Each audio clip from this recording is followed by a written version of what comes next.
Let's go. We're going. And of course, there's a couple of. Oh, it's Devil's Night, the night before Halloween. Greetings, imagination connoisseurs. Once again, it is I, your Duke of Dope Discourse, Robert Meyer Burnett. And I invite you to watch and listen to the Designing Hollywood podcast, brought to you by Martika Ibarra and the great, legendary Hollywood costume designer, Marilyn Vance. I am afforded the wonderful opportunity of co-hosting the show. If you are interested in the magic of Hollywood, the design of Hollywood, the clothes of Hollywood, watch the Designing Hollywood podcast, available wherever you get your podcasts from, or find the video version on YouTube. That's right, the Designing Hollywood podcast. Why would you ever want to miss it, especially if you love the movies? Tango Shalom is now available on all VOD major platforms. I think we messed that up. Video on demand, or as they say in the trade, VOD. VOD. Tango Shalom is now available on all VOD platforms, which means video on demand. Look how you know. You must be a high school graduate. I'm a college graduate. Really? Yes. I got an honorary degree from Hofstra. Did you get an honorary degree? No, I got a degree. Oh, well, I got honorary. You know, I'm in the Jewish Museum. What for?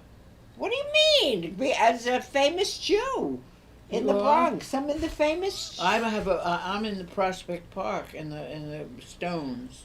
How big is the stone?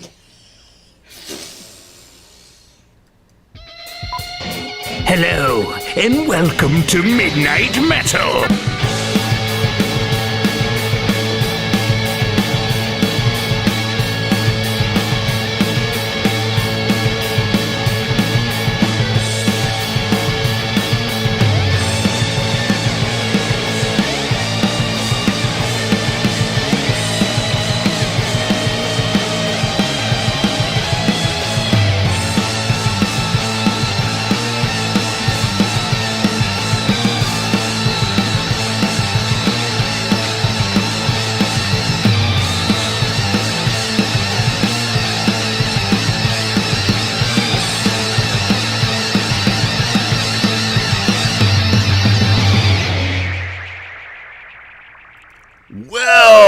Greetings, imagination connoisseurs. Once again, it is I, your Duke of Dope Discourse, your master of fun and wonder, your viceroy of verisimilitude, yada, yada, yada, whatever they want to call me. It is Devil's Night, the night before Halloween. And you know what that means?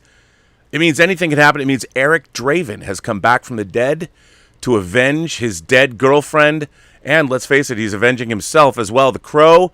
And for those of you who are hot toy collectors, the Crow figure is quite a great Hot Toys figure. If I do say so myself, it's one of my favorites.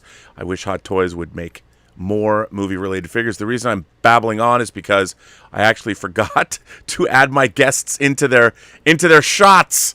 So I'm going to talk, you know what happens on Midnight Metal. Anything can happen, and it usually does. It's like Surprise Day on the Mickey Mouse Club. People are like, wait, what? The Mickey Mouse Club. You know, the Mickey Mouse... No, I don't. No one knows the Mickey Mouse Club. They used to. You know, Lael would know. Maybe Rrrr would know. But anyway, ladies and gentlemen, as you know, Midnight Metal on Friday nights is more of the professorial, intellectual, college PhD version of Midnight Metal. And it wouldn't be that if I did not have Rrrr and Lael Rockwell here. Lael? Yeah. Are you feeling effing metal tonight? I'm feeling fucking metal tonight. Fuck yeah, dude. And what about you? Are you fucking metal too? Midnight metal. Yeah, fuck yeah, dude. I got my Jameson Grogu shirt on.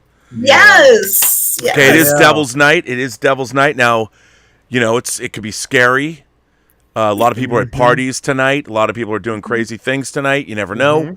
Now, let me ask you both. Do you have... Let me start with you, Lael. Obviously, I shared a picture with you of the ultimate Halloween costume today. Yes.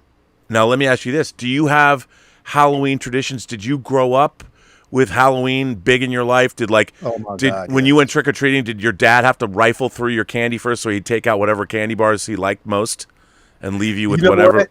That was, and we talked about this, yes, because when anybody who basically knows when Halloween 3 Season of the Witch was actually released, um, that was around when we actually had like a candy pandemic, when people were spiking candy, putting pins, razor blades, stuff like that, inside of candy. So what happened was, kids, if you got like bags of candy, you had to bring them back home. Your parents would rifle through to make sure there were no paraphernalia inside of your candy, and then you were able to eat it. The only negative part about that is because, I mean, come on, man. You're destroying the wrappers and how beautiful the candy looks.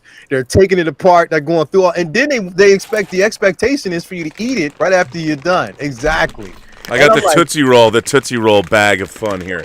of this bag of fun. So yeah, but the tradition was you go trick-or-treating, you get your candy, and then you come home and you watch all the horror films that were actually on that night. It was an amazing night. Now, the strange part about it is, though, here in our area, trick-or-treating is actually on Sunday night here.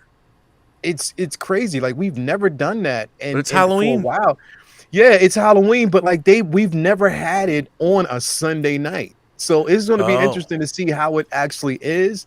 But yeah, like the tradition was, get your candy, you come home, you watch all the horror films. Now it's basically, like I said, is us as adults, we try to find like the local party that's actually going on, and everybody's dressed up in costumes and stuff like that.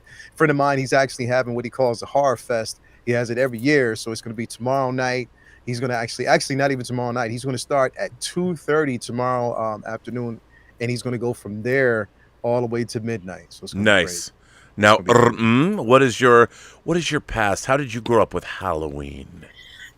Pretty much the same as Lael, trick or treating, and we always had a Halloween party, and I really missed that. And my mother would just do such a great job with decorations and themes and treats, and a lot of the neighborhood kids would come to the party, and my family, and it was really a fantastic time. And of course, our Halloween costumes, we would get them early, so we'd be wearing those costumes like from October 1st all the way up to October 31st. So by that time, we had our fill and our fun of it, and going to school with our costumes, and it was really a great time, and I miss it. And every year, my mother, who lives with me now, has always asked me, "Are we going to have a big Halloween party?" And I'm like, maybe. So I feel like I need to keep the tradition going for her, especially since she tried so hard and did such a great job of really making us happy with Halloween. Things like that. Now, I had a big, really oversized plastic pumpkin with a handle on it, and that's where all my Halloween candy went. Did you guys use like a bag when you were trick or treating, or did you have a special Like container? a pillowcase. Yeah, a pillowcase Oh, was another man. one. We used to actually have a big like Glad trash bag that we would That actually was go out. cute. You had a Glad, and the thing is, what was great about it is that you would fold it up, tuck it in your pocket while you were basically going out trick or treat, and then when the first house you get, and you say trick or treat, you take the bag, you fluff it out, and it's like this huge bag, and you're holding it, and they're putting like a couple pieces in there. It was phenomenal. Yo, Rob, here's the crazy part, bro. Here's the crazy part. We didn't stop trick or treating until we were 16 years old. Well, yeah, I'm. You know what? Where I grew up grew up in Seattle, but a place called Mercer Island. Now it's like, Yeah. you grew up on Mercer Island. Oh, they said that when I Yeah. was growing up too. But Yeah. it was all families. Like the Yeah. whole place was family. So Mhm. you could trick or treat for miles if you wanted to. Yes. Yeah, Like you yeah, didn't just yeah, have to yeah. stay in your neighborhood. You could go as far as you wanted to. Yeah, right. Our neighborhood actually had an ending because there was woods. So if Yeah. you could start at one end, and then it was like multiple neighborhoods that were connected. My neighborhood had a neighborhood called Dawn Villa, and then down, and you could go all the way up if you wanted. So you could, we used to trick or treat until whatever we were carrying was full. Yeah. And the problem was I was an idiot because I took a pumpkin. I should have taken a trash bag that was much Glad bigger. trash bag, bro. Yeah, And it expands. And it expands. I That's mean, what I'm saying. I It should have done expands. that. But here was Oh, here was man. the thing. Like my dad was a great guy, But my dad, he had to go through it was his thing, because he loved candy bars. He loved chocolate. Yeah. He loved those, the mini Snickers, the mini Mars bars. But what he loved. But here's the best thing about my dad. I hated Mounds and I hated Almond Joy because I didn't like the coconut. Yeah. That was my dad's favorite thing. So we had a symbiotic relationship. I would come back, and I never turned away Mounds or Almond Joy because I knew that my dad would take that. And as long as he was distracted by Mounds or Almond Joy, he wouldn't go for the Snickers. He wouldn't go for the Baby Ruths. He wouldn't go for the Mars bars, which was my jam, and he had no interest. He just wanted Mounds and Almond Joy. But the thing was, it was like going to The Godfather when you've ripped somebody off, or going to Pauly and Goodfellas. You have the Lufthansa heist. You go to Pauly and you give him his tribute. My dad was kind of like a mob boss with a big cigar. And Halloween, I had to bring the candy to him first. Like I couldn't, and we had a kitchen table, and I had to dump it all out on the kitchen table, and there's like a mountain of candy, and my dad's like, and I'd be looking over his shoulder, he'd make me like stand back. He's like, no. You stand back. You have a cigar. He'd contemplate the pile of candy. He didn't inhale. He would. And then he would slowly go through it, and he did this thing. He used both hands, and he would separate it out, so he'd spread it out over the table, and then he would look. Yeah. And then he would see, and then he would start to move in and move things apart to make sure he was thorough, man. And when you get something like Smarties, or you'd get. We didn't have Skittles at the time. I don't think Skittles were there yet, but Starburst, I think, were there. He didn't have any interest in that shit. He wanted Almond Joy and Mounds, and that was it. And sometimes he took the Hershey's too. If there was Hershey's Kisses or Hershey's bars, I'm like, that's not even great chocolate, but it was all right. I was a Hershey's fan, but my dad would sometimes and sometimes he'd take a little too much of the regular chocolate. Now, you're a kid. I'm like 8 years old. And I've got my Planet of the Apes costume with the plastic mask and the thing. And I'm sitting there, and my dad would take a long time. It probably was about 5 minutes, but it seemed to me like it was an hour and a half. I'm standing there for 90 minutes. I haven't even touched my candy yet. I haven't even... Yo. That was what it was like. But there was something pretty great about it. It was pretty cool. But the thing was, it was like tradition. Yeah, when I'd come in the front door, I'd think maybe my dad's not there. No, he was always there. He knew when I was coming up the front stoop, and it was the kind of thing where I had to hand him the candy first. to get entry into the house. Yeah, it was kind of a thing. Fun fact though. Here's a fun fact. The movie, because you mentioned this earlier on. I used to have an Infinity 84 for Baby Ruths. Used to love them. Dude, they're great. That changed the moment I saw the movie Caddyshack. Yeah. Dookie. Yeah, could not eat it after that. Yeah, but the thing is, wow. But it was a Baby Ruth. It wasn't real. It was, but I understand. But you know what? I got past it though. Even to this day, whenever I see a Baby Ruth bar, I think Caddyshack, and that was 40 years ago. 41 years ago. Yeah. Every time I see a Baby Ruth, no matter the size, I'm still thinking about Caddyshack and Bill Murray, bro. I think about Caddyshack and I think about Bill Murray, and I'm like, yeah. I'm cautious. You get cautious when you want to actually look at it and if you want to taste it. Well, it's also Baby Ruths. It's not like they tried to streamline them. They look like. They never I wonder if it was the concept behind it as well. Yeah, I think so too. 1950s candy that they never updated the look of it. So. But that was one of the things. One of the kids today, one of the real distressing parts of growing old. Is the fact that they used to make candy bars smaller and smaller and smaller and smaller. Yeah. And there used to be a candy bar called a marathon bar. Mm-hmm. And it was like it was chocolate covered caramel, but it almost looked like a flat DNA strand in a way. And that was one of my favorite candy bars. Or Charleston Chew. Charleston Chew with that weird kind of foam inside and the chocolate outside. Yeah. And they had like vanilla and strawberry, but chocolate was the bomb diggity, yo. I love that.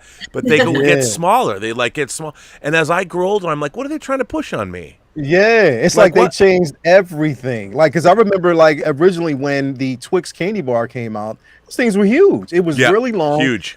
But the Twix candy bar, dated, was only 25 cents when it came out. 25 to 50 cents when it dropped. Literally. And the king size candy bar is like the size of a regular candy bar now. Yeah. Half the audience now is going, these people are so old. but I mean, you know, it was, you know, candy was like political in the day. Like when you would go with your friends to the candy store or the drugstore where they had the candy, like we had Lakeside Drugs and they had like a candy table, like these tiered things, and you'd look at them and you go there and you'd have like arguments. Like it was political. It was almost like the Republicans and the Democrats. Like somebody was a Three Musketeers fan, somebody was a Snickers fan, and you'd have like these long debates about why this is better than that or why. I was like, your 50 cents. Yeah, man. I'm like, Three Musketeers has too much of like airy nougat in it. Like you know what? It's not enough. Where Snickers felt substantial. You had peanuts, you had a thick layer of caramel. I mean, and then you had nougat underneath, but it was thick chocolate. So when you had a Snickers bar, and still. I love it. Snickers had chocolate and peanut butter, but not like a Reese's. Yeah. Although Reese's, I have to say, they held in there. They stayed the same size for a long time. For a long time. And then they actually even got bigger when they said king size. So they did get a slight bit bigger with those. And here's the thing. So around here where I'm at, Rob, I actually live 15 minutes away from Hershey Park. Oh, right, because and the Hershey exactly in Pennsylvania, and the Hershey chocolate factory is right there, like where they basically make all the Hershey's candies. And I don't mean to disparage your one of your local employers. I'm sorry. What's up? You know, I mean, I've always been a fan of Hershey bars. Here's the thing, because they make some like I can actually get like one of my favorite candies of all time, even though I can't eat it now. Is the Twizzlers. I love Twizzlers. Oh, you're one of those people. I love Twizzlers, bro. Red Vines. Okay, so here's the thing. So it was always a challenge when you go to the movies. You would have Red Vines and you have Twizzlers, and you'd be like, okay, which one do I want? Now, if it's a movie, like this is how crazy it was. When you go to the movies, it was like, all right, Red Vines all the way. But when you're basically out, certain stores don't really make red vine, or they don't have red vine. So it's I don't shop at those stores. You're forced to get Twizzlers, bro. So I'm like, man, come on, man. Dude, like it's always a toss up between it. Twizzlers were short. Red vines were long, and you know what red vines you do? You bite off the ends of red vines, and you can take it in the straw, and there you go. There you go. You know, you're right. But in a roll. Yeah, well, okay. Now you got to weigh in on this. So, yes, did you feel this? Now, I know I don't want to be sexist or genderist or what do you want to call it, but I don't think girls approach candy the same way that guys did, because girls tended to like different kinds of candy. Yes, it's true. And they talked about candy in different ways. So I would appreciate if you would. How were girls? How did they feel about candy bars? Did you have political discussions about what was better, a Snickers or a Three Musketeers bar? How'd that go? Well, in my particular case, you know, the entire neighborhood was in on the candy situation, and you know, everybody had the candy situation. Well, it was a big deal because everybody had their favorites, and we had an abundance. Like it was a ridiculous abundance. And so you would trade, you know, candy that you weren't that fond of. I particularly liked candy that was looked like a musical instrument. You put it in your mouth and you blow it, but it's edible. Is that the wax candy that you get the Zansphere pan flute? The wax cigarettes that you blow in and it would just create the smoke at the tips. Oh, that was the best. It also had like whistles and musical instruments that were made out of hard candy. Yeah. We used to get a ton of those, and I loved those things. But I also I did like chocolate, but I also liked we had like these specialty candies that would come in a pouch. Mm. And, you know, it would have like a variety of different flavors. And I was like, I got to get another pouch. I already have 2 pouches. I have to like get as many of these as I can. So we would trade. And we had such an abundance of candy that even if you traded, you still had that variety of candy. But for me, the licorice we always had was the one that was in a roll. Right. And it was I remember that. I don't remember what it's called, but and it had like ridges in it or something, and it was delicious. But I liked candy that was unusually shaped. So, you know, if it was a ring, I'll bet you did. That's what she said.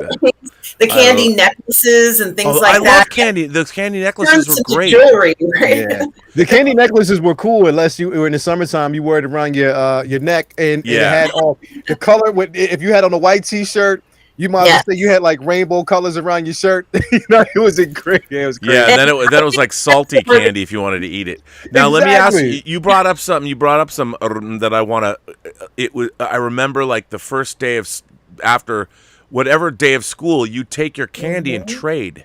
Yes. Like there was a big, like we'd trade our candies, and like I would always be jealous. I'm like, no one in my route gave me those kind of candies. Where'd you get that shit? And then, you know, you'd always go to some like rich person's house who gave you full-size candy bars. Yes. And I'm like, if you caught one full-size candy bar, that was like a good Halloween. That was a grail. That was like always a grail piece, bro. Yeah, and then somebody like I love Butterfingers because I love the way you could crunch. A lot of people didn't like Butterfingers, so I was always like a Butterfinger hoarder. Like, oh my God, what can I trade for Butterfingers? You know? Yeah. That's it. You know what? If you went now, here's the thing though, because you always went to a lazy house. And when I call these lazy homes. I'm gonna tell you why I call these lazy homes. For 2 different reasons. Fruits. Yeah, like you would go to somebody's house and they had the light on, and then they would walk up to the door and just pull out money, like change, and just throw it in your bag or dollar bills. I'm like, okay, wait, I can get that from my mom. Where's the candy? I know. Like literally, give me the candy. Or you walk up. Now, here's the thing: some lazy homes were good because if you walk up, they wouldn't want to sit outside. They just have barrels of candy just sitting out there, and you're looking around, and you would just grab. Now, the thing is, you're only supposed to grab one piece, but if you're quick enough, you just get it back and throw it. Oh, yeah. I mean, that was absolutely. I mean, now let me ask you guys this. Like, nowadays, of course, we went through the whole, like Lael said, about the candy panic of 1982, you know, and now older kids trick-or-treating, which is kind of like, I've always believed that trick-or-treating is the purview of younger children, and that if you're older, like even when you said, like we would get up to like 13, 14, even 16, like you said, and I'm like, then it became a thing. I always kind of felt, even if I wasn't a bully, but I felt if I was 16 trick-or-treating, I was being unfair to the 10-year-olds. You know, like it was the kind of thing where I'm like, I was the old guy in the club, like Eddie Murphy talked about. You know, if you had to allow, like, trick or treating was a rite of passage. Being a younger kid. Now, I'm just curious. Like now, there are in Los Angeles, there are neighborhoods like where Elizabeth used to live in Los Feliz. There are neighborhoods where everybody knows you can go trick or treating, and it's like when kids used to go get bussed across the town to go to a certain school. It's like people get bussed in to go trick or treating at these neighborhoods, and they know, like in Los Feliz, like, okay, these are pretty affluent neighborhoods, and they're all down with the Halloween vibes, so people can go trick or treating there. But even then, it gets a little raucous. You know? Yeah. Well, I have a friend who lives in an area where the kids cannot go trick-or-treating because the houses are like, it's mountainous. And so, you know, you can't go from house to house. Like it would take you 20 minutes to walk from one person's house to the next person's house. Oh, that's like when you have your birthday and Christmas in the same week. That sucks. That location, but it's just too hard to have trick-or-treating there. Where I live now and where I used to live, it's super easy to go trick-or-treating. So the whole families go trick-or-treating. Yeah. And even if they have like a baby or something, that baby is part of the trick-or-treating, Halloween, decoration thing. Everybody gets a costume, so they just bring even the dog. Like they'll even bring their dog with them sometimes, which I don't recommend. But they're like, oh, okay, let's go walk the dog. But we also have a Halloween parade here for kids, and Well, like that's hay cool. rides and all that. Yeah, it is. It's a lot of fun. And I looked at it, I was like, oh, this is for children. And my neighbor's like, well, you could go if you want to. And I'm like, no, this is for children. And he's like, no, we have a wine tent. I said, oh, okay. I guess it's not all for children. Wine tent where you just sit down and you let the kids. Yeah, that would be interesting. It's right across from the playground and the petting zoo section where the kids are in their costumes very, very early, just like what I grew up knowing. So Yeah. you really get a chance to enjoy it. You know what? This was what my mother used to do. And you know what? My mother's amazing. And she was just she's like such a creative individual. She would actually put a television. She would have like a small little 40-inch basically outside or whatever. She would have it covered, decorated with like just different Halloween patterns and stuff like that. She would have the scene in E.T. when they were trick-or-treating actually looped. So it would actually play because she wanted to show the kids how special trick-or-treating was. And this is what it was supposed to look like. So she would always have that looped to show kids what it was and what it felt like to be outside trick-or-treating and how it's supposed to look. And it was crazy because you would get kids who would walk up and get candy and she would give them candy, but they would just sit there like this and just watch. Because they would just be, it's like a wonder to them. And it was ingenious because they would always remember the home. Like even like people that I know, like, you know, since then they would always come, I remember your mom used to always play that E.T. scene and stuff like that. And I'm like, see, but it's memorable because they know that that's what they were getting from our house. It was incredible. Well, it was to me like Halloween. Even though I was raised Jewish, we celebrated Christmas before I understood the difference because I was a real little kid. I'm like, to me, I love Christmas, even though, you know, I'm a Jew. I love Christmas because to me it's an imaginative holiday. Like you can look at it as yes, you're celebrating the birth of Jesus, and I don't understand. Like in terms of a figure for Western civilization, there's no reason why you shouldn't celebrate the life of Christ, whether you believe he was the Messiah or not. He's a historical figure that meant a lot to a lot of people, and basically he just said we should all be nice to each other. So so I've always loved Christmas. But coming up very close to Christmas, Halloween was my favorite holiday as well. And, you know, to me, Halloween, people talk about, well, the holidays begin at Thanksgiving and they go all the way through Christmas and New Year's. I'm like, no, they start on October 31st. The holiday season, because Halloween was the gateway. And it was my favorite. I even liked a Charlie Brown. It's the Great Pumpkin Charlie Brown. Oh my God, yes. I love a Charlie Brown Christmas. I do. Yeah. And but nothing is better than It's the Great Pumpkin Charlie Brown. That's still my favorite. I know it's not the first, but it's my favorite. I mean, Linus waiting the pumpkin patch for the Great Pumpkin. Yo. Yes. I'm and still. Bro, you know what? It was the like you said, it was the gateway, but it was the beginning of the holiday season when you watched the Great Pumpkin. You knew, the holiday season, and on top of that, it was like how many people like scared kids. I used to sit around like because in school you would actually sit around like during the art portion of the school day. And you would just sit there and draw pumpkins. I said all you would do is just draw pumpkins. Yes, you would draw pumpkin. And you'd see who could make the best pumpkin face. Exactly. And then it was like, can I implement this on a real pumpkin? Mm-hmm. Yes. You know? Yep. Man, come on, man. But see, the Great Pumpkin Charlie Brown has two great things. It's got Snoopy as the Red Baron. And it's got Linus waiting futilely. It was futile. And the fact that Linus, I mean... You know, and the thing is, Charlie Brown Christmas has Charlie Brown in the midst of an existential crisis, but it's the Great Pumpkin Charlie Brown that's got Linus, you know, and Linus is there. Linus fucking believes, man. Yes, he does. He believes in Halloween, and I think he is all of us. Like he was so smooth. Come on, man. How you being able to sit down and just play a piano at will, bro? Oh well, yeah. But that's you know, that's our blonde character. But exactly. I love when Linus says maybe Lucy's right. You know, maybe Lucy's He was right. like the voice of reason. When he comes, I mean, Linus comes down and drops the knowledge in Charlie Charlie Brown Christmas. When he comes out on stage and does that and talks about what it means. Yeah, he does. I'm getting chills just thinking about it. And see, here was the thing. Like, It was very weird growing up in my household, because when I was like 5, my parents were like, we're Jewish. And like I knew that, but then by the time I was 5, it was like my parents were not religious, but my mother was like, but we have to raise you in the Jewish tradition. And I'm like, I found this out later. But so at 5, there was no more Christmas. And Aww. then it was Hanukkah. And then I started having to go to Sunday school on Sundays to go to Jewish, Sunday school. Right. And it was such a weird thing, because I'm learning about the whole Jewish tradition thing, and our family actually built a synagogue in Seattle that was part of our temple, and we had a foundation. My grandparents had a foundation; they raised money to build this synagogue, and I'm like, these are the most non-religious Jews ever, and I'm like in school.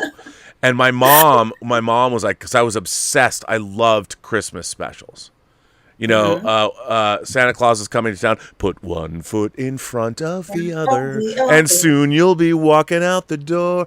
And then my favorite's The Year Without a Santa Claus, because Heat Miser and Snow Miser, and then I love Rudolph the Red-Nosed Reindeer, and not when it came out later with other Rudolph stuff, the Island of Misfit Toy, whatever. That's the original Rudolph, right? But anyway, but it was those. I'm totally off on a tangent, but the Great Pumpkin Charlie Brown to me was the gateway to the holiday season. It always was. And I wondered, because it was on TV, and now of course nobody watches network TV. Do people stream it? Because it was the kind of thing where it was destination television, like when The Wizard of Oz would play on CBS, everybody would watch it. Every kid watched it. It's the Great Pumpkin Charlie Brown. Every kid, and you talk about it the next day, and everyone's like, oh man, you know what? Linus, he got raw deal. Exactly, he did. Because if but we made that, it was like, that we talk about like stuff like this. The Great Pumpkin for Halloween was just like the 10 Commandments was to Easter. Like literally, it was. Like it literally was. Like you would watch the Great Pumpkin because that was just tradition around Halloween. Like literally, bro. It was. You're so right. You're so right. I'm telling you, like it nowadays, like I don't get it, because I talked to my daughter about this, like, and she's 22 now, and I'm like, remember, like, baby, do you remember Saturday morning cartoons? She's like, yeah, I do, Dad. She's like, I do. Oh, She's wow. like, she remembers it. And I'm like, well, because I know nowadays they don't really have it anymore. I said, and it's like, you don't really get those traditions where like during the week, like earlier on, like on Sundays, and you would actually get your TV guide, and you look in it and you would know, okay, on this particular date, the Great Pumpkin's coming on.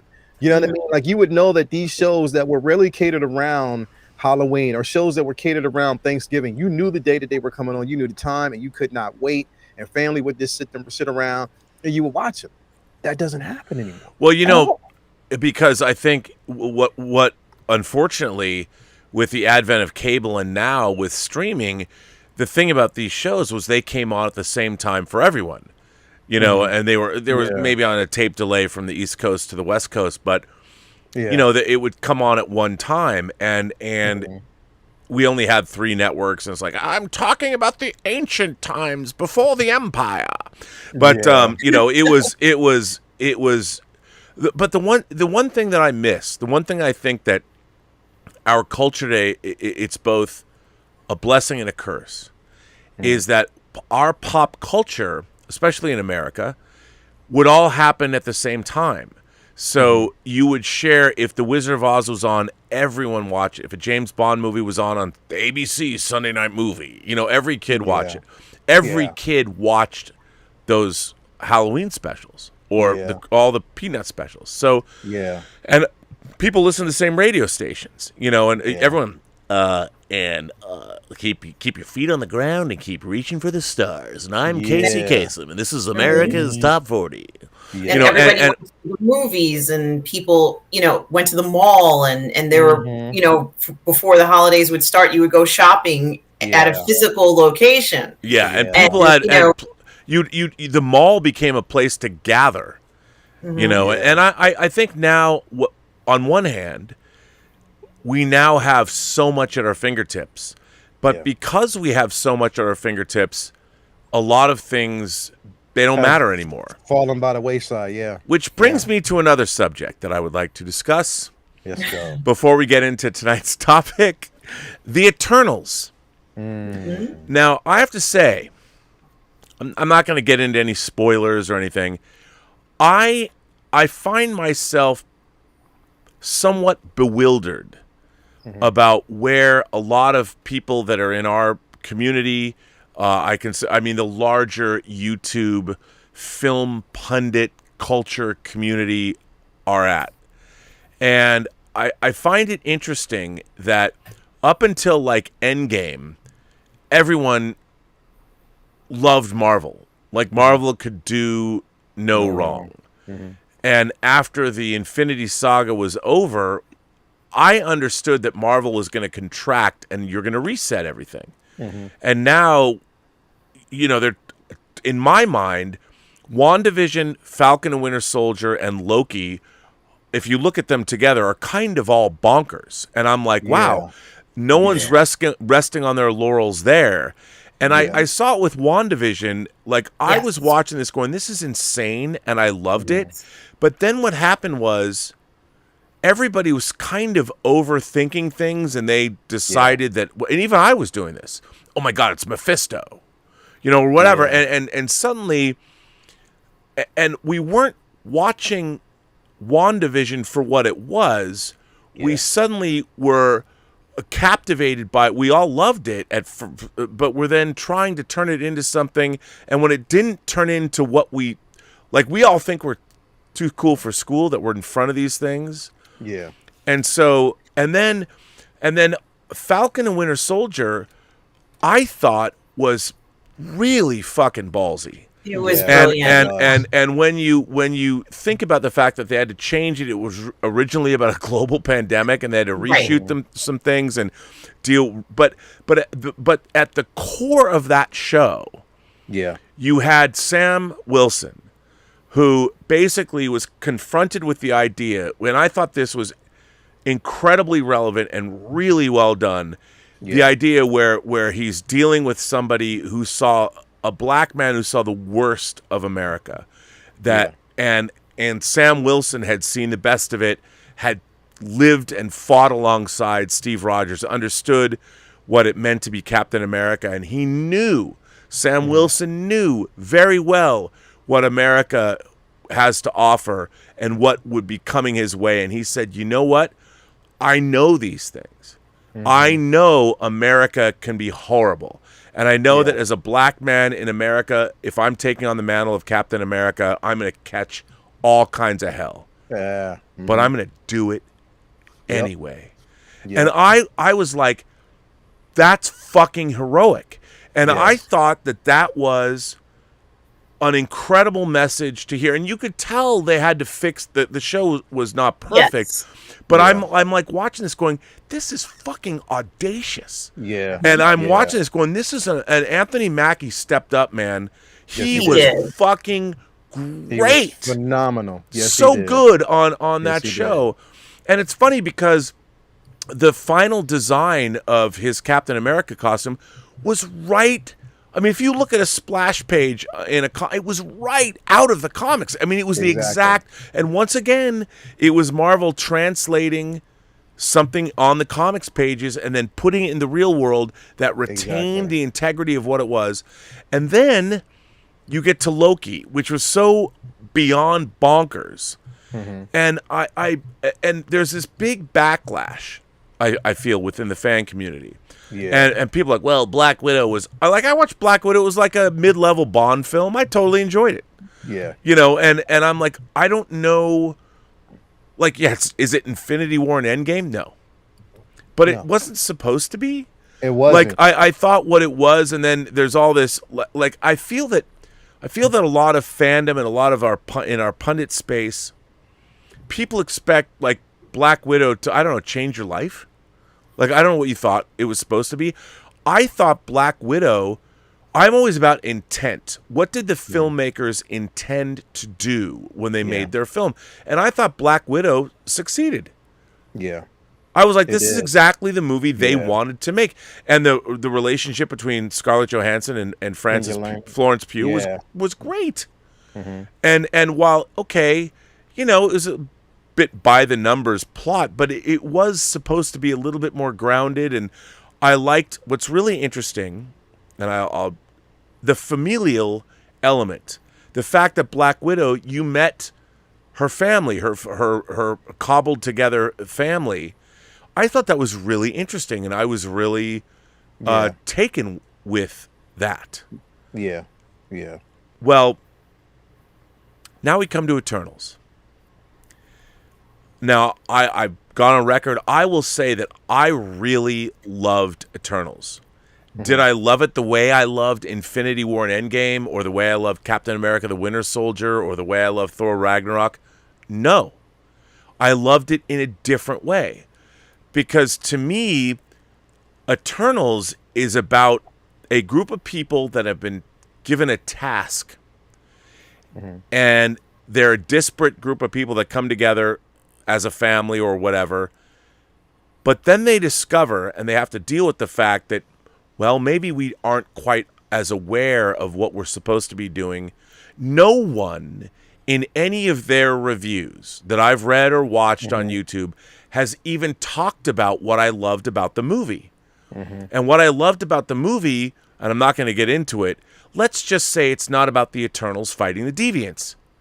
The movie is not even about that.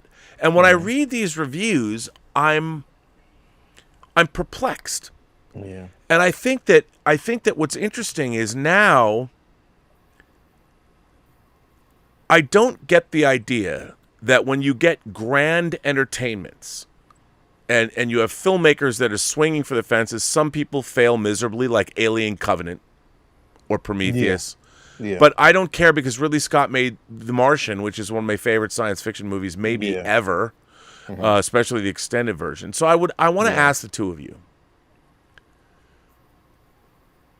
We now live in a world with an embarrassment of riches of the things that we love, whether it's high-end action figures, whether it's great literary. We got The Foundation. We got Foundation on TV. We got Dune in theaters. We've got Spider-Man. It's funny because Spider-Man No Way Home is impervious to criticism. It's so funny that everyone's going after Eternals. And I'm like, don't you want that to be good too? But everyone thinks No Way Home is going to be like whatever. Why do you guys think that we live in, and girls, or guy and girl, why do you guys think we live in a world where we are being given wonders? Now, I understand a lot of our favorite franchises are being ruined. That's true. But for the most part, there's all kinds of other things that are coming out. Squid Game, The Expanse. There's so many Midnight Mass. I mean, there's so many really new, interesting things. Why is it that people have taken up arms against Marvel for Phase 4?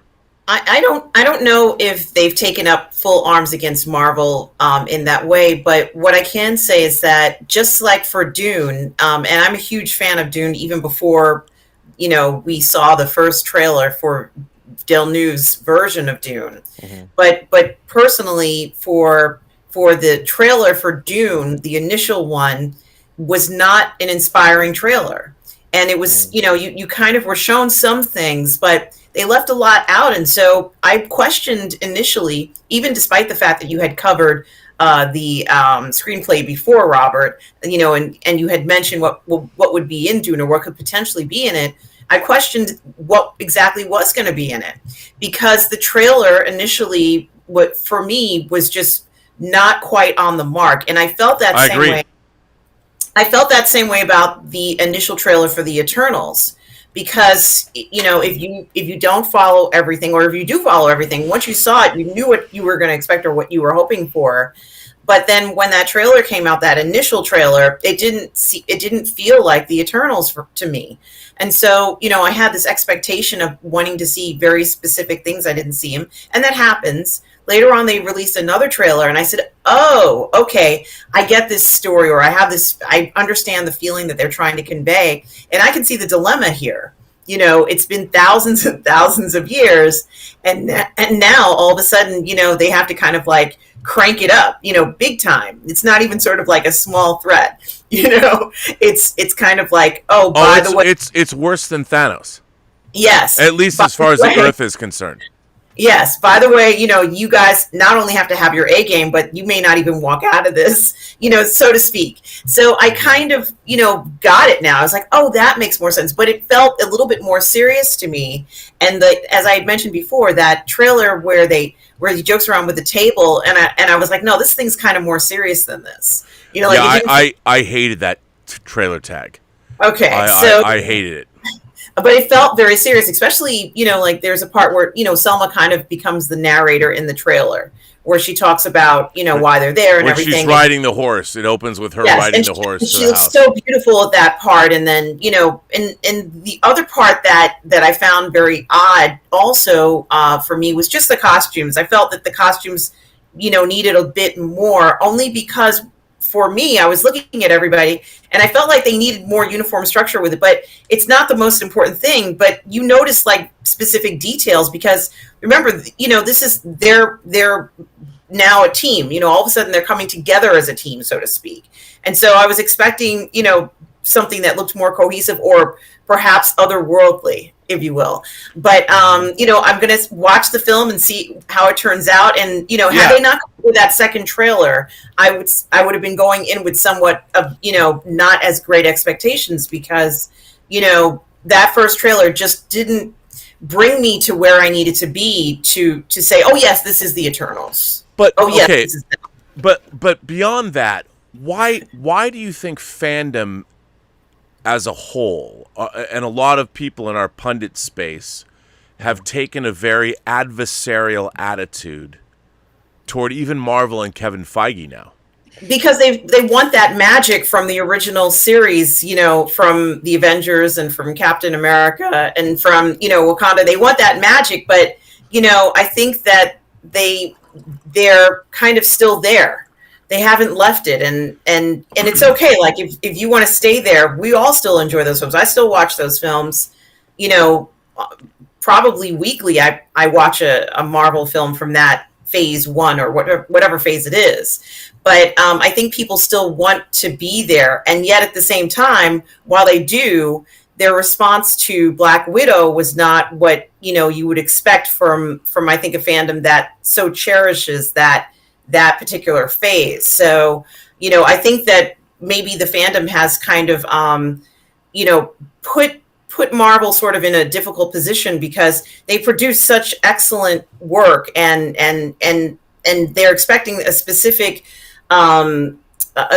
reiteration of that, but it can't be the same. Like, you can't produce the same thing again. Well, it has to be new and innovative, like WandaVision, like Loki. Like, it has to go outside of the box, because if they stay inside that box for too long, it's going to become incredibly repetitive, and it's not going to be exciting anymore. But I think that, Lael, let me ask you this. I mean, as far as Black Widow, like, there's a lot of people that talked about their disappointment in Black Widow, and I was talking about it for a year. I said, I want like a spy thriller James Bond movie.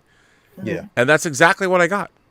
Yeah. And I really, like, I loved the opening when they were kids, they were sleeper agents in America, and I'd seen Red Sparrow. They'd already made Red Sparrow, so you know what the Red Room was and all that. But how did you feel about Black Widow, and how do you feel about the movie itself, the portrayal of the character, and how it fits into the rest of the MCU? So let me start by saying that people now, and before I even get into Black Widow, because like I said, it's very important, and I touch on that. But right now, people are really, I find that they are so anti films that will address social issues. They're anti that, like, now, because they're so, like, people are really they separate themselves from films that they deem are vehicles to pretty much put forth an agenda. Like I find that now people don't like to talk or watch films that actually are are based in a sense, and this is what they would think. Whether it's films that really touch on the empowerment of women, or films that basically touch on diversity, or films that touch on whether it's diverse sexually, or however that might be. People don't like to really see films that or they're which I can't really understand, but they're against these films with messages in a sense. No, but I mean? let me ask you something. So Yeah. here's the thing. Lots of movies Mhm. touch on these kinds of subjects. Yeah. And Yeah. I think that that's what great storytelling does. Now Exactly. what I find strange Mhm. is that there's a difference between agenda-driven storytelling and great storytelling that touches on social issues. Mhm. And I feel that sometimes people don't know the difference. They don't. And here's the thing. My thing is this. We talk about this all the time, that once a film or a studio, when we get these films, especially with Marvel, it is talked about constantly. It's like you're following a certain formula. Like, okay, Marvel follows this formula. No matter how different the film may be in its approach, there's still a hint of a formula, because on top of that, it has to always address its cohesiveness within a trilogy. So it has to actually have a certain formula, right?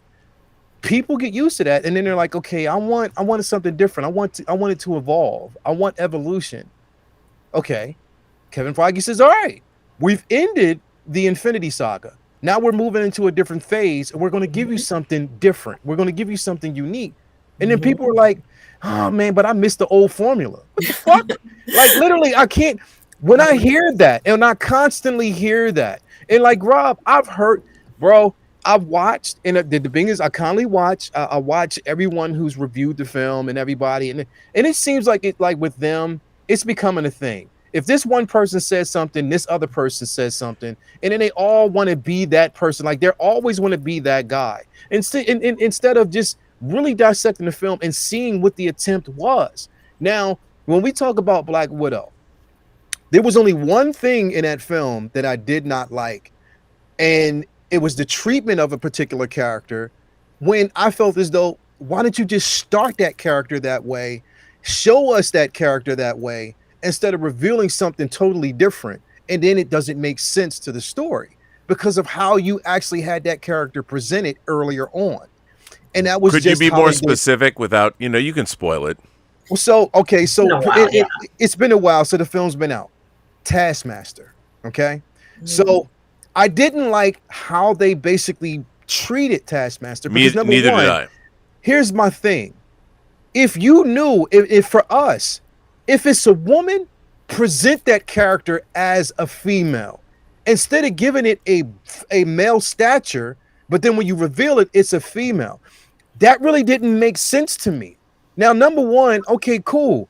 I know that Masters had a daughter, and she could have damn well picked up the mantle of the Taskmaster, and which she did in comics. She did for a second. But my thing is, it's like, yo, why not present it that way? So at least the audience is engaged and they know exactly where you're going with it. And it makes a more formidable foe. Not saying that, look, we already know that Scarlett Johansson is Black Widow, whoops some ass, and she can beat the hell out of a man. We know that. But what I'm saying is, you're presenting it a certain way, but then you reveal it totally different. It's a disservice to the character. It's really, and that's the one thing that I didn't like about the film. But I totally agree with you. But I did like the family value. I liked basically the journey. You felt something for Yelena, because Yelena was so naive in certain things, but at the same time, you could tell she was hurt, because she was made to believe something that wasn't there. She was made to believe that she was a part of something that really wasn't. I love that about the movie, by the way. And I loved it. And Florence Pugh's character and the way she portrayed that was dead on. Exactly what I wanted to see. And I thought, besides the whole Taskmaster portion, the film was well done. I loved it from beginning to end. Like you said, it was a thriller. The only thing that took me out of it was what they did. But It was the attempt, and it was something totally different. And people have to honestly realize this. It was a prequel. It wasn't a sequel film. You can't expect it to fulfill certain things when we already know the fate of the character. Right. You cannot have that expectation, because then you're going to sell yourself short. She was there for a reason. We wanted to know, and even I wanted to know basically what happened before we got into Infinity War. And it was so good to basically see that portion of it, of how, or her journey, where she came from, putting what was perceived as a family, that back together. At the same time, liberation.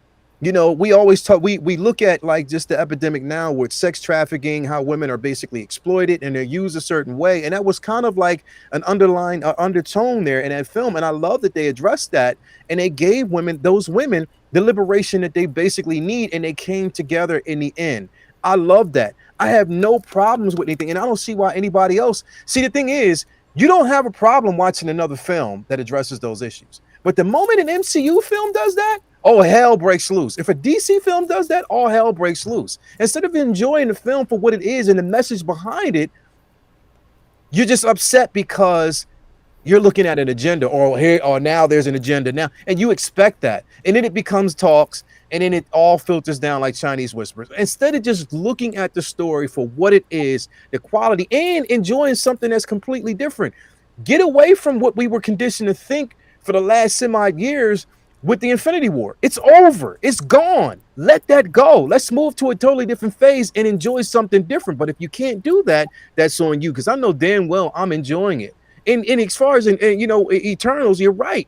I'm so sick of looking at these daggone reviews and people talking about, and you haven't even seen the film. We haven't seen the film yet. Right. We haven't seen it yet. And I don't think it's fair. It's a disservice for us to watch all these reviews, because then you're taking money out of the pockets of the studio people who basically put time in to make this film what it was. Come on, man. Well, I also think that the Falcon and the Winter Soldier was the clearest example of a story that came straight out of the comic books that wasn't altered dramatically, but somehow became a story that was disliked because of just the actual nature of the story. And, if there is any other example of that anywhere else, straight from the story, straight from the comic book, straight from the history of a character that's probably 60 years old. And the response to that character, the response to the actual story, was just a rejection. And I think that that's very interesting to look at, because it's the actual story. Nothing has been changed in it. So, what's the complaint about it? It was fine when people were flipping through pages of it in a floppy, but now that it's on screen, there's some sort of rejection. And it's a bit ironic because, that particular Captain America was rejected in a sense. So there's a bit of irony to that story in a way. And, it's almost like it's in real life, people were responding to it as the real character was responded to in the comic story. So, and here's another thing real quick. People have to understand films and the way we perceive them right now, especially look, studios are doing the best that they can under the worst of situations, especially living within a pandemic. Seriously, they are doing the best that they can to bring forms of entertainment in the worst of situations. People basically expect this marvelous spectacle of everything, and they want everything, but you have to understand that we're warming up. It's a warm-up. Certain films in the earlier stages of the MCU weren't accepted. We had to basically follow the journey. We had to follow it and get conditioned to know where it was going. Just give everything, give it a chance. And I'm pretty damn sure. And I'm pretty sure, Rob, we're going to touch on this, so I'm going to wait.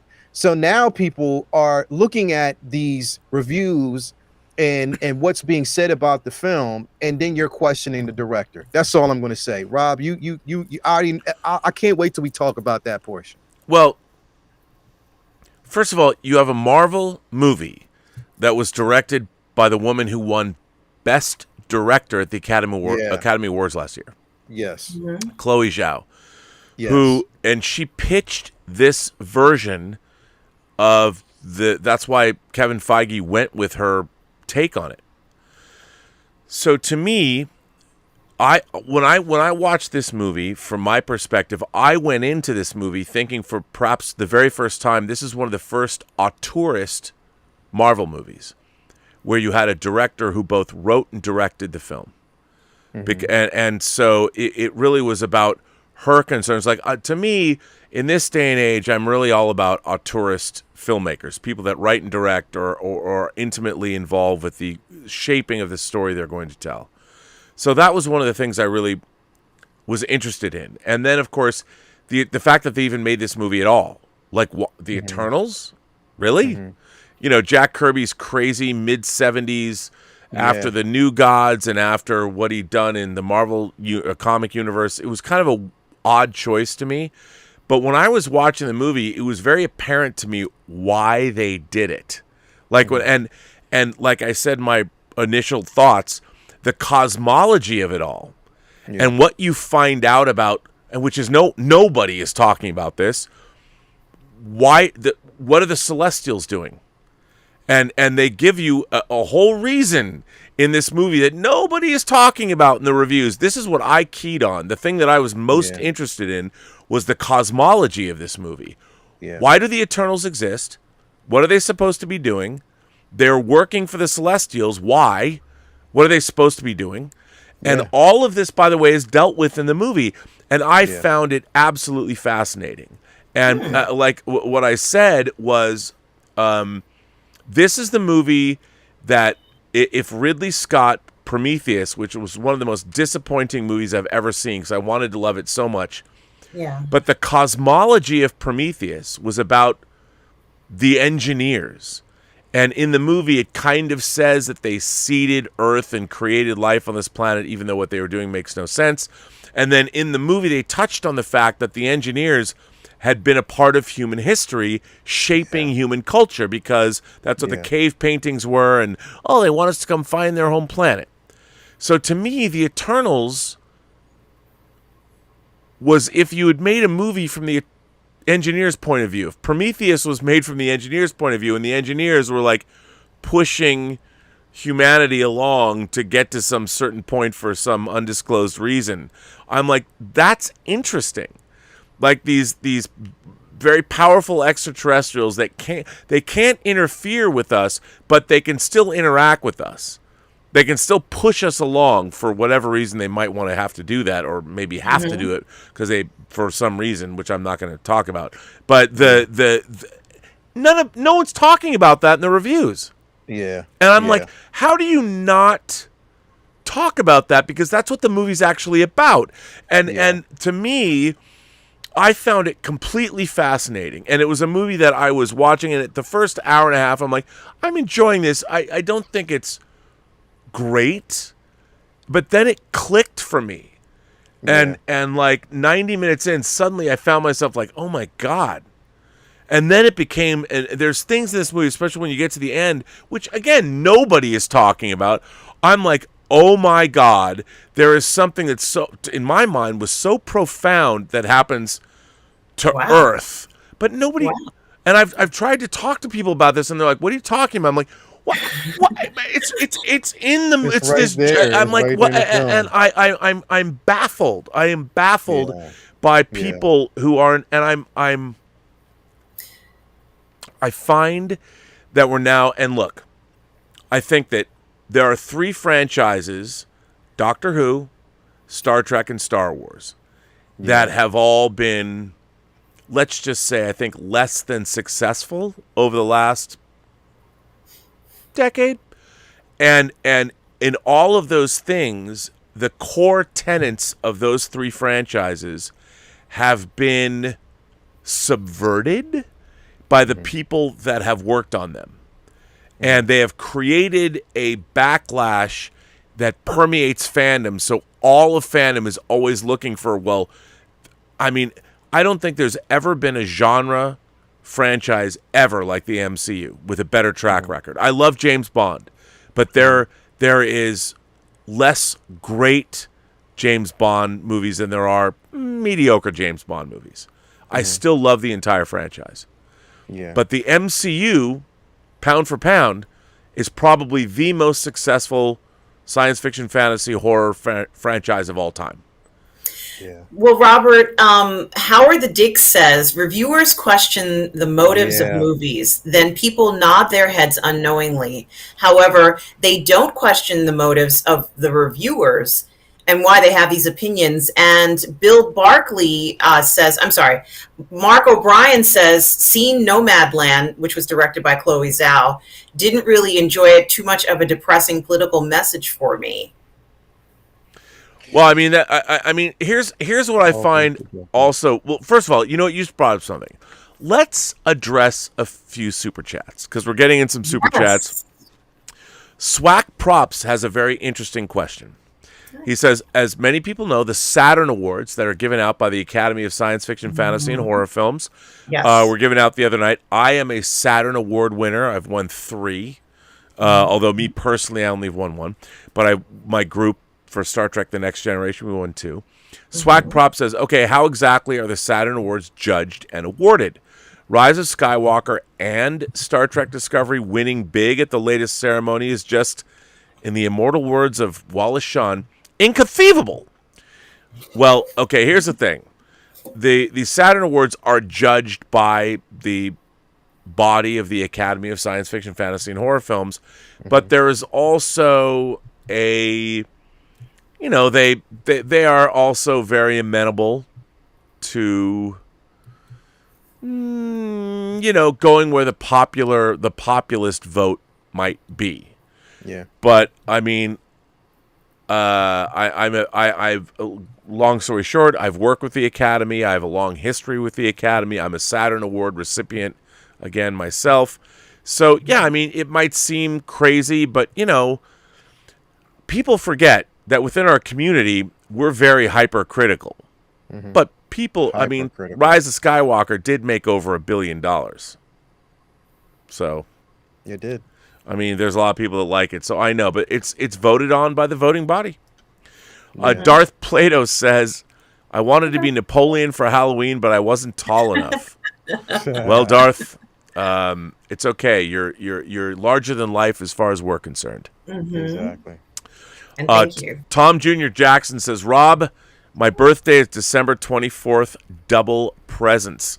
Well, I'm glad you get double presents because every kid I knew growing up hated the fact if they were born in December, they thought it sucked because they would get a present and a half when they should get double presents. Yeah. Mm-hmm. So, Man Bear Pig says, are you excited about the JT Webb telescope, which is expected to make look weak? You probably meant to say make the Hubble telescope look weak. Mm-hmm. Yes. Mm-hmm. I am so excited for America and the world's foray into space. The things that we're going to see in the next 20 years are amazing. Amazing. Although I will say NASA doesn't know if they can unfurl the solar panel on their asteroid mission that they found out. They're trying to fix it.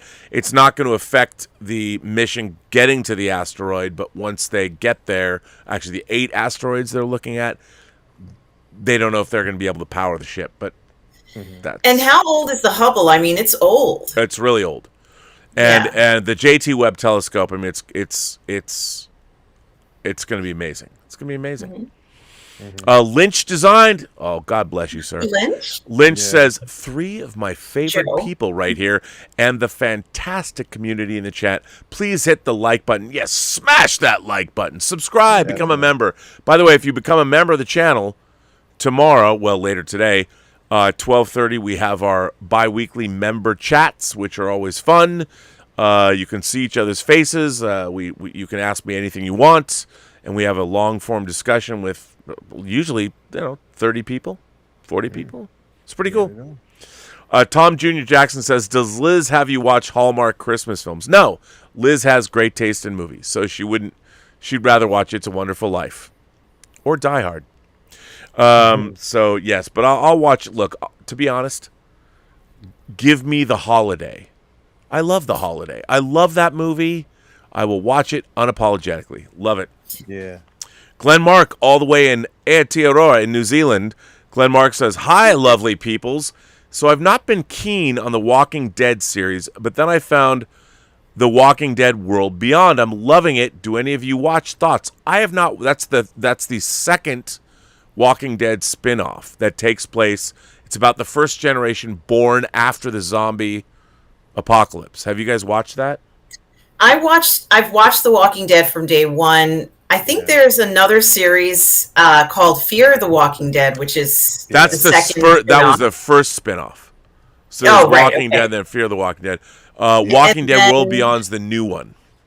And I've watched a few. I think maybe the first season of it, and it wasn't bad. But anything with zombies, I'm a huge fan of, especially these live action zombie TV shows, and I don't want them to ever end. I know it's winding down, but I don't want it to ever end. So I love them all. Yeah, man. I'm with you there. In fact, I'm getting I got the Ezekiel figure, and I also got the Morgan figure. You mean the 6 scale? Yeah, it's the third party, because they didn't make it in. But I can't wait to get those. So that's how much of a fan. Hey, man, again, I have to show you. I mean, I don't do 1/6 or 1/12, but you know, Dawn of the Dead is one of my favorite movies of all time. So I had to get the 1/12, the Mezco 2-pack. I mean, come on. I haven't even opened this. It's still got the wrap and everything on it. But I you know what? I don't even have to open it because it's got the classic movie poster artwork from 1979. Yeah. It looks really cool. These I recently figures are awesome, by the way. Was checking out the animated. It might be Night of the Dead or Day of the Dead. It's the animated Night of the Living Dead. And then, and you guys probably both know this as well, Train to Busan has a prequel. No, it's a sequel called the animated prequel. The animated prequel. I watched that Soul Station the other day. What is it called? It's called Soul Station. Yes, it was really good. I liked it a lot. And then you got the prequel, and then you got Peninsula, which is the sequel. And is Peninsula available? Yeah, I have the 4K disc. By the way, speaking of that, if you have not, I can't vouch for it. I haven't seen it. It hasn't come out. The director of Train to Busan and Peninsula has a new series on Netflix called Hellbound. Ooh. Now, and what's it about, Robert? I cannot stress enough how awesome this. I mean, for me, in terms of Halloween, apparently, from what I can glean from the trailers, if you're a sinner or something, hell is coming for you. And you get a time on your cell phone. Oh, wow. And these fucking demons from the Stygian depths of Satan's hell in the middle of urban Seoul, you know,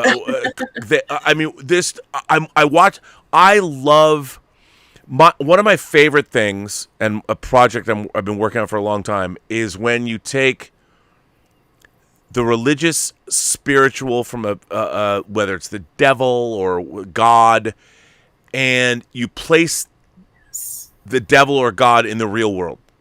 Mm-hmm. You know, like I loved the movie Oh God with George Burns. For those of you who don't know, the Lucifer series that's very popular as well. Yeah, the same kind of thing. I love that. I love the anthropomorphization of gods. Yes. But hell especially. And my God does this. It's a Korean series. It's dropping on Netflix next month. It's called Hellbound. There's a new there's 2 trailers. The new trailer, the first trailer was great, but the new trailer, I'm like, oh my God. And I watch it. I'm like, I am so. There's like a guy in a Starbucks looking at his phone going, the demons from hell are coming for me right now. And they do. And it's awesome. And I just love what it looks so bonkers. I can't wait to see it. Watch the trailer. There's like 2 trailers. It's called Hellbound. It's on Netflix from the director of Train to Busan. Train to Busan is so good, by the way. Oh, it was good. It's and so that good. Animated prequel is it's so unbelievable too. Yeah, I was great. like, this is great. Peninsula, not so much. Stubble McShave. By the way, Stubble McShave, for a year, he's the biggest fan of the Wheel of Time series, and I can only imagine that he must be sitting in his apartment with all the deluge of trailers and information. I mean, I imagine, maybe I shouldn't admit this, but I imagine he must be like taking long cold showers and just dancing around his apartment nude because he's so excited. He's so excited. All 6'5" of Stubble right now is talking about Wheel of Time and the books. And Robert, I'm doing something with Stubble, and I hope you can air it. It's going to be a very comprehensive series about the Wheel of Time, from the books, possibly the movies, everything, the themes, the main themes, everything you want to know about it. And he has been just such a godsend, working and trying to help me figure out all the details of such a fantastic story. I just love the fact that he's already has such a love for the source material, and we've been talking about it on the channel for what, a year and a half now, and now it's finally happening. It's here. And I love it, because I love it when people love things and then they get the things they love. Yeah, it's the best. Yeah, and man, I have to tell you, I mean, it's so interesting to watch. Like, the trailers to me intrigued me. Like, I didn't feel like, oh, Thanos is snapping his finger in the trailer, but I was intrigued. I'm like, this looks really well produced. It looks really interesting. It's very fascinating, and I want, to. And by the way, can we talk about the Cowboy Bebop trailer? Yeah, that shit looked dope, didn't it? Yeah, yes, it did. Not the trailer but the new trailer that dropped like 2 days ago. It looks good. I'm like, I'm in. Count me in. And here's the thing: everyone's like, "Hey, it's not gonna be as good as the anime." Well, we don't know that. I mean, I'm like, it's live action. They've got his ship. It's. I looked at that. I'm like, people are. I don't understand. Like your 4-color fantasy in an animation has to be adapted. Yeah. Got to be adapted. What I don't understand is, why don't people think to themselves, holy shit, we're getting a Cowboy Bebop live action series? He's very lucky. Very lucky to get that. Are you kidding me? Now, very lucky. That's my default position. If it turns out to not be good, I'll say, okay, it's not good. But my default position is to be excited. Like, it got made, man, and things are getting made. Like, we are seeing incredible stuff. Darren Seeley says he's very excited for the Cowboy Bebop series coming up. It looks. I thought it looked great. I cannot wait. There's still the original composers coming back to do. I thought it looks great. Stomach Shave, by the way, is here. He says, I think I've reached comic book movie fatigue. I always was enthusiastic for every superhero movie being released. Right now, I have very little interest in the new Spider-Man, Batman, and Flash. A few years ago, I would have been very enthusiastic about them. I think that's fair. I do. I think that's fair. I did an interview with Stubble, which I haven't given to you, Robert, but he's an incredibly interesting PGS member. Incredibly interesting. Absolutely. And he's also one of the oldest. I mean, not oldest like in terms of age, but I mean, I mean, to me, what's cool about this channel is there are foundational people that have been here since the beginning, or at least I think of them that way, and Stubble is one of those people.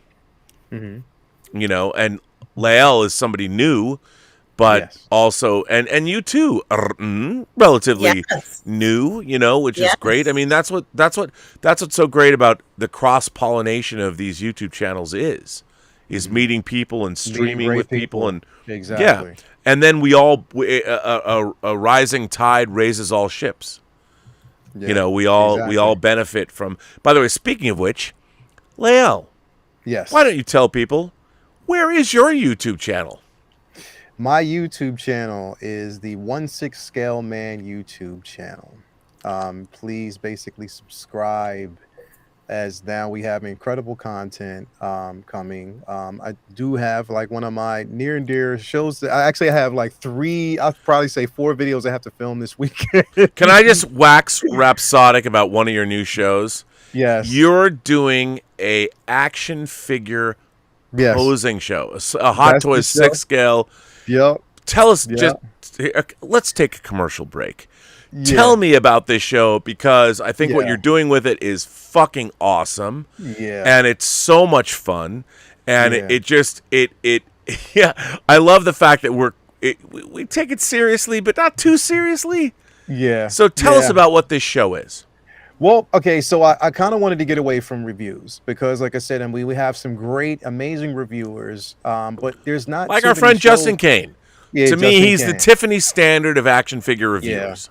Yeah, so basically, like I said, he does great reviews. We have people like Justin who, invest a lot of time in that, but there's not too many, channels that invest time in the actual posing of these figures. Like we always hear, you don't want to take away from the integrity of the figure. A lot of people just stick to museum poses, but for me myself, I buy. Well, could these you figures because I just want stop the for a minute? pose. So hang on a second.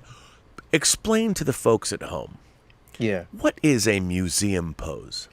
So standard museum pose is almost damn near you pulling that figure outside the box and just standing it up in your DTOF or whatever. It's a museum pose where there's no dynamics to it. It's just a straight pose. And people do stick to that because, like I said, they want to preserve the integrity of the actual figure. They don't want to damage it. And I completely understand that. Now, hang So on a second. Let sometimes me you ask you gotta another kinda- question. Yeah. How could posing a figure, especially a Hot Toys figure, say, oh, I don't know, like my Spider-Man figure, how could posing a figure like this ruin the figure? People look at the material of the tailoring of the uniform, the outfit itself on the character, like whether or not they've used certain material that may, over time, whether it stretches, if it wrinkles, may over time you run the risk of it ripping or, deteriorating.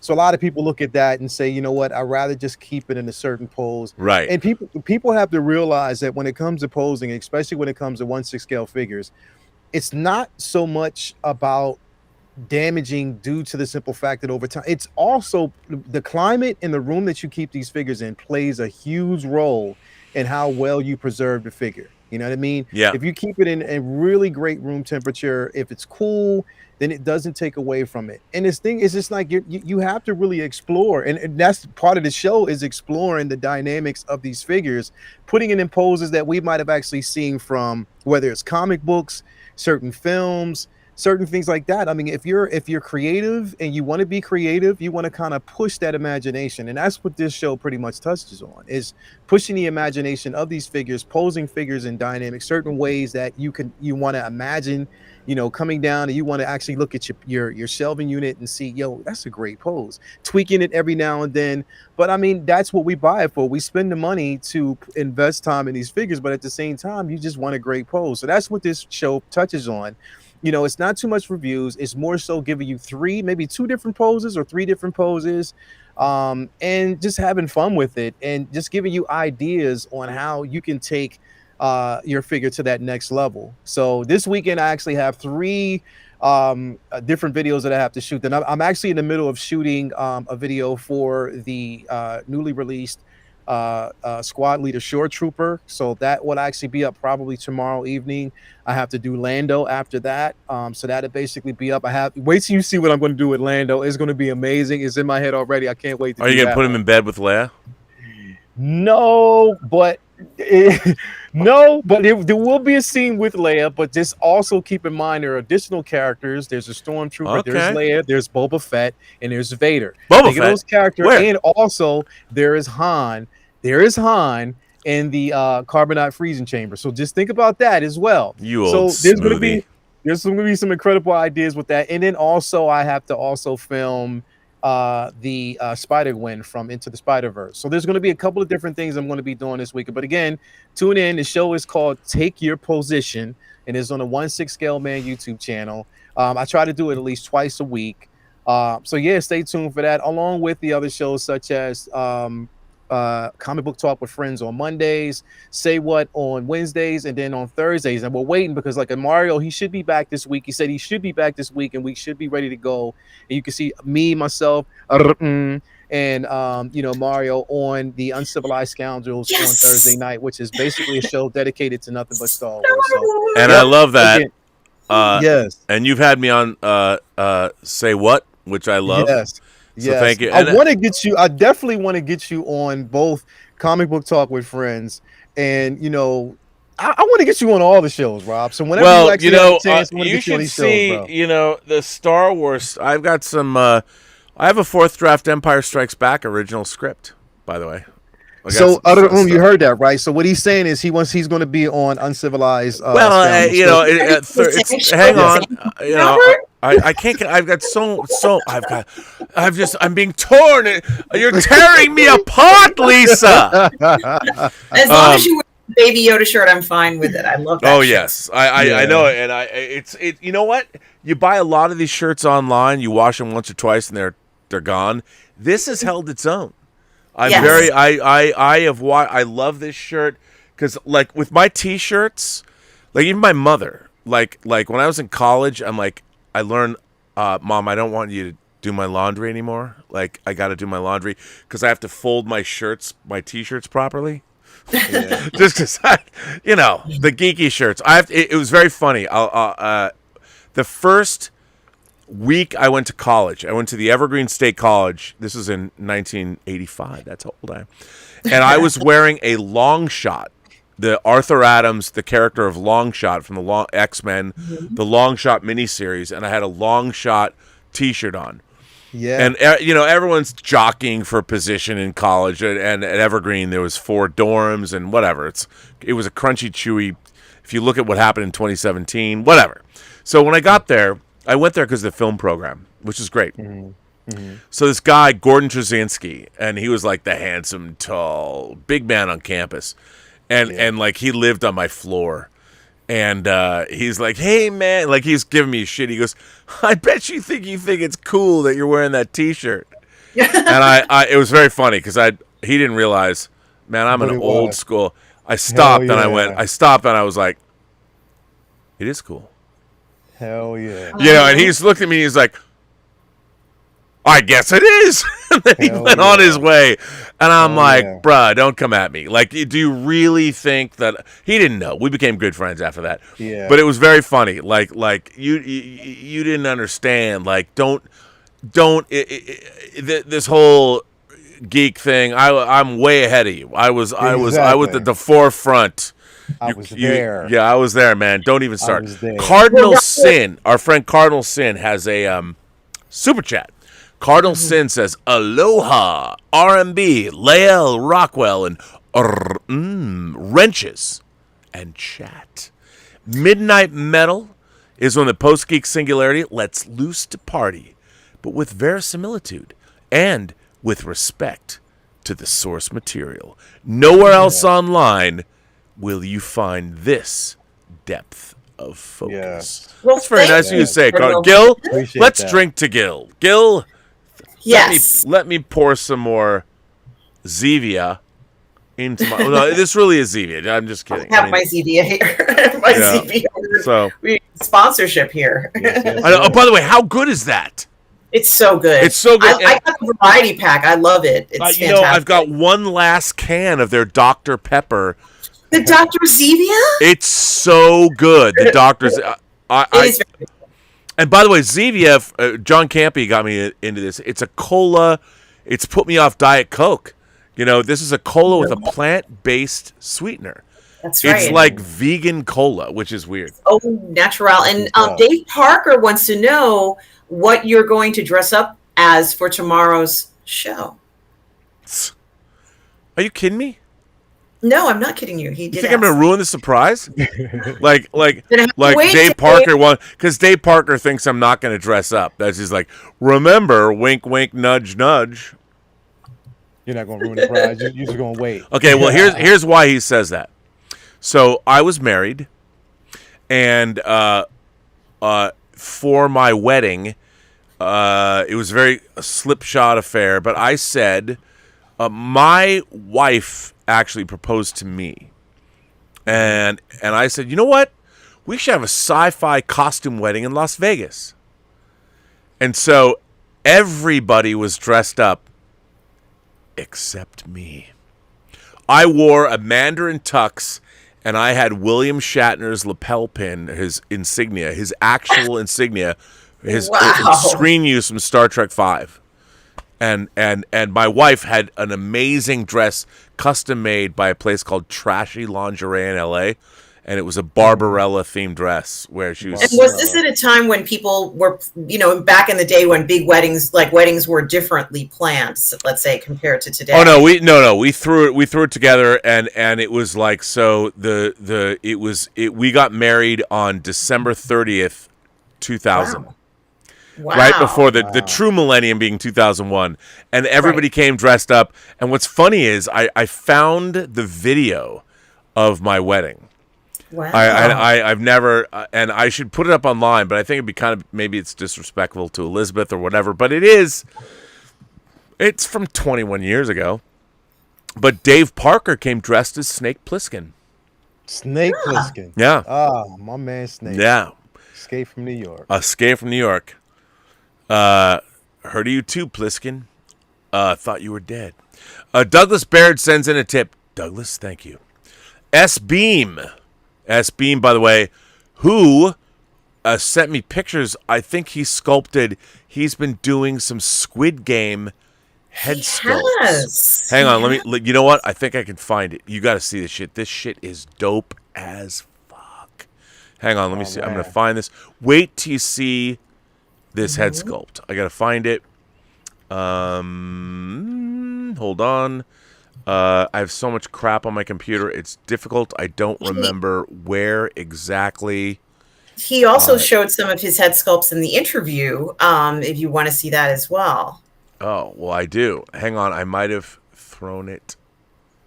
You know what? I might have actually put it away. I've got it on my Twitter. I'd have to find it. I don't want to make everybody, wait to see it. But it is, trust me, it's awesome. And it's worth the wait. Oh, nope. I found it. Check. You know what? I'm going to go to live so you can see it immediately. Mm-hmm. So here's on the picture. If you can see this, look at this head sculpt. Come on, man. Oh my God. This is S-Beam, our own S-Beam. His head sculpt for 456. Oh, that wasn't mine. Oh, S-Beam says it was. I thought it was yours. Well, S-Beam, it wasn't yours, but it's still excellent. But your head sculpts are excellent. Yeah, Rob and Justin head sculpt. I cannot wait. Well, if you look at the interview, Robert, I think you might see. I think S-Beam shows your head sculpt in the interview. Oh, he's done a great job. I can't wait. He's actually supposed to next week, because we talked about it next say what I'm gonna have S-Beam on to show his head sculpts. I cannot wait because that's my guy. Oh, he's the greatest. Yeah. Oh my God. So wow, we're getting some weight. I gotta just jump ahead. Captain Brad Brickley is here. Now, Captain Brad is an actual sea captain, and he is the captain of Washington State Ferries. Now, for those of you who might not ever have been to Seattle or seen the Puget Sound, Washington State Ferries are 300 feet long. They carry tons of cars, and they go through Puget Sound. They're huge boats, and if you're a kid, ferries are the coolest thing. And whenever I go to Seattle, I always go on ferry rides. I take people. They're amazing. So Captain Brad was the first person that I actually met from the channel in meet space in real life. We met in Wenatchee at a convention. He came down. He's got a great man cave, a great home theater. Captain Brad, good to see you, sir. Haven't been around a while. One thing that helps me avoid comic film fatigue is making a conscious effort to mix up my genres. One of my favorites last year was The Father. I cried. That's the Anthony Hopkins film that he was nominated for. Or he won. He might have won. It was an amazing film. Amazing film. Amazing film. Yes. So, Captain Brad, good to see you. How is that man cave you have up on the top of your house? It's pretty dope, dude. And one day, I have a dream of going onto his Washington State ferry and letting me drive it, and I want to do a whole 360-degree circle with a 300-foot Washington. I don't know how that would work. Probably wouldn't fly with the authorities, but it would be good. S-Beam says, Halloween is the best holiday. Been working on sculpting the last hour or so. Time for bed for me, but you're all awesome, and your discussions are always great. That's very Thanks, nice of you to say. SB. S Bean. Thanks for the great stream. Have a great night to you and to the chat. Metal. Yes. Love yes. hearing that. Cardinal Sin says, I got married on February 29th, 2000. Don't forget to finish your toast. Well, here's a toast to all of you. It is Devil's Night. It is October 30th. Let's drink to Eric Draven. You know, Mother is the name of God on the lips of all children. Yes. Can't yes. rain all the time. Yes. SB, that's when he said it wasn't me, Rob, but it was excellent. So thank you. So, boys and girls, I did want to have a topic on tonight's show.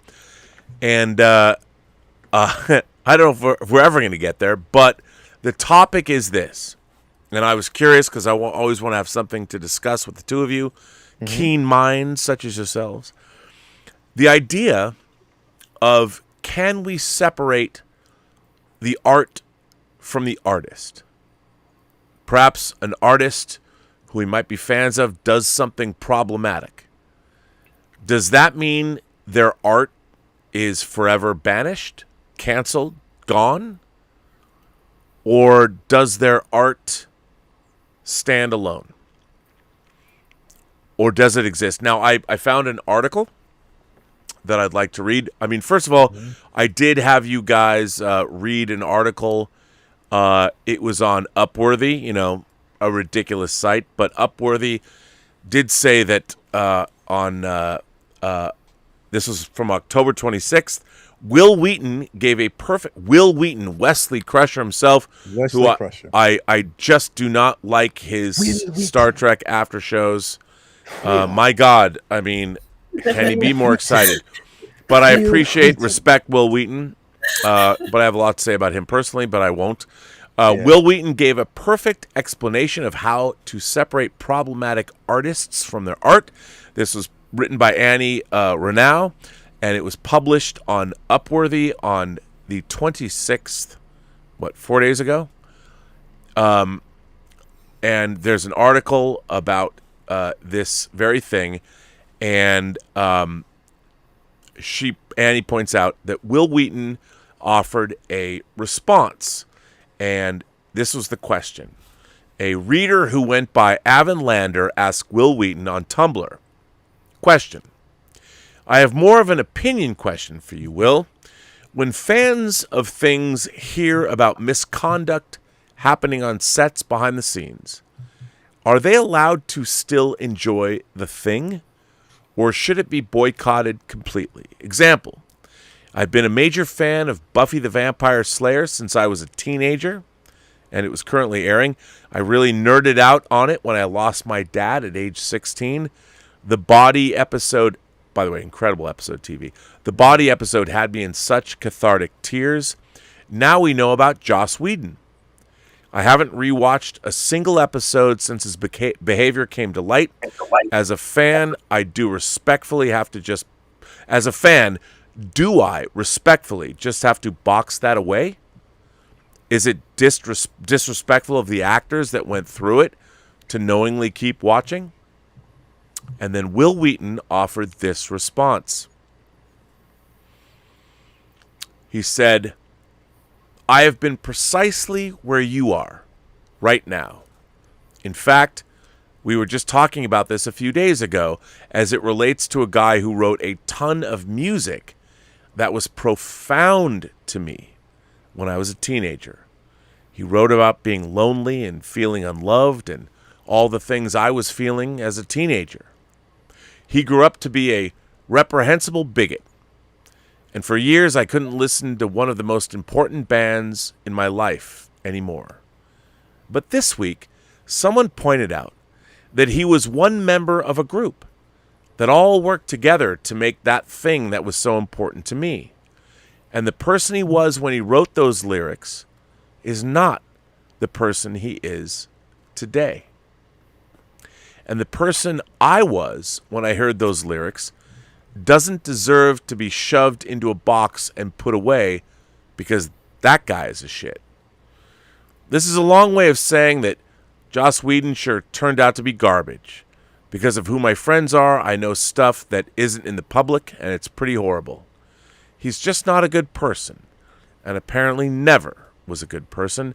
But Buffy is more than him. It's all the actors and the crew who made it. It's all the writers who aren't Joss. Joss is a part of it, sure. And some of the episodes he wrote are terrific.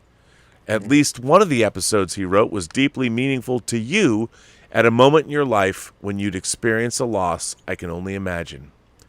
The person you are now and the 16-year-old you were who just lost their dad are more important than the piece of shit Joss Whedon revealed himself to be. His bad behavior is on him. He has to live with it and the consequences of it. 16-year-old you who just lost their dad shouldn't have to think about what a shit Joss Whedon is for even a second. That kid and you deserve to have that place to revisit when you need to go there.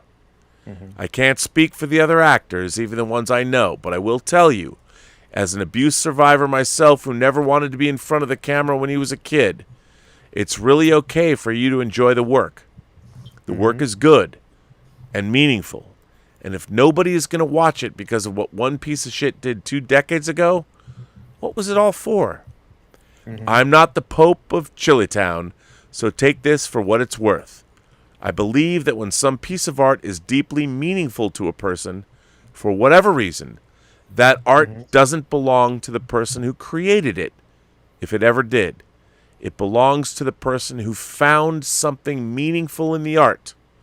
If it feels right to you to put it away and never look at it again, that's totally valid. But if it brings you comfort or joy or healing or just warm familiarity to bring it out and spend some time with it, that's totally valid too. I've written a lot of words.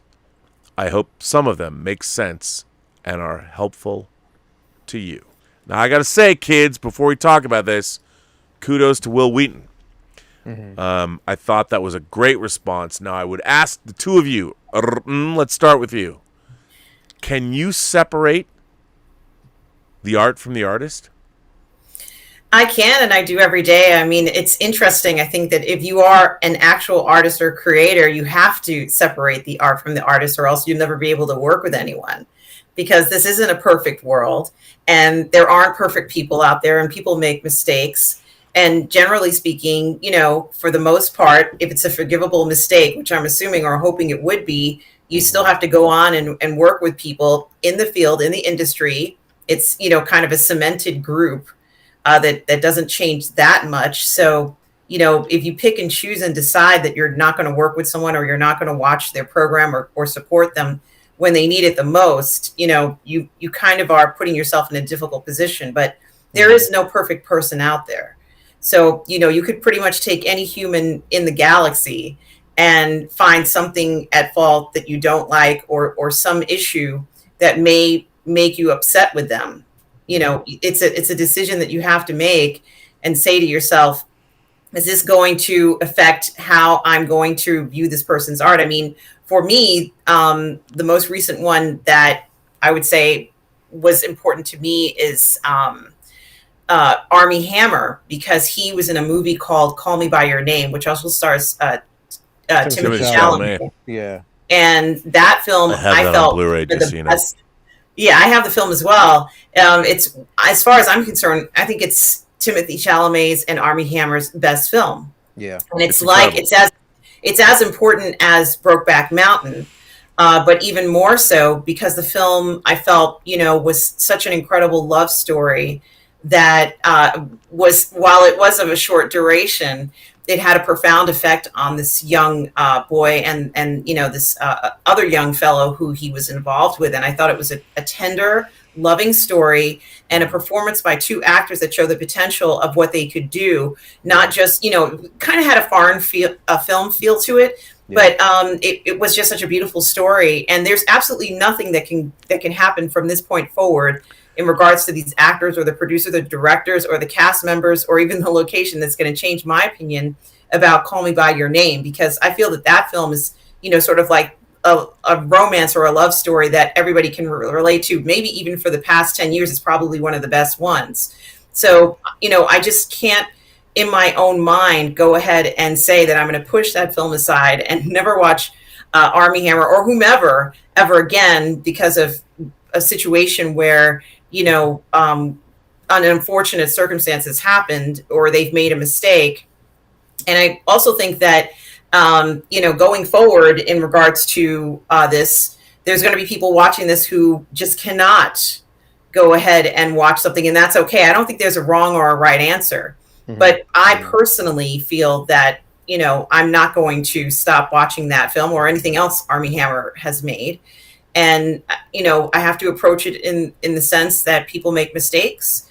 And, in some cases, we don't even know if it's a real mistake or not. But in some cases, when it is, it's a very difficult position that you're putting yourself in. And you have to make a conscious decision for yourself, whether you're going to go ahead and say, I don't want to have anything to do with this particular piece of work. And another one that comes to mind for me was a film from 2016, where they used the same name of another controversial film, Birth of a Nation, where Nate Parker, the director who was accused of unfortunately some sort of sexual assault. Mm-hmm. And the person who, and I think I'm getting all the details correct, the person who accused him of the sexual assault later on committed suicide. And so it was, somewhat of quite a complicated situation, as they always are. Yeah. But it actually detracted away from the film, and a lot of Hollywood people. And when I say Hollywood people, I mean like European acquisition people who are going to go ahead and look at films at film festivals. Looked at the film, and the film should have been sort of like a celebrated film. And focus on in a different way. But what happened was, when this situation came out about this director, almost all the attention and accolades and praise about the film was kind of pushed aside. And a lot of focus was on the director, and it really took attention away. So it's not just an individual decision. I think, especially since the article's about Will Wheaton, who is in the business. So, if we're talking about people in the business, it's a completely different situation now. In the situation with Birth of a Nation from 2016, they were asking whether or not if you can separate the art from the artist in a situation where it was at the height of, or the introduction of, the Me Too movement. Right. So, there was a lot of that going on where people were suddenly looking at people's resumes and backgrounds before they were even looking at the title of the film, before they were looking at the subject matter of the film. And one interesting thing that they found was the perception of, let's say, American acquisitions versus European acquisitions, what the Europeans were looking at. And I think at the time, perhaps, and I'm not sure, there's a lot of European guests who listen to our chat here and who are here tonight.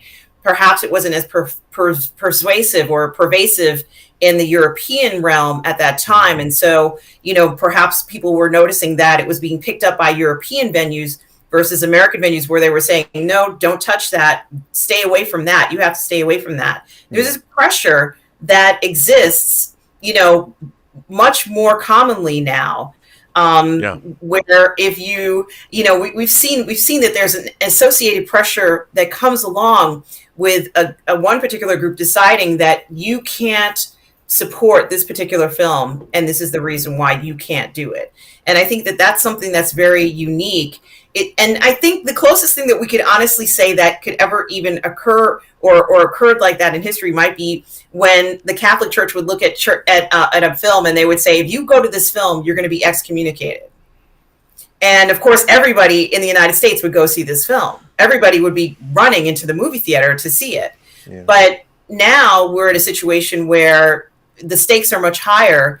If you go ahead and you decide on your own that you're going to support something like this, often what can happen sometimes is that, your name's put on a list, or, you're called a specific, supporter of something that you probably are not a supporter of. So, it's a very slippery slope that's happening. But I think I'd like to think that for the most part, that people are going ahead and making decisions on their own and are not being pressured into making a decision as to whether they're going to support a specific type of film or a play or a book, just because another group is telling them, hey, we don't think you should do that. So this is another element that I think is very interesting. And, perhaps it's taken the place of what the Catholic Church would say about excommunication, or another, let's say religious affiliation, or even a country that might go ahead and say, no, we don't want our people watching this.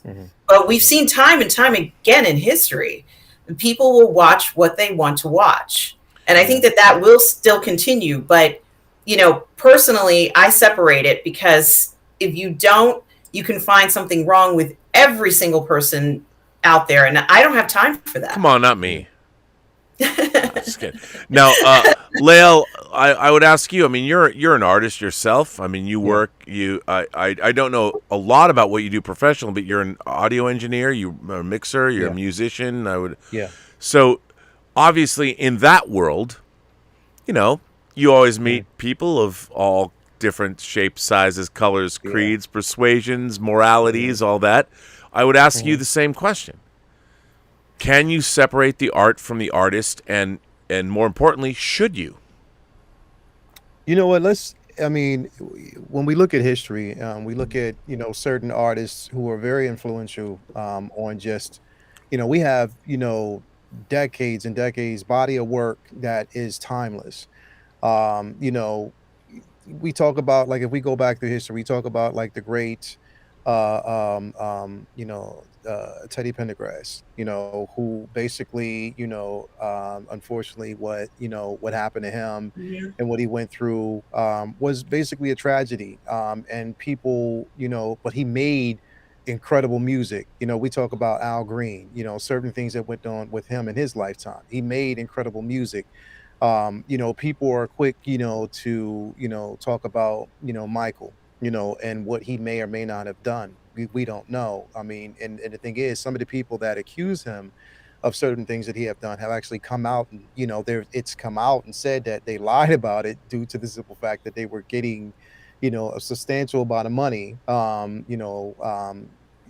hush money or whatever, if people want to call it that. Look, the bottom line is, when it comes to an art form and when it comes to art, they've been gifted to present something that, once they've given it to the world, it's no longer theirs. It's up to us to interpret it a certain way, and embrace it a certain way.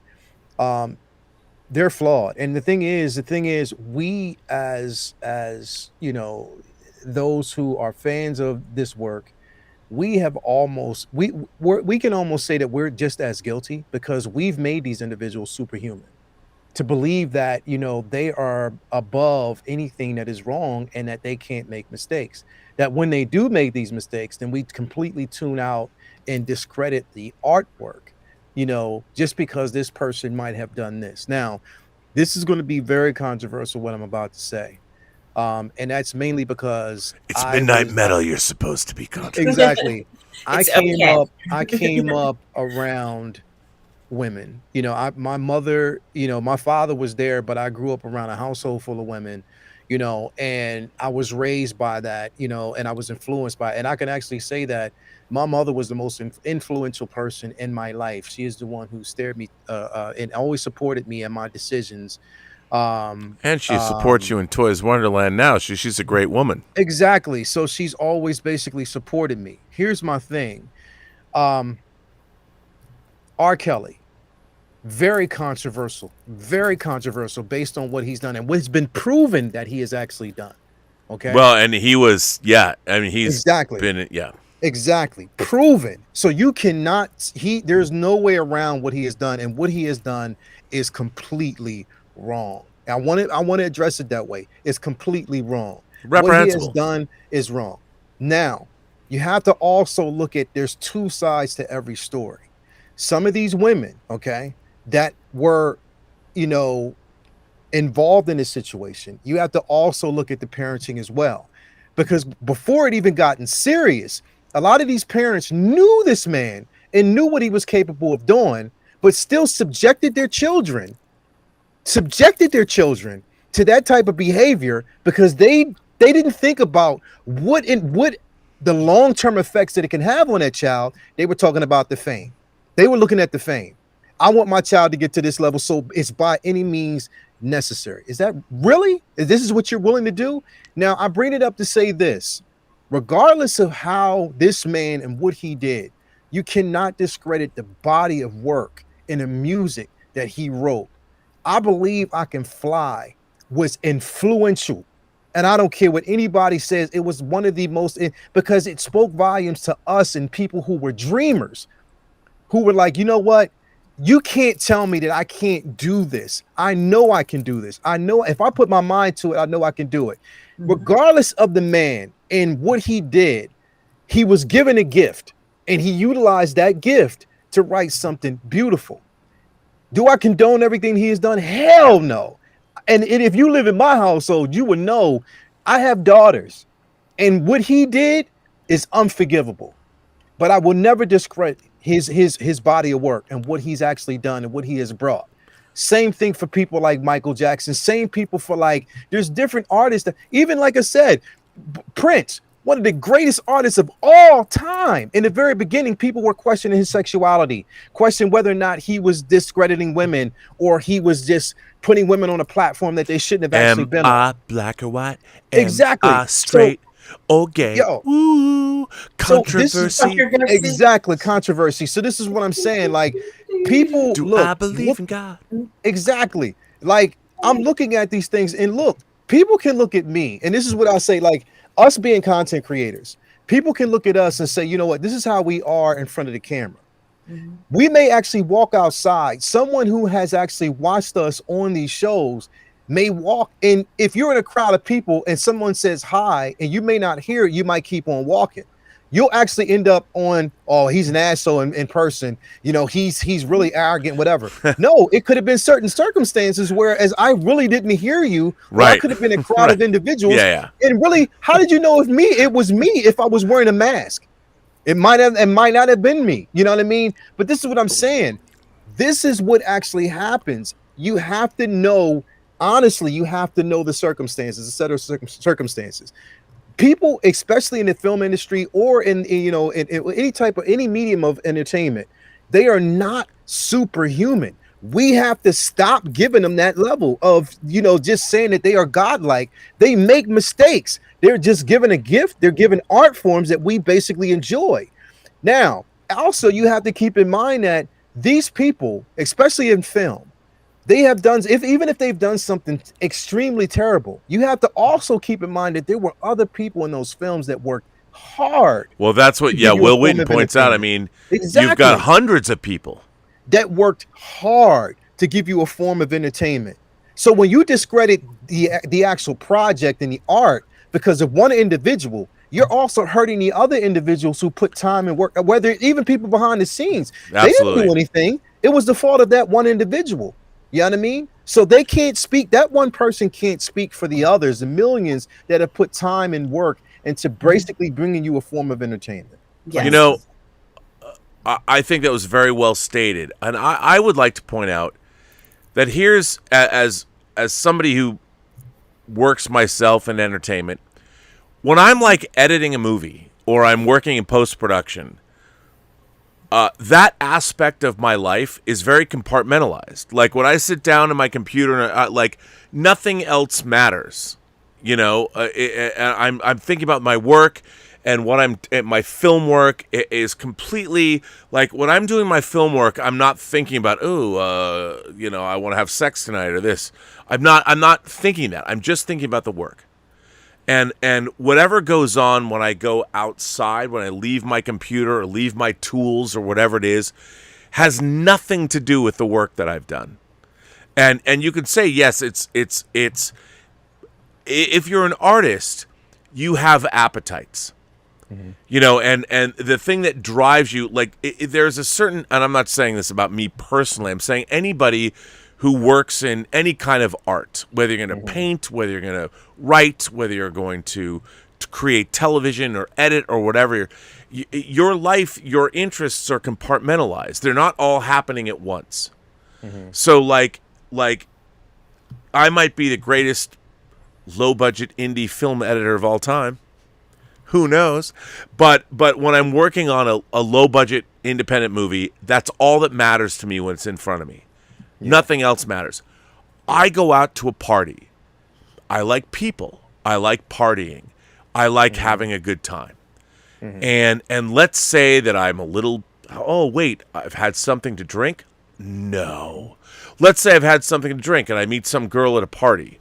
You know, we're talking and we're actually, she's very attractive and whatever. And I'm not saying I would do this, but let's say I do something wrong, or I find out like I'm not paying attention. I'm at a party. I'm like, whatever. We're all here to have a good time. I would just assume you're here. And if you're coming on to me in some way, shape, or form, like I'm not. If I was single, let's be clear, and something happens, you know, and let's say that in the middle of an encounter. By the way, I'm good at what I do. It's not going to happen like this. But let's say I was bad. Let's say I'm not the cunning linguist that I am. But let's say that something bad happened. And suddenly she gets upset. She goes away. She runs away and gets mad at me and goes on social media and goes on Instagram. Robert Meyer Burnett's a fucking horrible degenerate. He's terrible and blah, blah, blah. Fuck him. Yeah. Well, suddenly, Tango Shalom, this didn't happen. This is a hypothetical. Suddenly, I've worked for 5 years of my life on this movie. Has nothing to do with anyone else. And I have a brief encounter with a girl at a party. And she pillories me on social media. And then not only am I destroyed, but the work and everyone else who worked on Tango Shalom that had nothing... That we a long time ago is gone. It is swept away. Now, I don't even know this scenario. I didn't even come up with something I actually did to this girl or didn't do that. I don't even know what it is. It doesn't even matter. Let's just say it went south, whatever it was. I mean, when I go south, usually it's pretty good, you know what I'm saying? But in this case, it didn't work. And it was bad. So and then suddenly the movie, the work, the hundreds of people that worked on this film, all of it has been discredited and destroyed. And I think that's wrong. Exactly. And I think and in our society now, because I actually think in our desire to be inclusive and like for me, I want all voices to be heard. And what I want to see is great movies. The problem is movies are really hard to make. And they're really hard to make well. You know, Spike Lee did not make She's Gotta Have It because somebody added him to some inclusion writer to some whatever. Yeah. He went out on his own.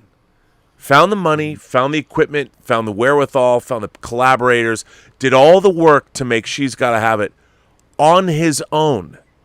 No one told him, well, we're going to allow, you know what, we need black filmmakers, so we're going to have this, you young man, come over here, we want you to make... No, he went and made it on his own. He put up with everything an independent filmmaker does, not because he's black, but because he's an independent filmmaker.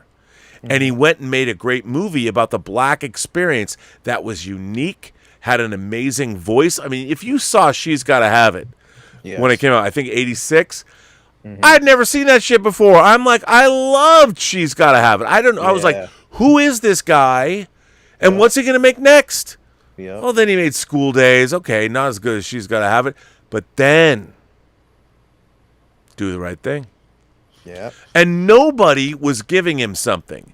He was somebody who reached out and took it. Yes. And no one is stopping anyone. I don't care who you are. No one is stopping you from making a film. There is no gatekeepers in Hollywood. Yeah. Because you don't have to be in Hollywood to make a movie. The problem is making movies is really, really hard.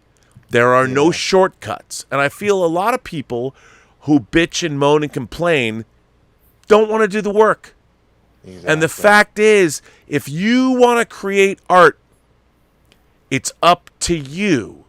No one should be able to tell you what you can and can't do. We have the tools. We have the technology. If you're good, you'll figure out a way. Yep. Don't blame anyone else. There are no gatekeepers when it comes to making movies. None. And if you think there are, you're fooling yourselves because you're too lazy to do the goddamn work. And I will say this with every fiber of my being. I am waiting for you to make your movie. Please go do it. You know, even though I haven't finished our film festival, it's now a year old, people who made films for the first Intergalactic Imagination Connoisseur Film Festival, their films have been winning awards at festivals. Not mine, because I haven't given them out. But they did the work. They did the work. And here's the thing. That's amazing. You have to do the work. No one can take it away from you, and certainly no one can stop you from doing it. Exactly. And you know what? People want to hear from you. There is no closed doors. There is no gatekeeping. People want to hear. They're desperate to hear your original voice. Yep. But the thing is, making movies is really, really, really, really hard. Easy. Not easy. Not at all. And whether it's music, writing, art, action figures, everybody is waiting to hear from you. They do not care if you are black, white, gay, trans, pink, polka dotted from the planet Trafalmador. They don't care. You know what people want? They want great experiences. They want great art. They want great stories. They want great product. They want great paintings. They're waiting for you to inspire them. Exactly. And there is no, I mean, this whole thing, well, we have to have inclusion. It's not, first of all, the reason there's not enough voices is because it's fucking hard. Yeah. I mean, it's just really, really, really difficult. And no one, I mean, maybe it's hard to get in, but you know, Spike Lee, it's not like he had, when he made She's Gotta Have It, you know, it's funny, I watched a clip from it the other day recently. I'm like, God damn it, I forgot how good this movie was. Because I hadn't seen it. I mean, it was so original. It was so like, wow. You know, and even the way it was shot, dude, was so unique. Black and white. I mean, it was, I loved it. And the funny thing, even Spike Lee put himself in his own movies. I mean, he's, you know, Mookie in Do the Right Thing. It's not like Spike Lee is a movie star, but he did it because he went and made it happen. Now, here's the thing, though. Bro. So, you know, your people are deeply flawed. We're all sinners. We're all problematic. So if you do something stupid, and it's not even necessarily in your nature, you get angry. I've done things I'm not proud of. I've done things I'm embarrassed by. I've done things, if they came out, maybe it would destroy my life. Well, maybe not. But the thing is, that's not me. I mean, I you know, and going out online, and I talk live off extemporaneously off the top of my head. And now on these shows, I drink. I mean, I do crazy shit. And like, if one day somebody were to judge me, like if I were to try and get a job in the corporate world, somebody would find the one Midnight Metal where I'm like, oh my God, you guys, I can't believe. And they'll be like, you know, Mr. Burnett, we don't think that you represent the best interests of our company.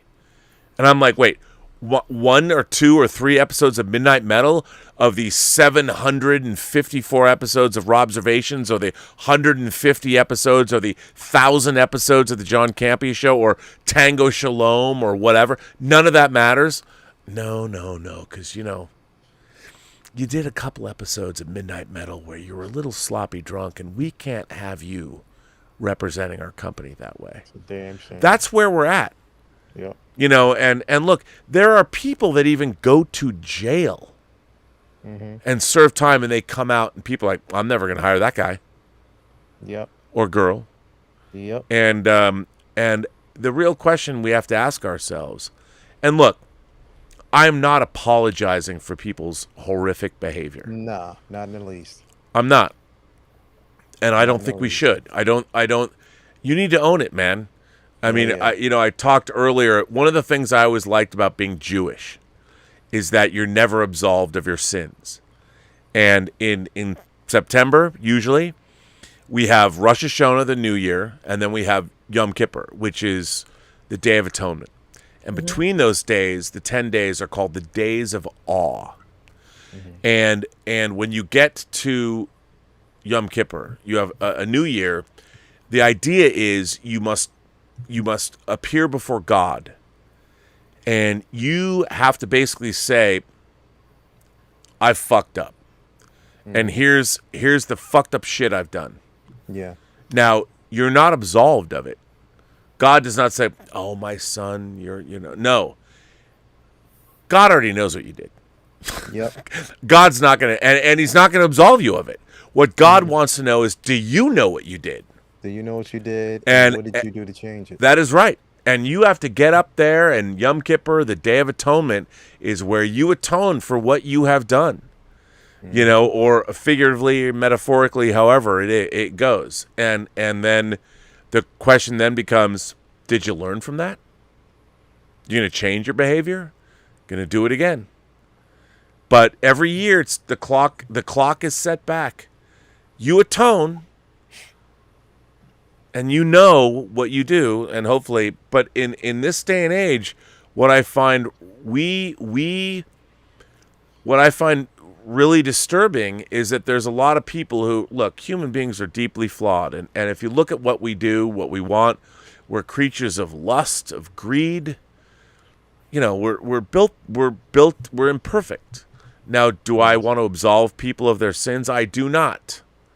I don't. I think everybody should atone, but they have to know what they're atoning for. But, you know, like you said with R. Kelly, it's really hard. He was a shitbag. That guy? Yeah. He was a very talented dude.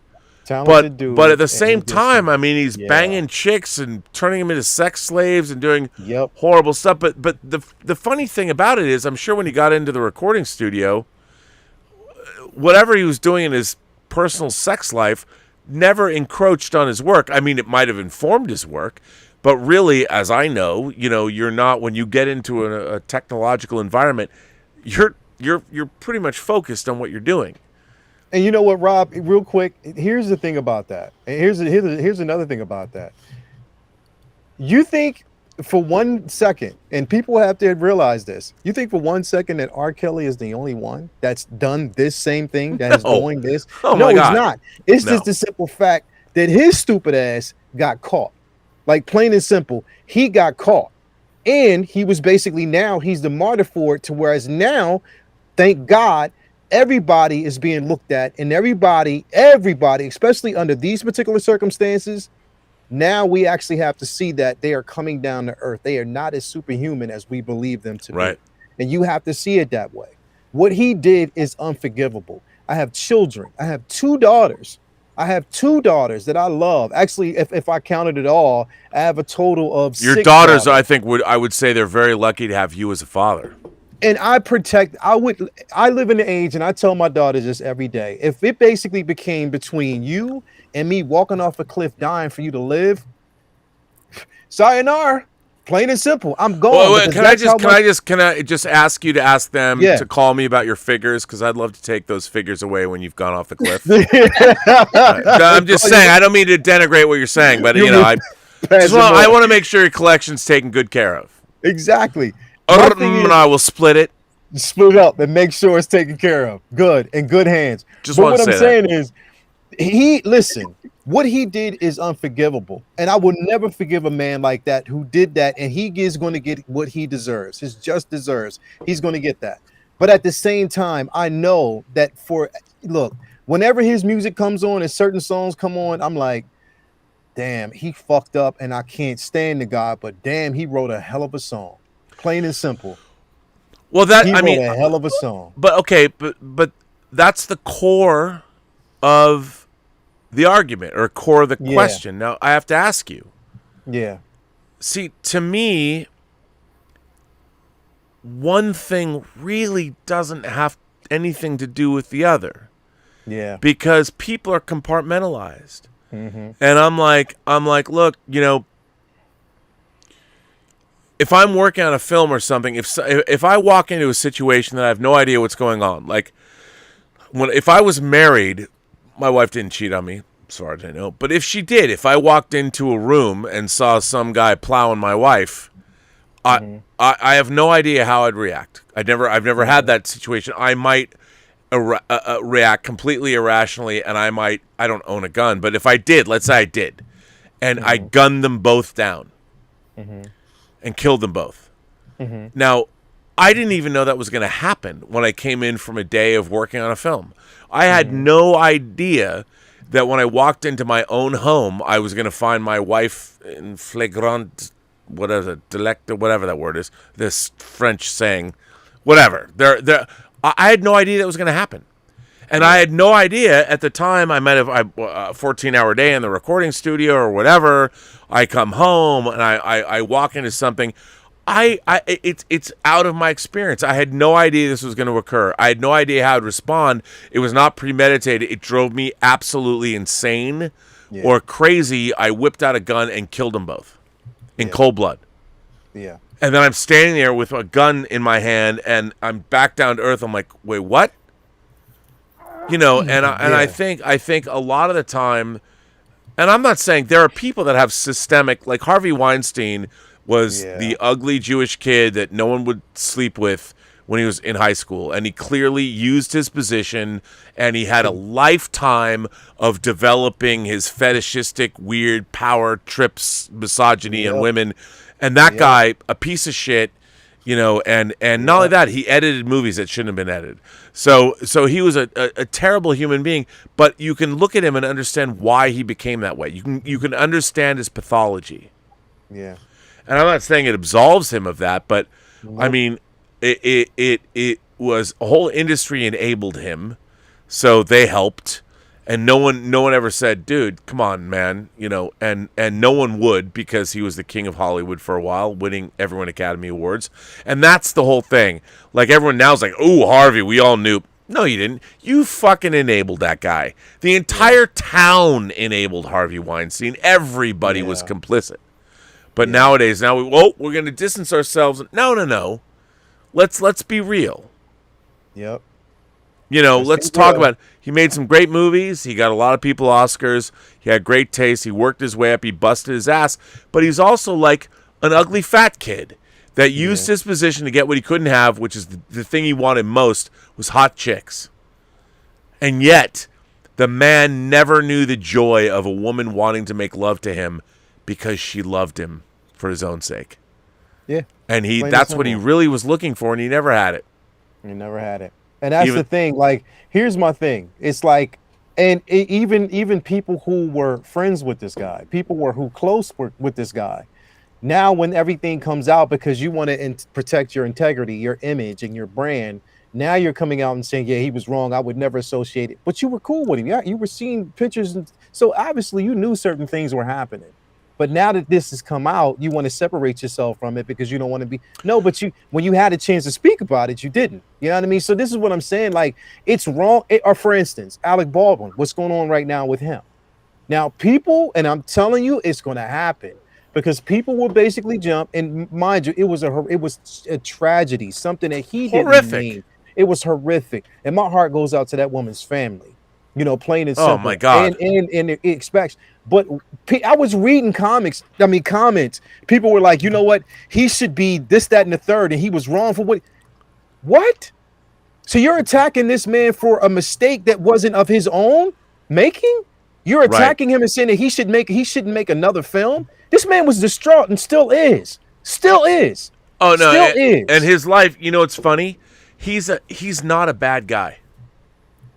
He's not a bad guy, and this kind of accident. There's a lot of reasons, and it is a horrific thing that should have never happened, and making low budget movies, you're flying by the seat of your pants all the time. Everyone's like, well, there should be safety. Yes, there should be, and anybody worth their salt would make sure. But on a low budget movie, you're trying to get your movie made. You do whatever you can to get the film made. Normally, this kind of thing doesn't happen. It's so unfortunate, and it is. But Alec Baldwin is, he's unfortunately he was a producer. He's the guy who pulled the trigger. There's a lot of problematic stuff here, and a woman died. Yes. And the director was wounded. I mean, but here's my problem. We all want to blame people. It's like that's our. You know why I usually love the movie business? Because when you're making a movie, you don't have time to blame people. You just have to surmount the obstacle. And look, the reason when you're working on movies, usually you're working with great people that you don't have to blame. Because if people fuck up, they're like, I fucked up. We gotta fix this problem. No one has time or money to pass the buck, and it's happening in real time. So you have to fix this issue right now. And I feel that, look, our society, we love when other people fuck up and to point our fingers or whatever. And it's, it's like a sense of Schadenfreude, where they're happy when someone makes a mistake and it harms them somehow. But by the way, I just want. There's people have been firing out. I don't want to fall away from these super chats. The Jughead, number one. Greetings to you, Robert, my white brother. Love and respect to you, Lael, my African FBA brother. And love and respect to you, my sister. Love and respect to you all from the UK. Thank you. Yes, Jughead, thank you so much. But you know what? Wait to go to the UK, man. You know what? White, black, brown, I'll just be your brother. Doesn't matter what color we are. And by the way, I'm going to come to the U-Head. I'm going to come to the UK, Jughead. We're all going to go to the Odeon Theater in Leicester Square. We're going to go see a movie and have lots of pints at the bar next door. Welcome me with open arms, yes. Absolutely. Stub McShave says, I have a problem with Kevin Spacey in LA Confidential, but I don't have a problem with OJ in The Towering Inferno. I think it may have to do with how similar the art is to the thing they're accused of. Spacey persuading the young man rings a bit too close to reality. That's a really interesting point, Stubble. For those of you who don't remember LA Confidential, Kevin Spacey plays a character, a cop named Jack Vincennes, who is on the payroll. He's a cop. He's the technical advisor to a TV show called Badge of Honor, which is AKA Dragnet, and he also does side work setting up people for Sid Hutchins, who has Hush Hush magazine. And one of the people he hooks up or sets up is a young man, a wannabe star who's having a gay tryst with another man.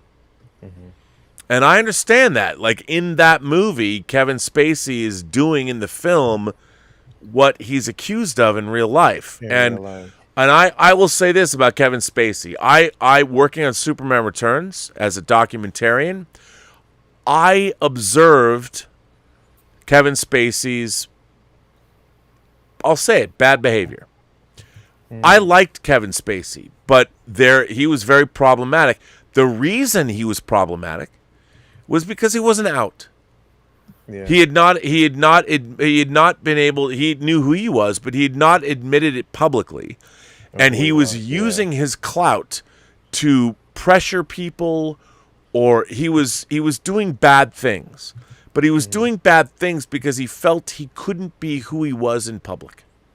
Now, I'm not absolving him of his sins, But he was a man that was trying to live a double life, was not being the person he knew that he was, and I felt sorry for him.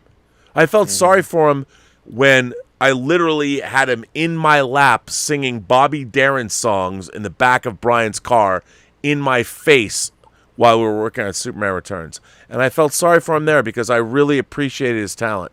But you know what? He was a guy that never came to terms with who he was. He was insecure, and that consumed him and led him to bad behavior. I'm not absolving him of those sins, but I would say that it's unfortunate he couldn't feel he could be the person he really was his whole life. He was scared of that, and his genius and his brilliance was undermined by the fact that he wasn't allowed in the world he grew up in to be the person he was. And that's when people talk about diversity and people talk about inclusion, especially in the LBGTQ plus community.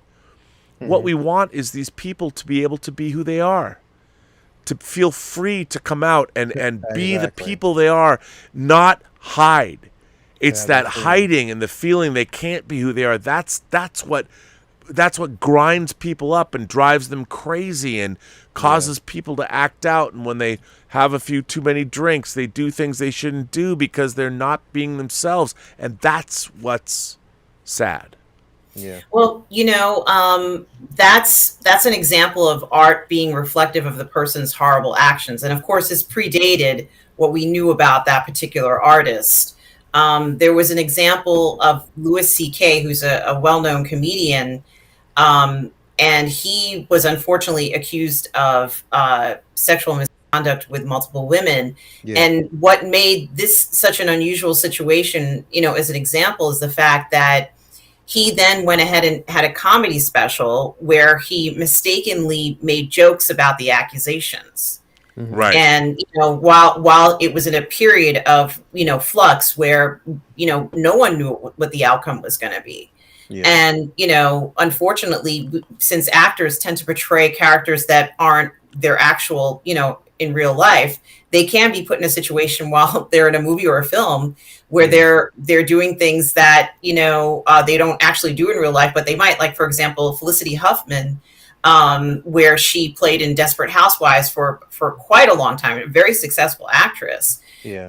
While she was in the situation where her child was involved in this bribery scandal, maybe not her child, but let's say unfortunately her child was associated with this bribery scandal. Yeah. I could see so many clips on television of Felicity Huffman's role as one of the Desperate Housewives saying, well, are you saying that I'm trying to bribe you? Like, they would keep playing that over and over again, knowing very well that, the situation, it just happened to be a coincidence in the case, perhaps with Felicity Huffman and some other artists. But in the Louis C.K. situation, where it was him going forward and doing this, quite unusual, but it's not, it's just something that can happen because of the nature of being an actor. Yeah. Right. Well, in Louis C.K.'s, I don't want to be flippant, but he was like, at least he asked.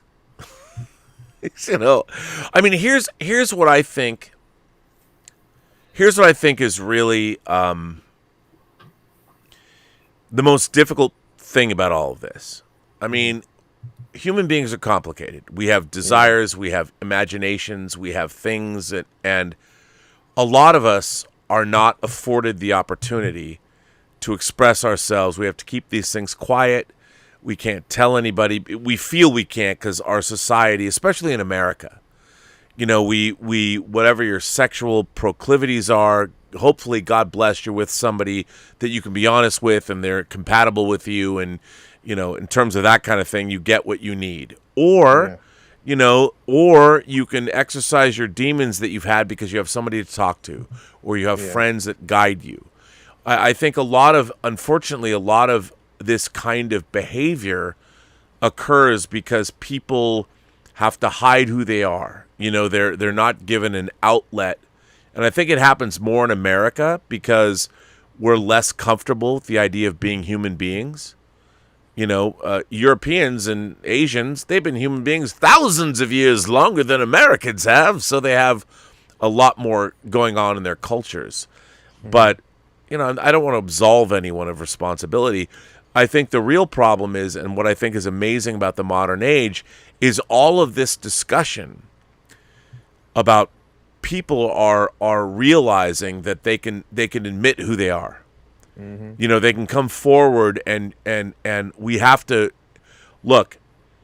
All the horrible things that happen that human beings are prone to do to one another, if we can move it, get it out in the open, and allow people who might be really troubled or know that they're going down a wrong path, if they have a place to go and share or maybe prevent bad things from happening. And look, there's a lot of assholes that will always do bad shit. Yeah. But you know, we need a culture. We need to have a culture that is not. And I have to tell you, I think right now we don't have that culture. We don't have a culture where you can talk about things openly. Look, I might dislike somebody, and I might know it's wrong to dislike them. I don't. I pretty much love everyone. I'm just hypothetically. If I have a problem with someone, I know that I have a problem. I even know it's wrong to have a problem with them. But I know that I can't even admit it to somebody. I want to change. But I can't, because if I come out and say something, I could lose my entire livelihood or my life or whatever. And you know, we now live in a society where everyone's like, well, we want to have social justice, and everybody wants to have social justice, really. Everybody, I really do believe most people are kind-hearted, and they want everyone else to succeed. But nowadays, social justice is fascistic, and it's used as a cudgel. And I'm terrified. You can't, like, to me, can we have a conversation? Yeah. Look, can we just talk? Like, and we don't even have to come up with like, let me hear what you have to say and let me ask you questions. Let's have a dialogue, man. My whole channel is based on that. And I feel that even having dialogue now is dangerous. It is. It's even extremely asking, dangerous. you could get pilloried or people can brand you. Like, you ask one wrong question. Like, there are things I don't know. And if I ask the question, is that question phobic? No, I'm not scared of you. I'm not scared of you. I just don't know. Yeah. And exactly. If we can't talk, where are we? Where are we? Well, even the approach is questioned. Yeah. That's the thing, is like right now, we can't, and I said this on my page once, and people laughed at it, but I was completely honest and I was being true. Like, seriously, the cancel culture is basically more powerful than the government and more powerful than any superhero that you might have actually read in the comics. Because one word, they can say one thing that you basically say, and you can completely be wiped out. Your career can just be completely taken right from under you. Just one word they can use. And the thing is, here's the thing. Yes, we have some actors who, like you said, Rob, who they're living such a very private life that they are unable or afraid to come out and just express who they really are in public. So there's certain things that they do that are perceived, they're acting out, or, yo, wow, can you believe? No, this is who this person really was. It's just that you didn't know it. And they were afraid to basically put it out there. But there are also some actors, actresses, directors, producers, whatever, who use that power to their advantage to do the things that they know is completely effing wrong. Oh no, they're actually no. There are people that are evil, that are wielding power, completely inherently evil. Yes, and they use power to their advantage. For sure, and they do it, and they know that they basically. Oh yeah, no, those. Yes. Let me give you a story of one of the most kindest things that I've ever seen, and one of the most kindest dudes that actually say it, and I don't even know him. You don't have to tell another story about me. Always, Rob. You know I'm kidding. I'm just kidding. But listen, one of the most. All right, listen. I was coming back, because like I said, I was living in Sydney, Australia, and I was traveling back here to see my daughter, getting her ready for I actually had to come back here. I had to move back here once me and my first wife got divorced. And basically before we separated, we had actually came back here to visit family. And I remember we had, now mind you, anybody knows flying Qantas from Sydney, Australia to LA, that's like a 13.5 hour trip right there alone. Total trip from LAX, I'm sorry, it was LAX. Total hours from LAX to, and if you total the trip from Australia to LAX to JFK, it's 22.5 hour flight that you've actually been on. Oh, it's yeah. long. So anyway, we get to LA and we're getting that connected flight from LA to New York at that time.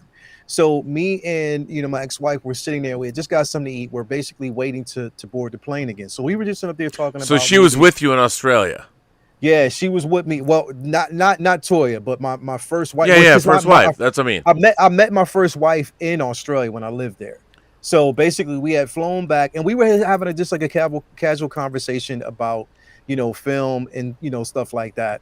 And we were talking about some of the we had a conversation about because I told her like at that time, pretty much one of the best feel-good Christmas films to me of all times, in modern times now, is Love Actually, because this is something that actually happened right after 9/11. Mm-hmm.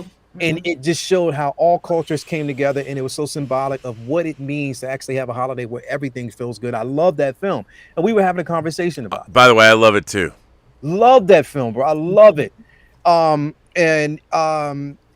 We were just having a full-fledged conversation. Somebody turns around and was like, you know what? That is a great film. I love that film. And when we just got to talk, before I could even say anything and turn around, she's tugging at my shoulder. She's like, turn around. It was Don Cheadle.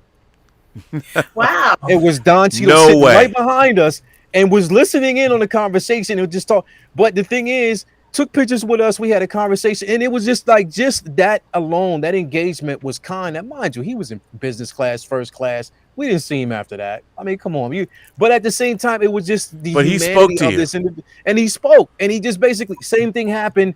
When we can you imagine if you could have said Rob Burnett can't wait to get the Endgame action figure, right? War Machine, but Iron Patriot.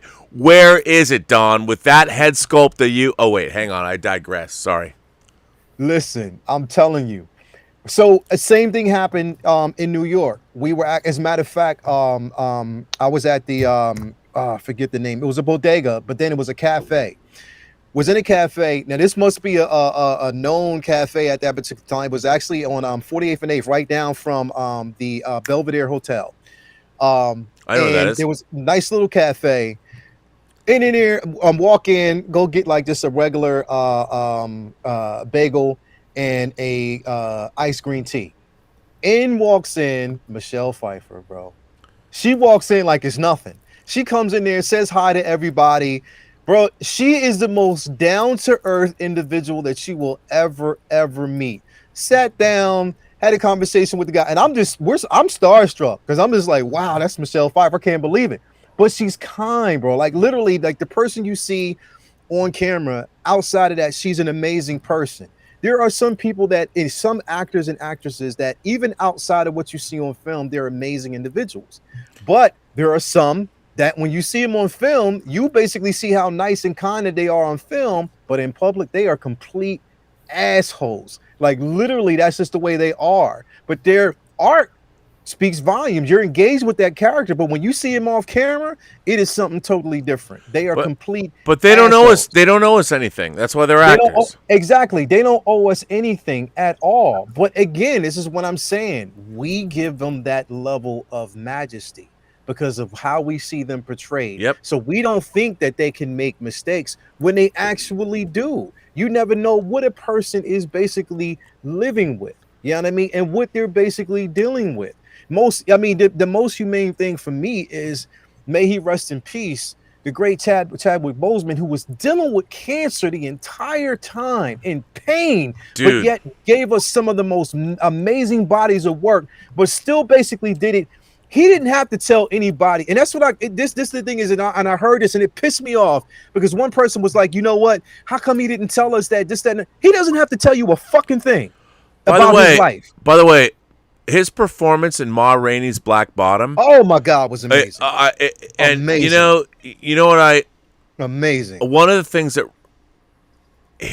how people were pillaring him online when he had pictures on Instagram where he was very thin. Yeah. You know, people were attacking him, and it's like that man. If you watch, also, like, he went. I think it was the AFI Awards where they were honoring Denzel Washington, and he came and spoke about, if it wasn't for Denzel Washington, I wouldn't be here. Denzel Washington put him through school. I don't know if you know that whole story. I mean, paid for him, and it's unbelievable. That guy.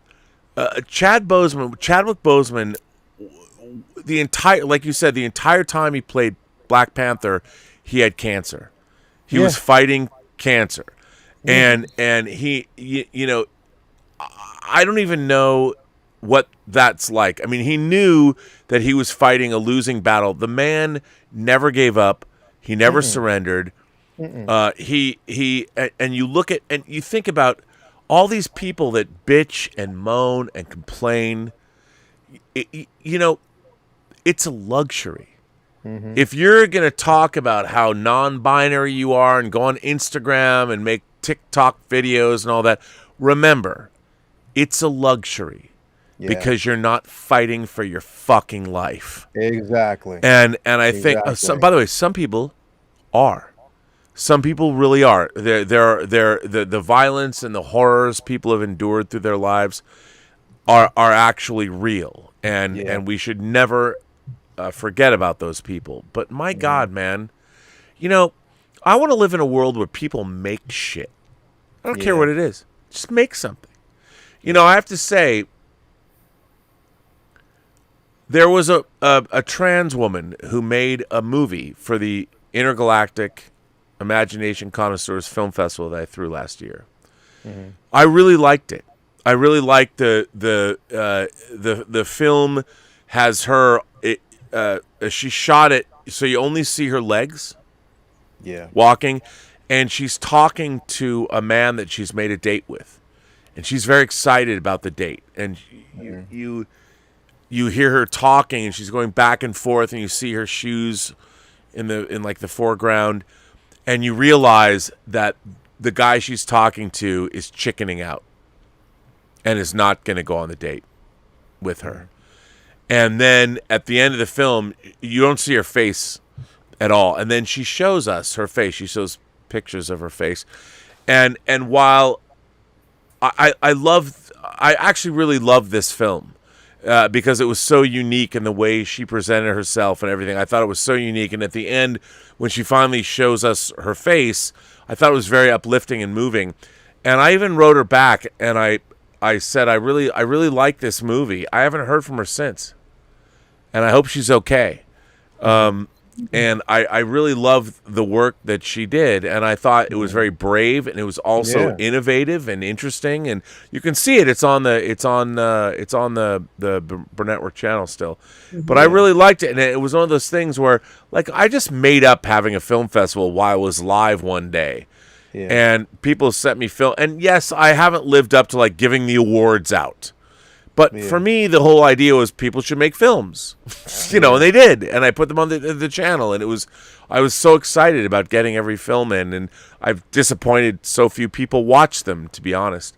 But now I've got more people watching. I hope more people. You can go if you go to the Burnettwork on YouTube. It's the first thing you see. You can. It's the Intergalactic Imagination Connoisseurs Film Festival. I would implore all of you to go take a look at those movies. There's a lot of great stuff. There's only one that I had to take down because it was going to other film festivals. But anyway, I mean, is it Kelly Brinks's movie? Kelly Brinks, is that the? I don't remember. Okay. But the movies, it's there. I'd have to go look. But I really liked it. I thought it was a really innovative film, and I wrote her back, and she wrote me a very nice letter. She goes, I would never make a movie. But since you had a film festival, I figured, okay, I'll make a film. And I'm like, I'll put it on YouTube. Yeah. And that was what was so great about the film festival. And I'm not trying to absolve myself for responsibility. It's been a year.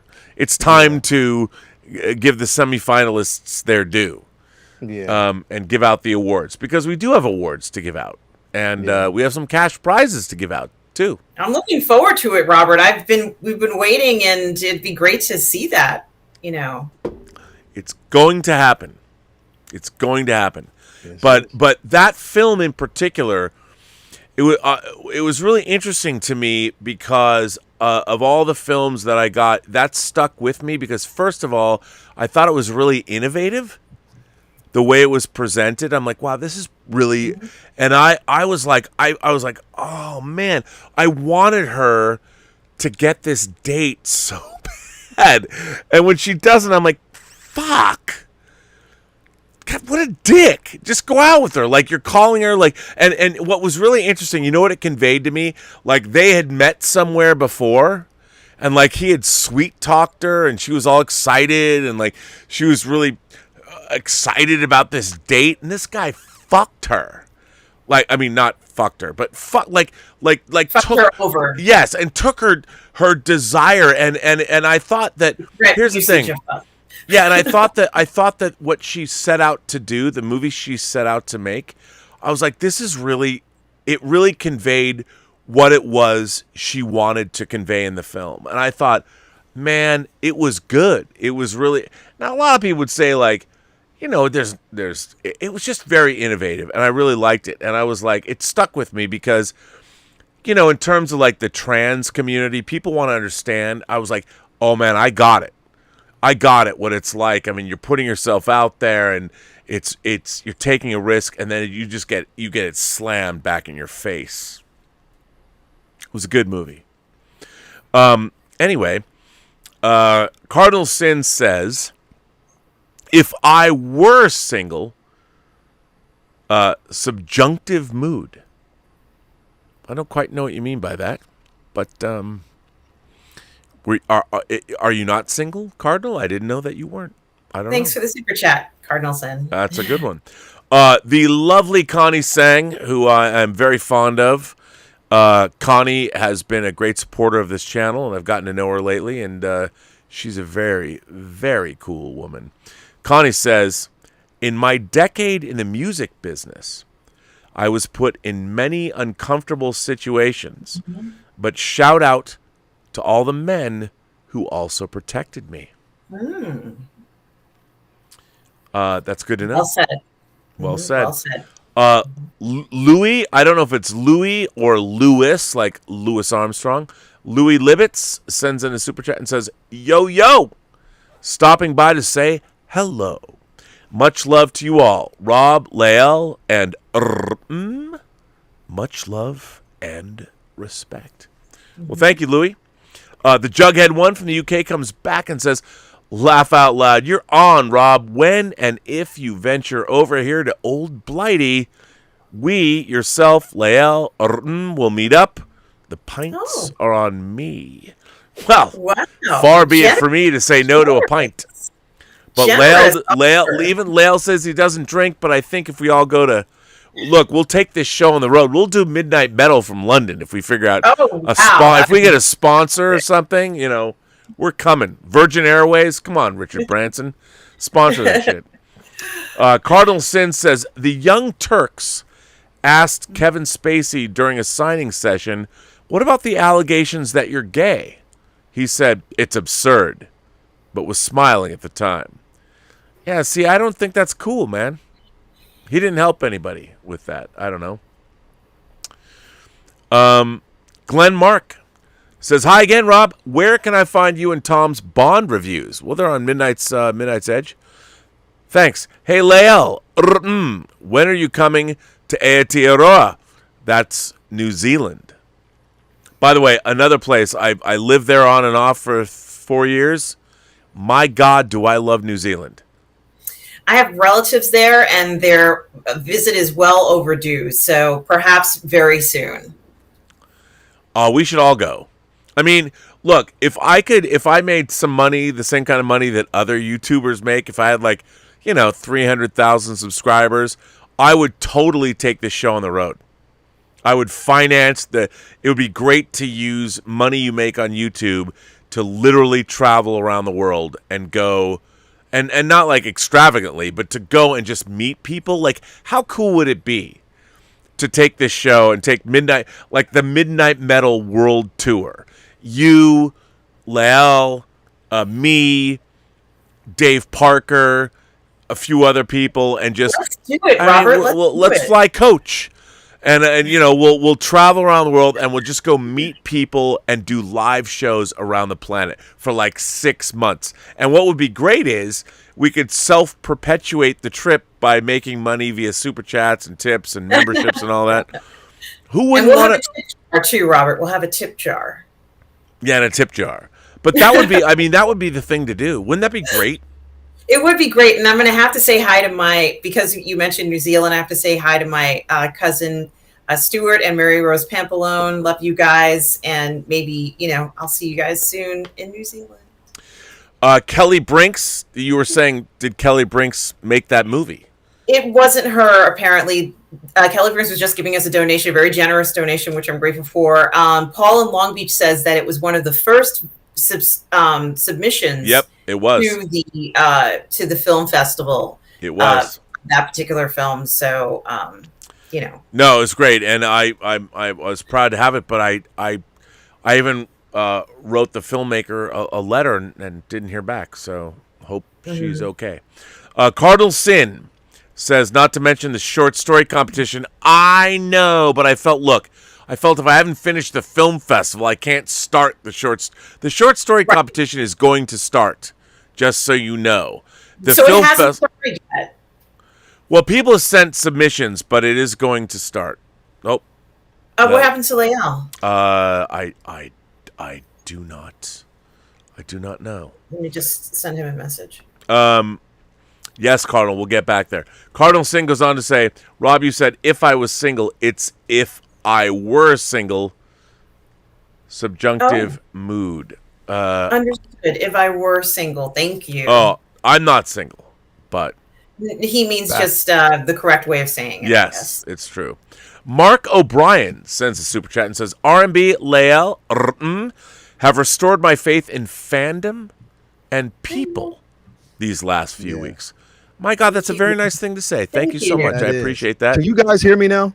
Yes, and we can see you now. I was muted. I was muted for a second. We can hear. Disappeared for a second. Too. Yeah. I had to come out and come back in because I was muted for some reason. It wouldn't let me do anything, so I'm back. I'm fine. Okay. Kelly Brinks sends another super chat and says, "Please fix Star Trek. My heart breaks." Well, if I actually do Robservations tomorrow, it's all about Star Trek Prodigy and where Star Trek is. Oh man, boy, I'll tell you what's great Star Trek though. This Star Trek Coda, the second book. The first book came out. This is, by the way, I've been buying Star Trek books since the 1970s. This is the second to the last Star Trek book I will ever buy in terms of novels. I have hundreds and hundreds and hundreds of them. Because Star Trek Picard has ruined the continuity of the novels, they had to end it. They were allowed to end it. This is the second. It's Crisis on Infinite Earths for the Star Trek universe. Yeah. And I'm loving it so much.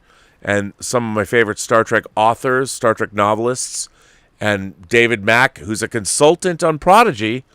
By the way, Star Trek Prodigy is a great-looking show. Love the characters, a lot of fun. Not Star Trek. It's not Star Trek at all.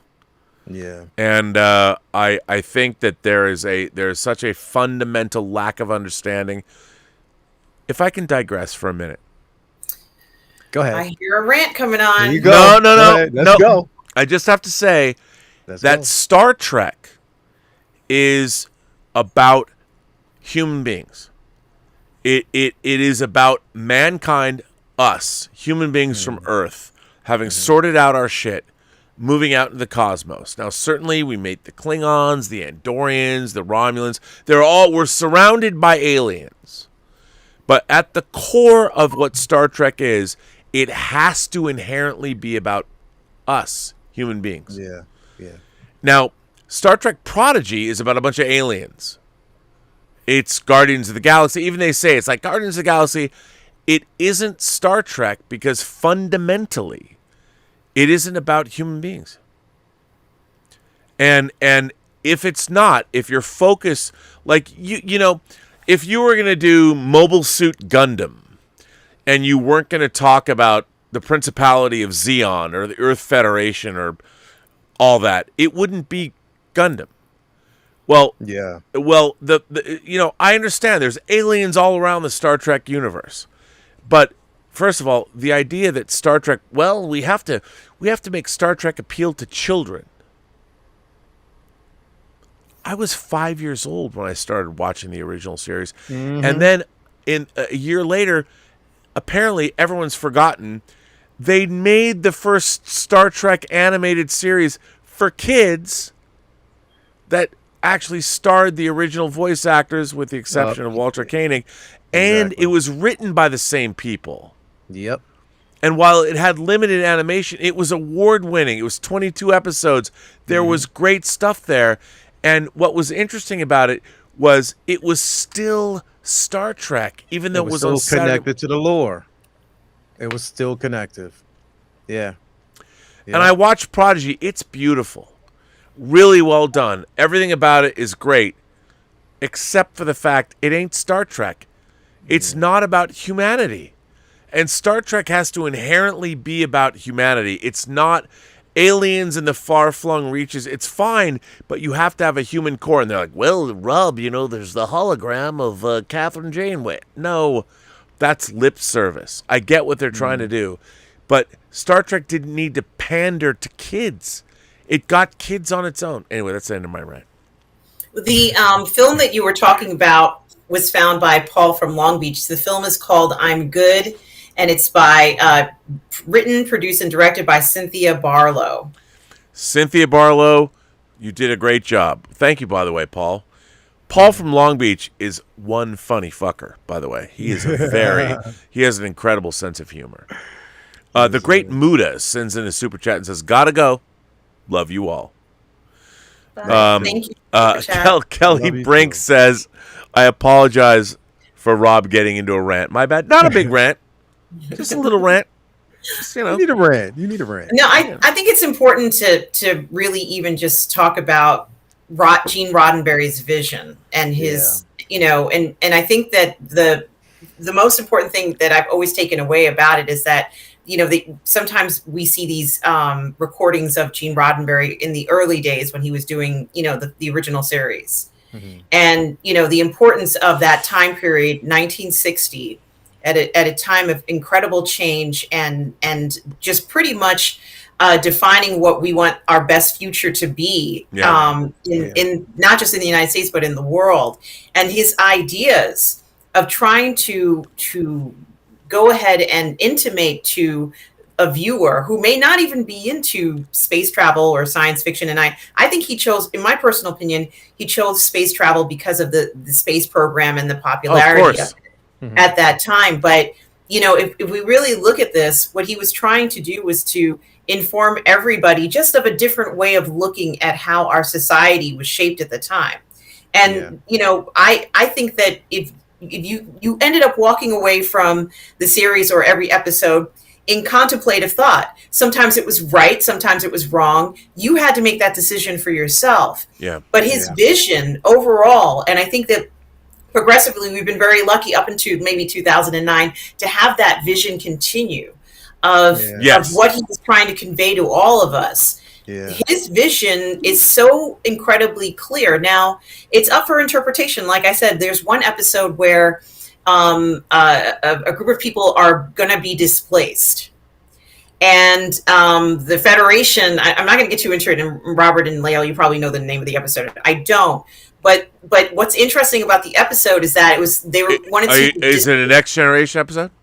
Yes, they want to displace the indigenous people, and then some very unusual thing happens. What happens is that the indigenous population agrees to kind of leave the Federation, and I could be wrong in this, but they kind of are like, you know what, maybe the Federation isn't right for us right now. And I think that was a very kind of interesting twist on the types of things that Gene Roddenberry would do. For example, when he has the episode where they have a group of people who are fighting with another group of people, and there's like their skin color is black and white. Let that be your last battlefield, third season. Yes, straight down the middle, so that they're both half and half, but it's reversed. And that's what they're fighting over. Like the notion of having a vision where he's trying to use different elements or trying to use a creative element to convey different types of ideas in what could ultimately improve our society is, for me, his vision. And he did it over and over and over again. And I think he inspired other people to continue to do that over and over again, like in the books or in the films and the series. And so when you don't get that inspiration, when you're not getting that vision in it, it feels very, very different, doesn't it? Well, look, what I was saying about the Eternals, like, what I find really interesting is that when I was watching the Eternals, it harked back to ideas and concepts I grew up with. The idea of chariots of the gods from the 70s, ancient astronauts built the pyramids, all that bullshit. But the Eternals, the movie, I looked at it, it's very funny because I've read all the reviews, all the major reviews of the Eternals, and I'm like, did they watch the movie I watched? Because the things that I was keying on were very different, because everyone's like, well, it's about the Eternals fighting the Deviants. I'm like, it's really not. I mean, that's there, and we've seen it in the trailers. They're fighting these monsters. That is so not what the movie's about. I mean, that's like the MacGuffin and to me, there's huge existential questions. And with Star Trek, I feel that what's really interesting is the idea, well, Star Trek's always been inclusive and all this. I'm like, do you people know what do you people? What do you mean, you people? Do you people know what inclusion is? And I feel in Star Trek, inclusion was matter of fact. Like, no one ever said, my God, we've got a black woman, part of the command crew of the Enterprise bridge. No one ever said that. She was just there, by the way, hot as fuck. I mean, my God, Nichelle Nichols was the first woman I ever had a crush on in my life. And when I saw Mirror Mirror for the first time and her midriff was exposed, I'm like, oh, I want that. I didn't even know what I wanted. I was like 6. I'm just like, I want that. I don't know what it is. Her big green hoop earrings. Anyway, so just an aside. But the funny thing is representation was matter of fact. Nobody wanted a pat on the back. It just was, and like that's why Sulu, a Japanese helmsman, and by the way, other people forget that like Dr. Richard Daystrom, who created the duotronic circuit that powered every Federation starship, was played by Blackula himself. Well, he wasn't Blackula yet. William Marshall. Building on my work. And of course he went crazy because of hubris, but no one's thought to themselves, well, you can't have him go crazy because he's a black man. No, he was the smartest dude in the Federation who built the duotronic circuit that was in every bit of Federation technology. He just went too far. And he went too far because anybody could go too far. It doesn't matter what color you are. And by the way, no one ever once from 1966 to 69, no one ever on Star Trek ever said anything about race until Let That Be Your Last Battlefield, where there's wait, but you're half white on one side of your head and you're half black on the other side of your head. What's the difference? No, I'm half white on the left side of my face, and I'm half. I mean, it was a little bang on, but that's what real representation is. You show it, but you don't have to call attention to it. You don't have to be like, look at how progressive we are. I think it needed to be bang on because of the era that episode was made. Of course. And, he clearly was trying to use just another perspective to tell a lot of concerns that, and fears that people were addressing even in their own lives. And so it was the thing is Roddenberry, and I would actually say even Jack Kirby, they're hybrid minds. You know what I mean? Because if you think about like Jack Kirby and the Eternals, like he, even like some earlier talks with when they talk to Jack Kirby, his approach with Eternals was like, okay, he wanted to be an historical event where people basically you can travel through the minds of these characters and see events through history that were closely related, and actually seeing it through the eyes, like you said, of the makers.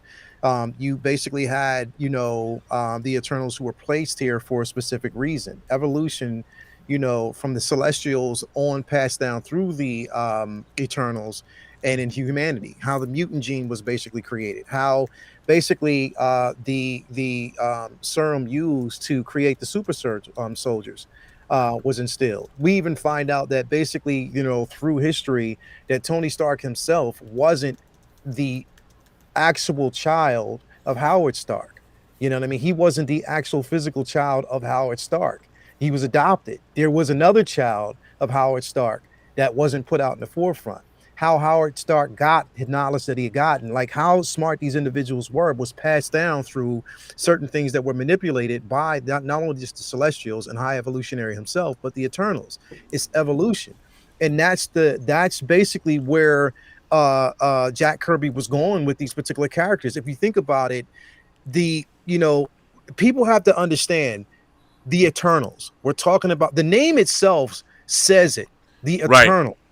These characters have lived for thousands and thousands of years. So it's not about everything else. You can't expect an Avengers level event when you're looking at these characters, because we're following the journey of these characters who were influential through history, but were not allowed to touch or do anything throughout time to interfere with the balance of time itself and what was going to actually occur. They could not, they had no influence. They could not, as much as they might have wanted to, they had to basically watch civilizations come and gone.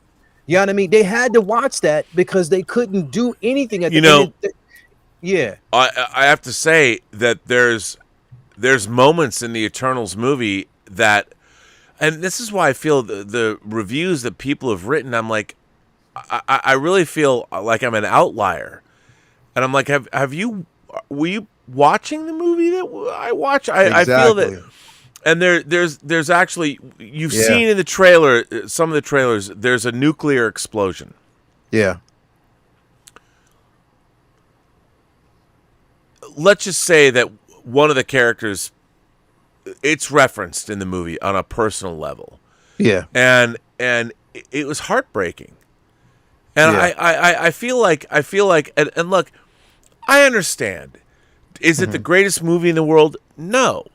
But for me personally, it spoke to me, and I found it the existential nature of it all, and the fact that the movie is so different. It's not, to me, it totally belongs in the Marvel Universe, because what I've wanted to see is the same way you'd read miniseries and different iterations. I found my graffiti designs. I have a graffiti designs Earth X, the Earth X miniseries. I have a beautiful hardcover in this like plastic case. I've been looking for like years. I'm like, where did it go? And today I was like, oh, I found it. I'm like, oh my God, it was in this box. I'm like, holy shit. I mean, it was really, it's probably worth like $300 or some shit like that now, but it's I couldn't find it, and I found it today. And I'm like, I feel the people that are reviewing this movie are they because they all know these characters. Everyone knows Captain America, and I feel like the Eternals, because no one knows the Eternals. Or do they know these characters? Yeah, you're right. Or do exactly right. And my whole thing is this: I grew up in a world where I loved anything that was science fiction, fantasy, and horror. I would still bring my critical acumen to bear, but I did love all of it. And I'm like, first of all, it's amazing that they made an Eternals movie. It's also amazing that Chloe Zhao, who won the Academy Award, she's the reigning GOAT right now of film directors. She made this movie, and I feel that I feel that there's this weird confluence of hatred for a movie that no one's seen, first of all. Yeah. I mean, and the Yeah. critics who have seen it, I feel, are being disingenuous because they haven't really reviewed what the movie's about. And that all. I haven't read one review that goes into what the film is actually grappling with, and I'm Yeah. like, how can that be? Yeah. I mean, it's such a weird. It's such a weird thing. I think they're concentrating. The reviews have been very superficial, and I'm like, you guys are kind of missing the point. Yeah. And then the thing is, like I said, Rob, what's happening is they're saying the reviews that I've heard, they're saying something, and it makes me wonder. Are you saying this for yourself, or are you saying it because you've heard it from another reviewer? Well, that's yeah. You know what? There's only a few people. There's only a few real, like one of the people I like, Drew McWeeny. Yeah. I love Drew. He's worked in the industry. He's working with David Fincher now.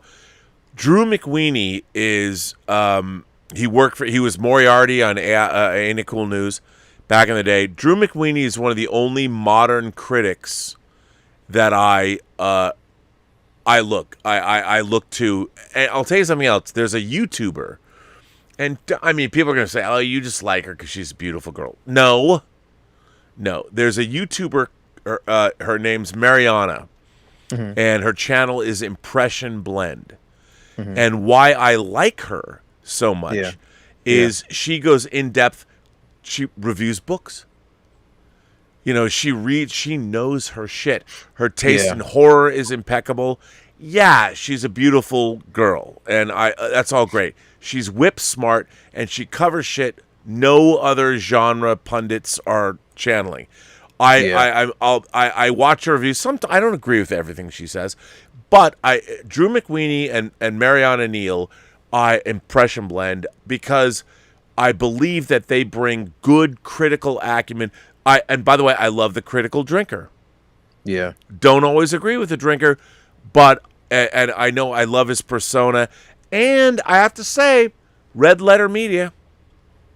You know, I've been a fan of theirs ever since I heard Plinkett's first review of Generations.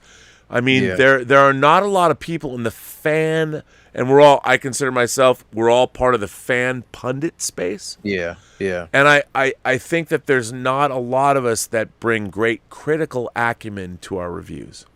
Yeah.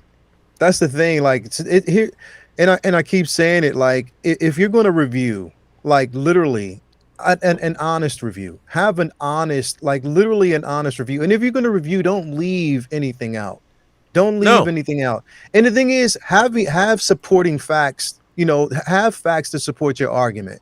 Like, literally, if you, and I say this, I even say this on comic book discussions, and people basically will always say, well, you can't know because you don't have to always basically be a comic book enthusiast to really know. In this day and age, especially for a film of this magnitude, it really helps to know the source material. It really, really does. If you don't know anything about the Eternals, you have to go back and read. Go back and read, know everything. Because people say this, well, you're depending on film to give you an entire history of characters that have been around for decades. That have been around for decades. You can't depend on one film to do it. So you have to know the history behind it. Know the history behind these characters. Know why Jack Kirby wrote, like, know why this was important for Jack Kirby.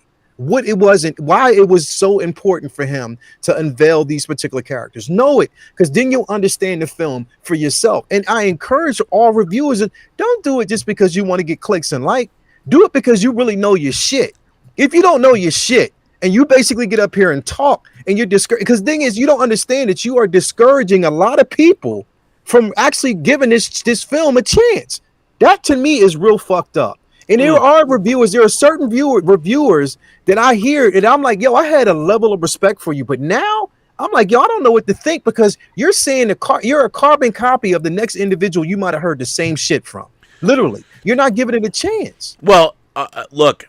I think what's really interesting is that all of the Marvel Cinematic Universe, more than any other, they're basing all of their stuff. Yes, they're altering it to suit a movie format, but the respect they pay.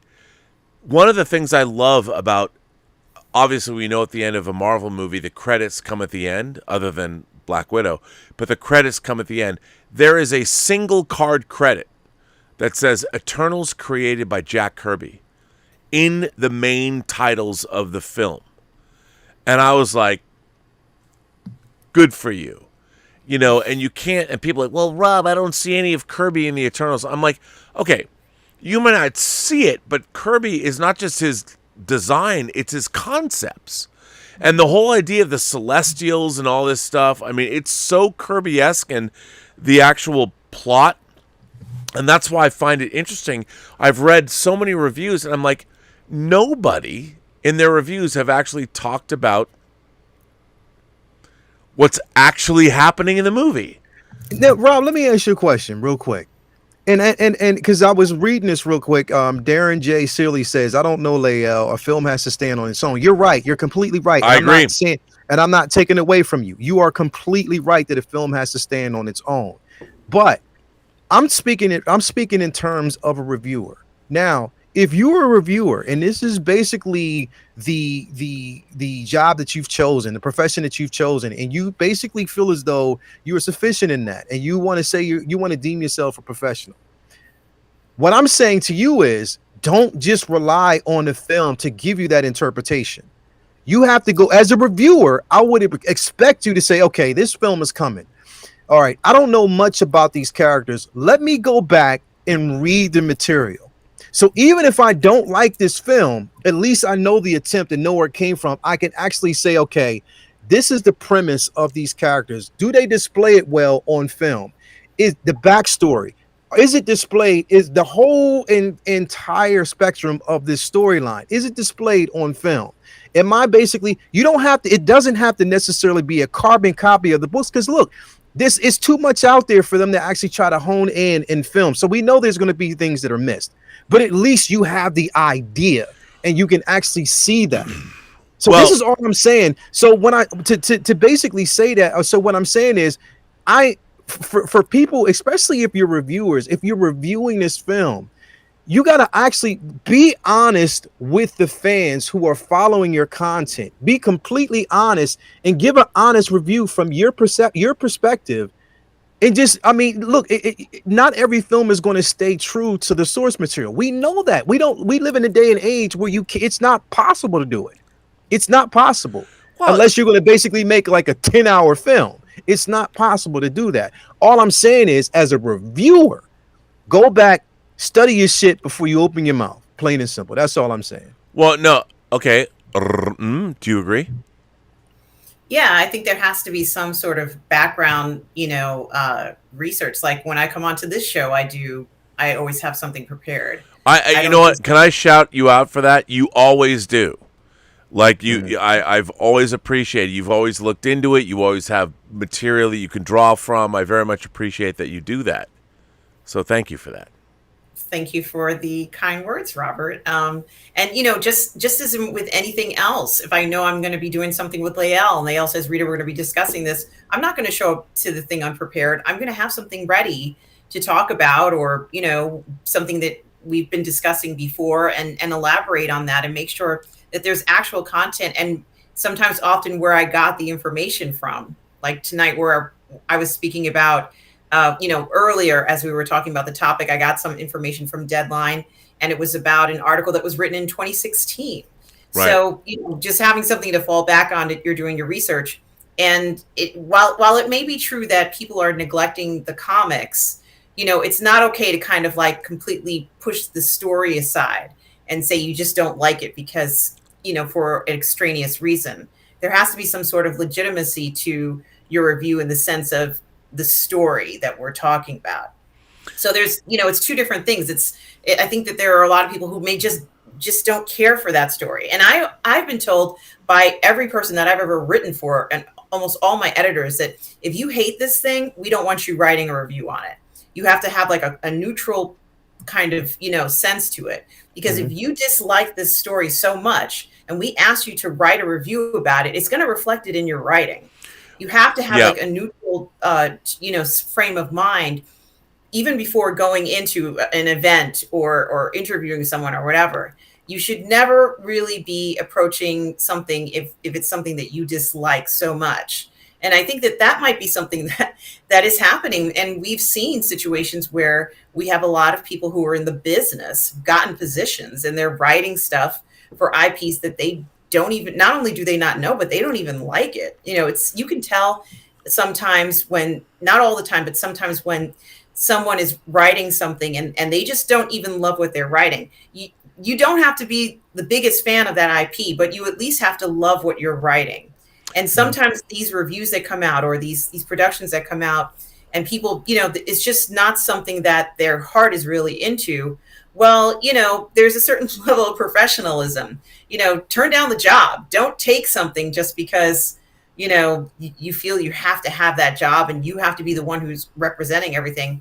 That's not how, you know, writing and making work or even, you know, creating anything works. Like, this is, once you go down that path where you're just doing it because someone is saying, here, you have to do this, and you're like, I hate this. I mean, can you imagine having to do anything at all in your life, starting off with the feeling of hate or dislike to a point where you just are like, I wish I didn't have to do this ever. Yeah, but I have a feeling that people are kind of being compartmentalized into situations like this. Well, what I find, first of all, maybe it's just because it's me, and then when I say things like this, I lose my credibility.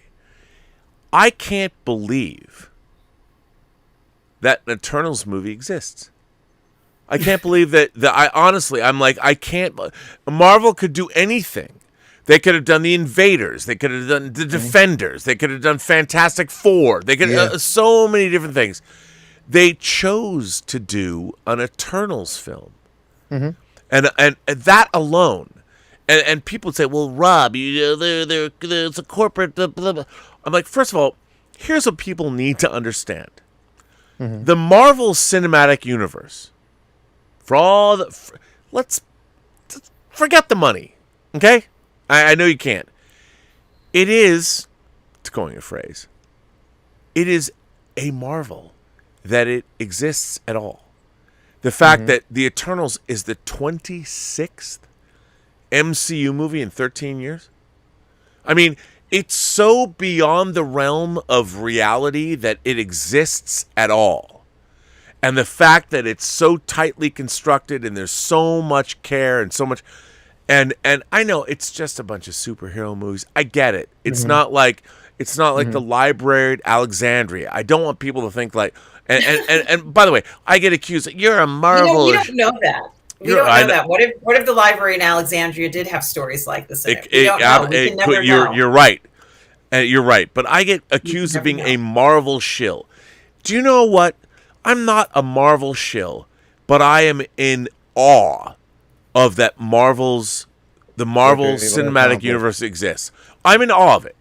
And I'll flat out tell you, as a lifelong fan of science fiction, fantasy, and horror films, the fact that the Marvel Cinematic Universe exists as it does over the last 13 years is probably the most significant bunch of movies in my lifetime. More than Star Wars, more than Star Trek films, because it's new. It's a product of this age, starting in 2008. All these other franchises, Doctor Who, Star Trek, Star Wars, I'm sorry. They're part of a different age. I just saw a comment in here, and it kind of just broke my heart a bit. You know, it seriously did, because this is, in a sense, why we're so. This is if this is the mindset of society, then it's to me. I'm like, yo, literally. So you're saying that Hitchcock and Fellini are better representations than somebody like Kirby, like he's less than?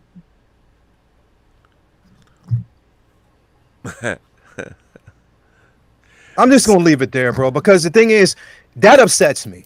It really, really, really, really does. Because nobody is basically discrediting those individuals. Because yes, they are talented writers, directors. These people have made bodies of arts, but so is Kirby.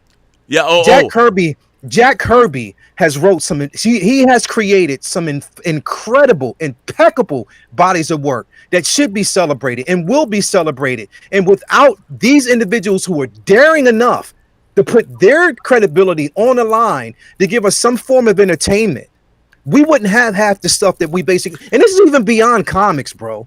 This is really, really beyond comics. And this shit right here and that comment is what upsets me the most. And I have to be completely honest about it. Nobody is discrediting those individuals. Nobody is discrediting a lot of reviewers out here. And I'm not saying that you have to go back and review and see a whole bunch of source material. No, I'm not saying. But if you basically call yourself a reviewer, if you say you say that you are a reviewer, and this is the profession that you've chosen, to say that I don't have to go back and read source material, to say that I don't have to go back and basically celebrate somebody's body of work and appreciate their body of work, to say that I don't have to do that, but I can go back and critique a film and say this was garbage and it was bullshit, and you don't know nothing about it, and you don't know nothing about the history, get the fuck out of here. And I'm just going to say that, and I'm sorry. That is my opinion. But I hate when people basically compare directors and these people that are commonly known and say that, you know what, comic book, like, you're trying to say that Jack Kirby and people like that are any less than these other individuals? By the way, you're perpetuating a really bad situation in the industry right now. And that shit is what I hate. I have to say, bravo, sir. I'm behind you 100%. But here's the thing. When people bring up Hitchcock and Fellini, I'm like, how many Hitchcock movies have you seen? By the way, Alfred Hitchcock made 53 feature films. 53. How many have you seen? 5? Let me guess. Psycho, The Birds, Vertigo, Rear Window, maybe one more. Have you seen The Lady Vanishes, The 39 Steps? Here's my problem with all of this. Jack Kirby didn't aspire to make movies. He worked in the comic book medium. And he redefined, like, you have to understand, what was that medium? How did it exist in America when he started working there? And so when you make these weird comparisons between Fellini, like, how many, look, I got my Fellini Criterion box set over there. You want to talk Fellini? Have you seen Roma? Have you seen Satyricon? Or have you only seen whatever? Most people haven't seen these movies. They just talk about them. Or they'll watch 1 or 2.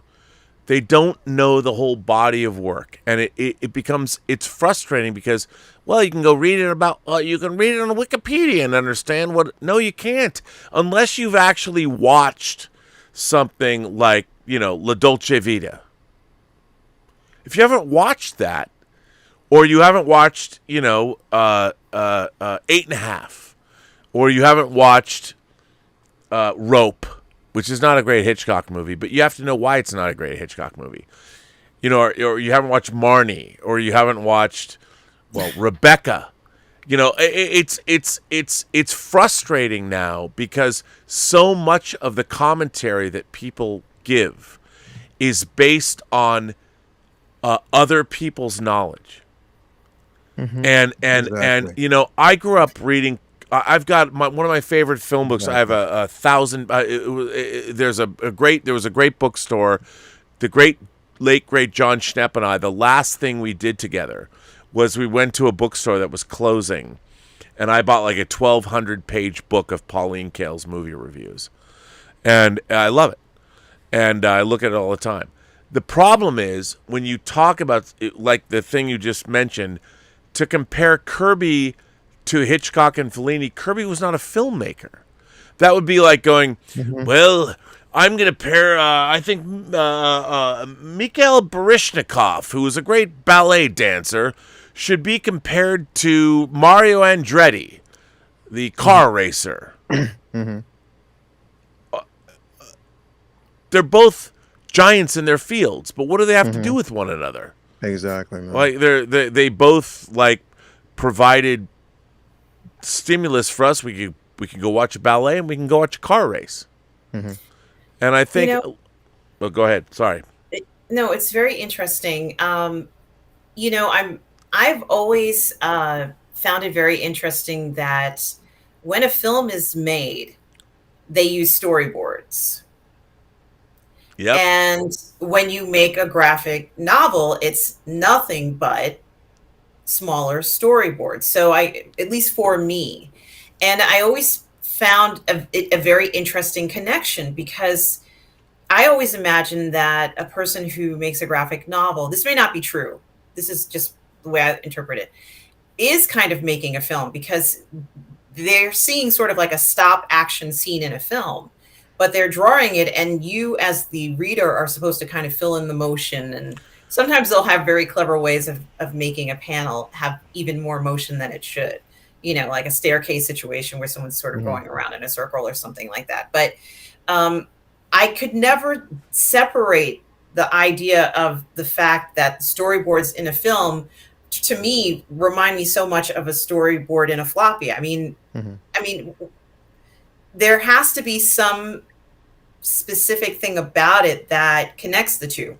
Now, that might not have been the original, that may not have been Kirby's vision, obviously. I don't know. But, you know, I can't help but thinking that eventually that particular story, because of the inherent nature of a storyboard in a graphic novel, is perfect for a movie, because here you're already given the scenes that need to be portrayed in a film if you had to make one. All you need is your screenplay now. Well, so I mean, look, Hitchcock storyboarded his entire movies. He had every single shot storyboarded. Yeah. Are people still storyboarding? Oh yeah, I mean they're mostly doing it as animatics. Now you can make the storyboards move. I mean, you know, even right now, I've been working with Xevious, or I haven't done it in a while, but Xevious and he was storyboarding. I was telling him every shot of this movie that I want to direct. And, because what you do is when you're dealing with effects and all that, you storyboard the whole thing so you know what we're shooting. And it's great. You have to show people this. How are you going to, make it? People are storyboarding animatics and all that. But, Lael, I go back to what I find. Here's what I don't like about the modern age. Yeah. Everybody thinks they're smarter than the people that are making the work. Exactly. And to me, when I was growing up, I mean, I had reverence. If someone made a low budget, horrible slasher movie, they still had made the slasher movie. Like, and what I found interesting was that I might not have liked it, but I always had respect for the person that went out and made this movie, that made this thing. Exactly. And I feel now that we now live in a world where everybody's like, look, it's all about me, bruh. If you don't, you need to make something that makes me move. Exactly. And what was interesting, when I was a kid growing up, I mean, I read all these books on sci-fi films or horror books or horror novels or whatever. There was this whole world of things that existed before I got there, before I was born. There's a whole lineage of horror films or horror novels or science fiction films, science fiction novels. Star Trek started before I was born. And so for me, being a fan of this stuff and being reverential, I loved it all. Even if it was terrible, it had a place in the history of cinema. Like Ed Wood, Plan 9 from Outer Space, worst movie ever made. Tim Burton made a movie, Ed Wood, about him. But I still had seen Plan 9. I understood it was one of the worst movies ever made. But to me, I never was like, well, that movie sucks. Of course it sucks if you want to say it that way. But I always looked at it like, what was Ed Wood doing? Like he made Glenn and Glenda, like Glenn or Glenda, like and I'm like, isn't it delightful that nowadays, what I don't like is that people's default position is they want to be sharpening their knives and destroying shit. Yep. And perhaps me, like I when I look at Eternals, I'm like, this is a fascinating movie to me. It's beautifully made. love the actors, love everything about it. And for me, I found it intellectually, ideologically compelling. And that's why I liked it. And I'm reading these reviews, and I'm like, they're all talking about, well, this movie's about the Eternals fighting the Deviants. I'm like, it's really not about that. Like, and I see these reviews, I'm like, you guys, this is the easy shorthand. This is the obvious. That's not really what the movie's about. And some people have touched on it, but the central conflict, I mean, the Eternals go through some shit in this movie. Yeah. From a personal, emotional, and ideological perspective, that's what's.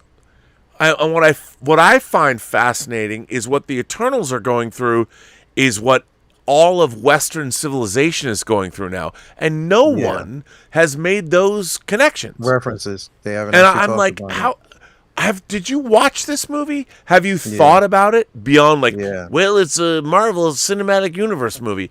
But the thing is, Marvel is a lot smarter. And by the way, I would say that some of my favorite story analysts on YouTube, people like Meyer, who does 5-hour reviews of Star Wars movies, or The Critical Drinker, they are very, very good reviewers, very insightful guys. And I really like their stuff. But sometimes, I think as great as they are, they sometimes miss the mark in that there is a certain joy, a joie de vivre to these things, and they're not all supposed to be gone with the fucking wind. And you have to, or that maybe that's a bad example. What I mean with Gone with the Wind is it's an epic 4-hour David O. Selznick production, Lawrence of Arabia or Citizen Kane. They're not all aspiring to be the end all be all of cinema. They're just telling the story that they want to tell. Yeah. And you have to understand, is that story good or not? And I feel with the Eternals, nobody knows the Eternals. So they roll in there and they think, oh, it's a Marvel movie, and they're. That's my point. And is it good? Is it bad? Well, I don't know, but I would say this: I really enjoyed the film. I think I'm an astute viewer. Do I think it's perfect? No. I think for the first 90 minutes, I was unsure of whether I was engaged, but there was a moment in the movie where it changed for me, and I'm like, oh. Now I went from being, I'm watching, I'm enjoying it, and then I'm like, oh, then I'm fully engaged. But I'm engaged from an intellectual level. Yeah.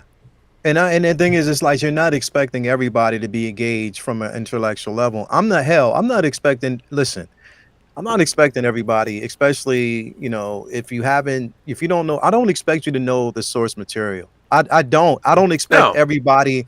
I'm not saying to go out here and read, but the thing is, if this is something that you deem it, like, it's like, what do they always say? And my dad used to always tell me this. He was like, look, you have Christianity, you have Catholicism, you have, Buddhism, you have Islam, there are so many different religions out here. But if you basically say that you don't like one, what I want you to do, and I challenge you to do, is read it to understand. So at least if you understand it and you say you don't like it, at least you have an argument to support the reason why you don't like something. You know what I mean?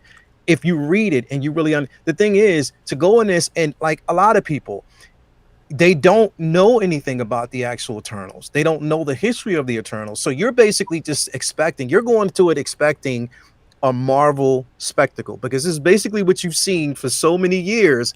So you're expecting 13 years now. Exactly. So you're expecting that same Marvel influence. You want that. And this is the thing. Even when, the last 10 years, 12 years that we've been watching these films, a lot of people were saying the same things. Oh, it's a Marvel film, but when are we going to see something different? When are we going to see something different? When are we going to actually experience something different? So when you get something different, you're like, oh, well, it's not the same. It's not the same.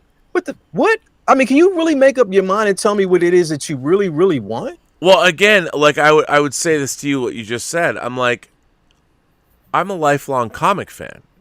And one of the great things about what Marvel's doing now is they've embraced more so than ever. They used to try bringing their comic book concepts and bring them down into the real world. What Phase 4 has done is embrace the comic book fantasy nature of it all. Yeah. You know, whether it's Shang-Chi or whether it's Loki or whether it's WandaVision or now whether it's Black Widow, Eternals. I mean, Eternals is full on. It changes, and I say the cosmology of the world. There's going to be people when Eternals opens. It gives you a text card. There's going to be people like, what? You know, they're going to be like this because it's like it flies in the face of our Earth's religions. You know, and people are going to be like, wait, and I'm like, guys. It's a fucking movie based on a comic book cosmology. It's not real. And but I would say this. The real question I have is that I loved it, but what I'm waiting to hear, and I haven't heard this yet, I'm hearing I want to hear from other people who saw it the same way that I did. Not that it's not confirmation bias, but I'm hoping that if somebody doesn't like it, what I want to hear is from a critic who didn't like it but understood why I did like it. That's coming from my perspective. Like, Rob, I understand. I get what you're saying. I saw all that, but here's why I didn't like it based on what you understand. I haven't seen that yet. I've actually been very disappointed in the reviews of Eternals. Yeah, this is what you're talking about is just a critic basically maintaining professionalism and saying this was not one of my favorite films, but what I did like in the film was that the story had these elements in it, and you know, I don't think we necessarily get that all the time now. And I think, you know, maybe back in the day in the 80s, we did see a lot of critics who were exactly like that because some of these critics had to review everything and anything. And, you know, like we can kind of joke around about some of the early reviews of Star Wars. Or, you know, some of our favorite cult classics now. I'm having a Tootsie Roll, by the way. Enjoy it. Happy Halloween to me. And see those reviews and just kind of look at what they're saying. Many of them are quite professional. You can tell that the source material and that the film was not a film they cared for. But they're going to do that review, and they're not going to say, you know, that, you know, say that they hate the film or that it was garbage or it's trash. Like, I don't really think that those words mean anything because you're not really describing, you know, how the film is in a particular context. Anybody can just sort of throw up those words, but we want a little bit more from a reviewer versus, you know, just asking a friend in passing, hey, did you like it? Yes or no? No, I hated it. Okay. Well, Pauline and that's the thing is, I'm not trying to I'm not taking away from your opinion of the film. If you just didn't like, if you didn't like it because it didn't hit these particular points, I get that. And like I said, I mean, those opinions are valued. I'm not expecting everyone to love everything that I love. Just like you can't expect me to love everything that you actually love. But at the same time, if I don't like something, if I say that I didn't like a film, at least, and I guess it's just, okay, so again, it's just me. I trust that whenever there's a film coming out, if it's a film, like, put it this way, let's step out of comics. If there's an actual film that's a true story based on factual events, I'm going to go back and find out what this was about, where this was before it was actually released. I'm going to go back and say, okay, what was this based on? What is character? Because I want to know about it. If I've never heard of it before, if I've never heard of factual, if I knew nothing about it, then I want to go back and learn about these you know, these events that actually happened through history. I want to go back and basically see that. So if I do that and then I watch the film and I'm like, well, nah, like that wasn't, you know what I mean? Whatever. If I didn't like it, at least I know why I didn't actually like it. And I can just give my own personal, not because I'm hearing what someone else actually said and not because I didn't actually study, because I feel as though I need to do that to really appreciate, you know, what the attempt was, just so I can appreciate that more, even if it doesn't hit the mark. At least I know about it enough to know, okay, well, maybe it didn't touch on this point, or maybe you didn't. From what I read, you didn't actually touch on that, but maybe there was a specific reason, so I can understand it. You know what I mean? Like, I Well, don't know. I mean, I think you're absolutely right, and like the film critics in the days of yore, not to say like, well, when I was a young, it's not when I was a young man. The Yeah. great film critics like Pauline Kael, like Roger Ebert, these were learned people that Yeah. they had history, they knew literature, they knew art history, they knew a lot of Yeah. things. The Yeah. problem that I have with modern film criticism, especially in our movie pundit space, Yeah. is all anybody's done is watch movies and TV shows. They haven't read anything. So they don't have the literary background. And when I say literary background, I don't mean that you have to have read books. I mean understanding the nature of literature. Yeah. And after all, storytelling is inherently literary based. And if you don't have a background in literature, and I would say to some people, look, all of Western civilization is inherently the foundation of Western civilization is the Bible. You know, it from our entire, yeah, do we have stuff from the Greeks and Romans? Sure. Aristotle, Plato, yes. But if you're not familiar with the Bible in terms of storytelling, you're missing out on so much. Like one of my favorite stories is the story of Job. And the story of Job has been told in different incarnations. I would love to make the ultimate Job movie. I'd love to tell that story in the Job is a man living today. What if Job existed? It'd be great. Yeah. People would be like, what, you want to make a Bible story? I'm like, no. It's not like you think it's going to be like we're going to part the Red Sea and Moses. No. The story of Job is a story about faith Yeah. and belief, in a higher power or whatever, even though seemingly you've been abandoned by that higher power. I love this story. I've always loved this story. But It sounds exciting. but people are like, well, I haven't, like the story of Job is, you can read it in like 10 minutes. I mean, it's not like, it's not fucking War and Peace. And I feel that a lot of these, and I love a lot of the people in the space. I would have thought that we would have seen a lot more scholarship in these people. Yeah. Like Exactly. like look, I know everyone's reading Wikipedia or whatever, but pick up read Watchmen. Read it. But when Matt Reeves says, "Well, we're going to base this in Dark Knight Year One or Batman Year One," if somebody says that, then fucking read Batman Year One. You've gotten a year, until March Just of read it. 2022. And by the way, it's really good. Read Yeah, it, you'll it is. understand. And be like, oh wow, I've got context now. It's just basically you do have it, and that's the thing. Like the thing about it is, like, this world that we live in right now, because we have social media, we have things sort of like, we have YouTube, we have a digital world now. It exists, so it makes anybody. It makes it more accessible for anyone to say that, okay, I'm a reviewer now. Like literally, it does. Oh yeah. Because anybody can basically be.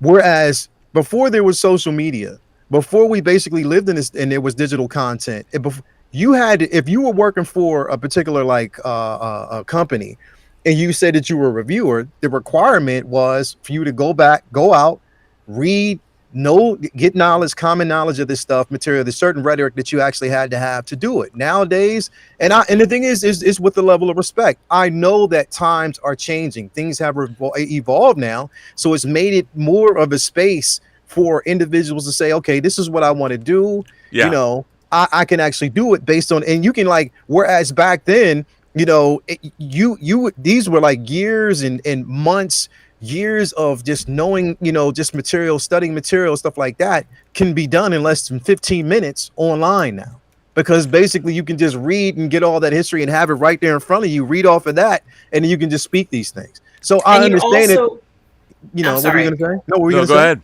No, I'm sorry. I thought you were.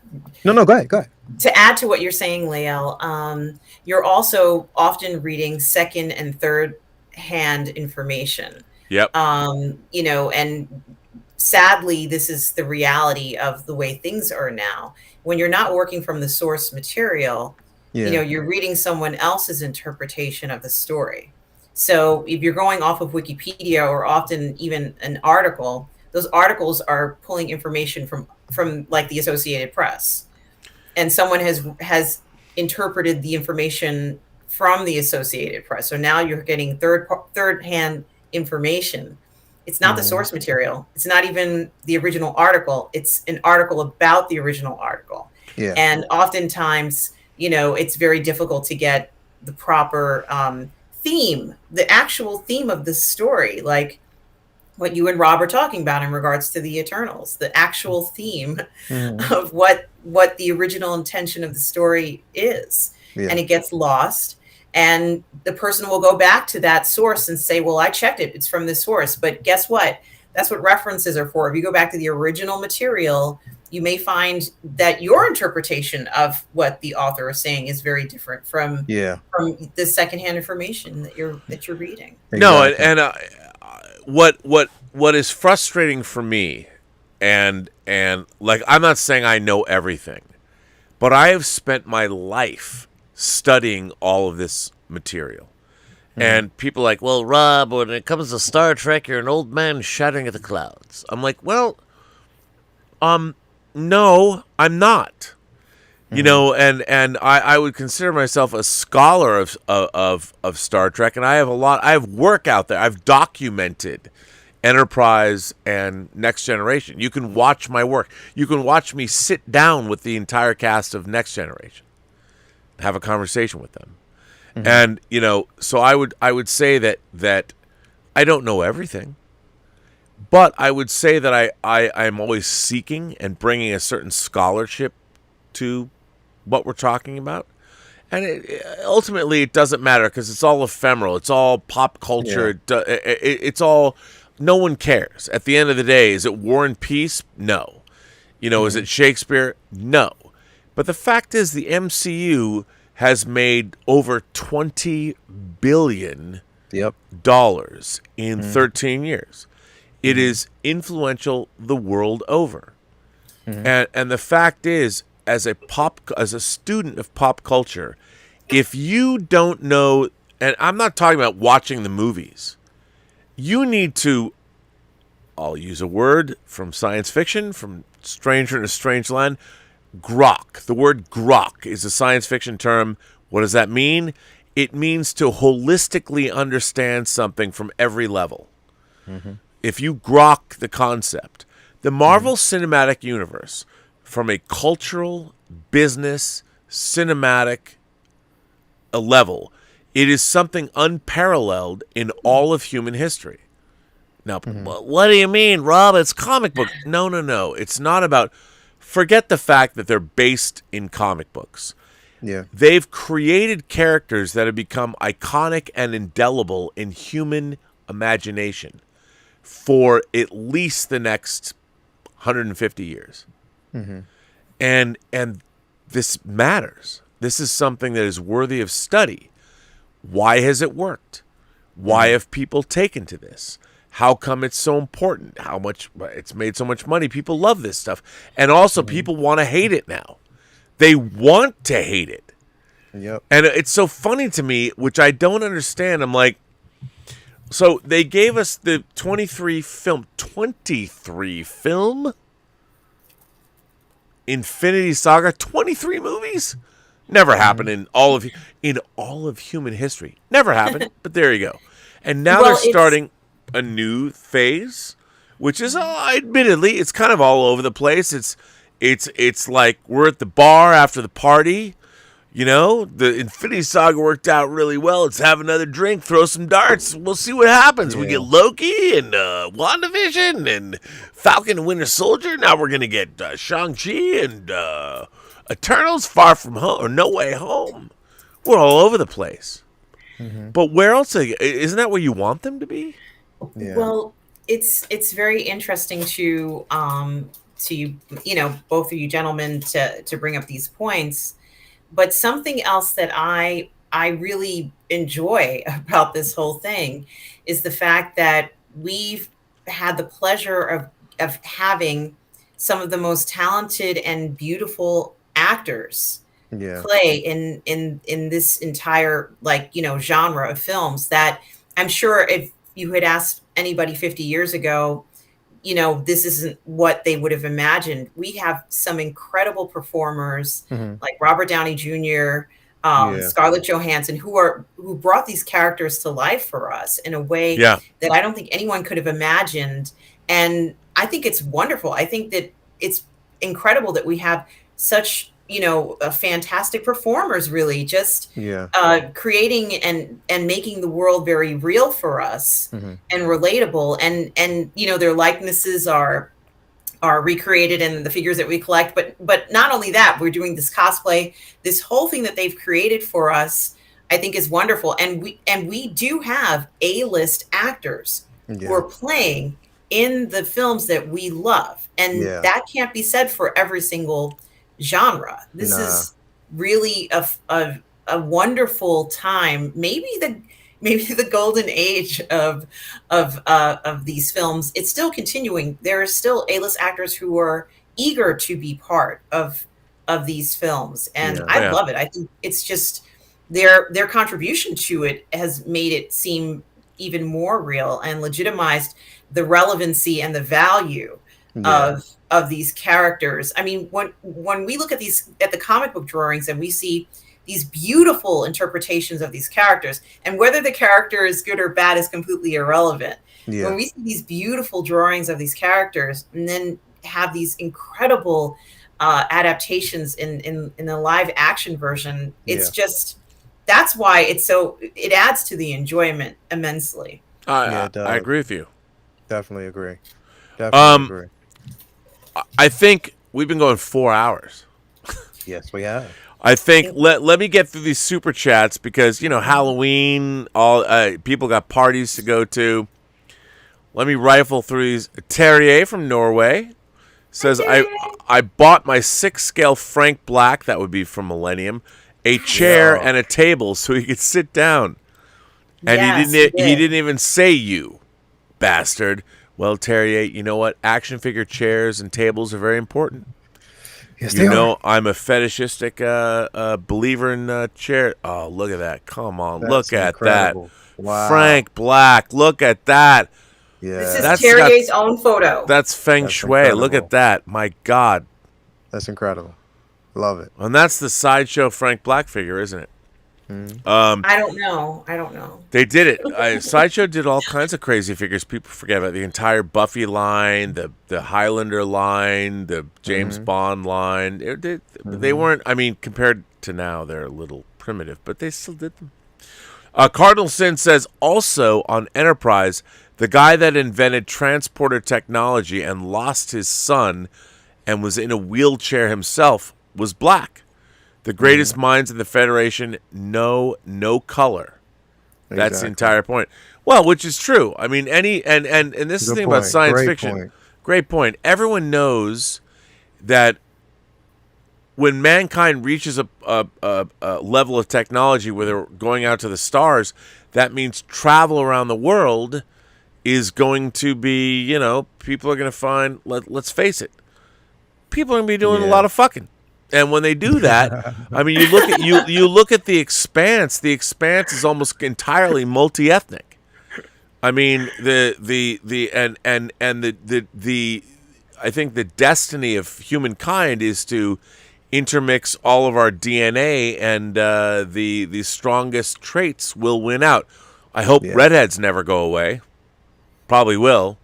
But I love redheads, so if Toy is watching this, she loves redheads, bro. Yeah, well, I will lament the fact that redheads will genetically be evolved out of existence, but it's sad. But what's great is our genetic traits, as by the way, one race. The human race. One race of people. One race. Right. Human race. We're going to be intermixing, and everything is all going to be good. What we're going to do is we're going to supercharge the human race. Why? Because we're going to be intermixing and get all of our great DNA, because of evolution, will rise to the top. And by the time we will have a mixed race, one human being, will go into the stars. And we're going to need that. We're going to need all of our best DNA to fight the weird fucking aliens out there. Just saying. I hope they are out there. I'd love to meet them. There's also the possibility that a mutation for red hair might pop up again. So that's also a possibility. But what I was going to say I hope so. is that something I just wanted to add to what you were saying, Robert, in regards to races and, Star Trek. One of the biggest and most important things about Star Trek is that it presents an environment and a situation in society where every individual will hopefully reach their potential. And we don't have that now. Like, we don't have that in our world. There's, billions of people who don't have enough food every day. This is the world that we live in now. Yeah. But the idea is that in those billions of people, could be that person who discovers the warp drive, could be the person who finds a cure for cancer, could be the person who finds an unlimited source of energy. Yeah. All these potentials are there. We haven't been able to reach them, but I think that Star Trek is telling us that eventually one day we will get to that potential. We'll get there. Yeah. But I think that particular character and many of the characters in the story reflect that ideal, and I'm ready for that day. Like, I'm praying for that day. Personally, and I love that that's the reality in Star Trek. I love that. Well, I do too, and the what Star Trek's here's what's great. Once we go off-world into space, the Earth will be considered by aliens. Oh, there are those humans. They're not. I mean, I understand people say, "Well, Rob Schran in Enterprise called the humans the pink skins." That's because he met Archer first. Whatever. I mean, the fact is, it doesn't matter once you leave the Earth and you look at Earth. We're all humans from the same goddamn planet. Exactly. There are no different countries or different international borders. There's no tribes. There's one planet, and there's us. And that's it. I mean, once you leave the confines, can you imagine meeting an alien race and trying to explain, oh, well, I'm from Tanzania, and this guy's from Australia, and he's from the Balkans, and he's from Congo, and he's from North America, like Brazil. The aliens will be like, what the fuck planet are you from, man?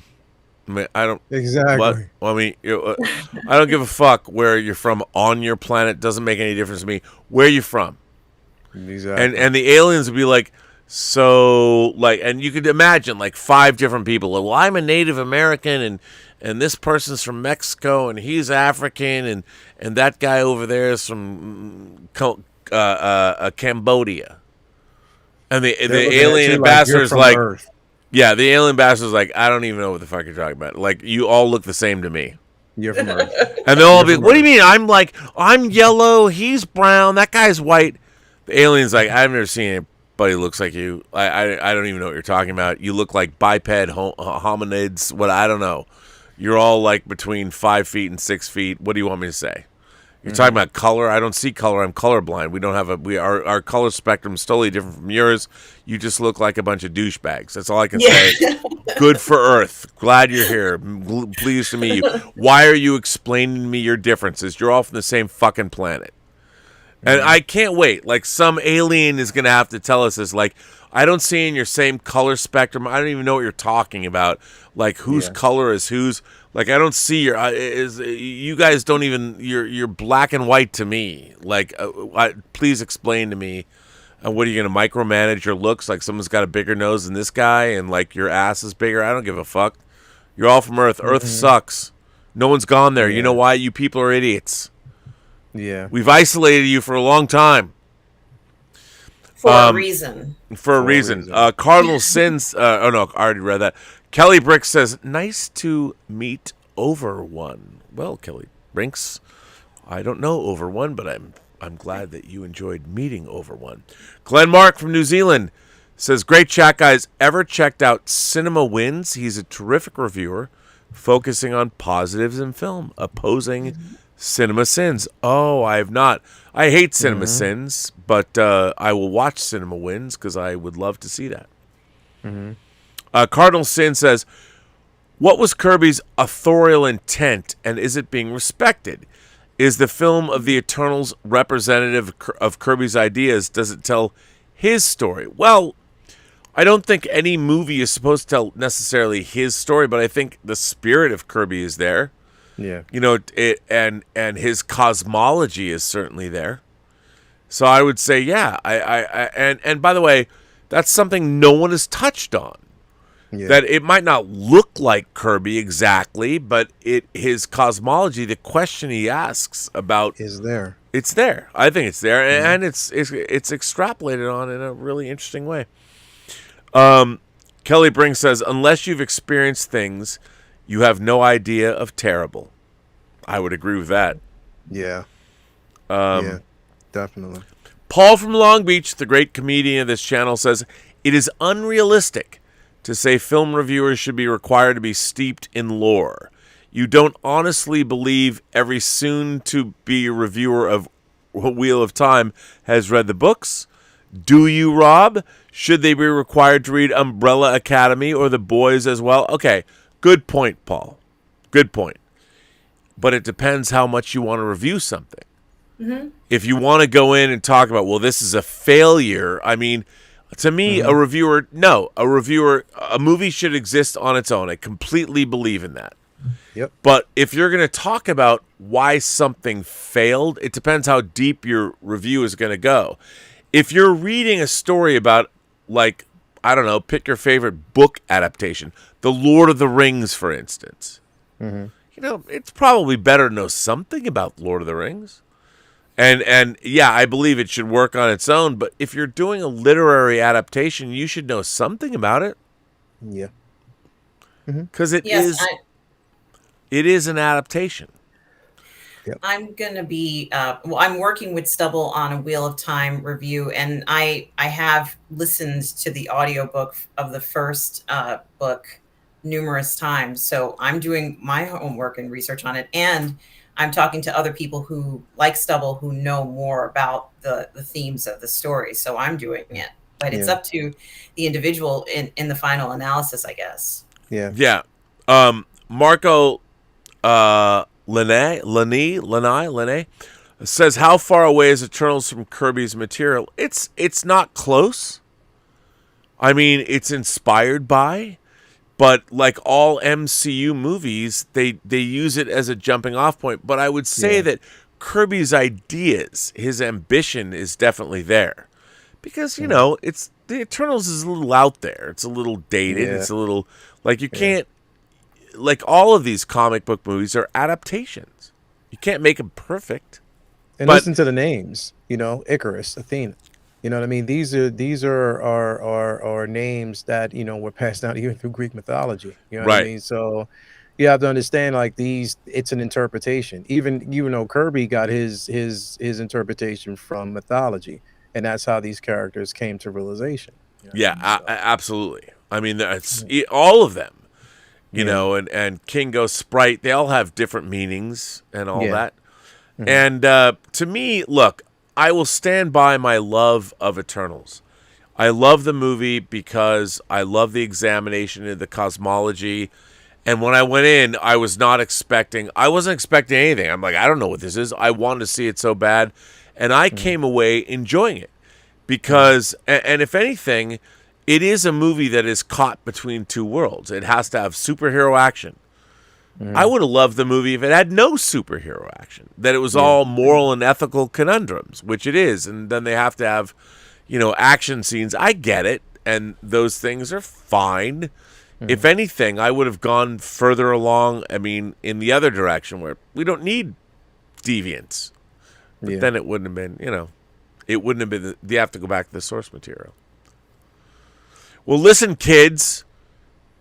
I sense that it's time that we cut this short. Oh, it's only been 4 hours and 15 minutes.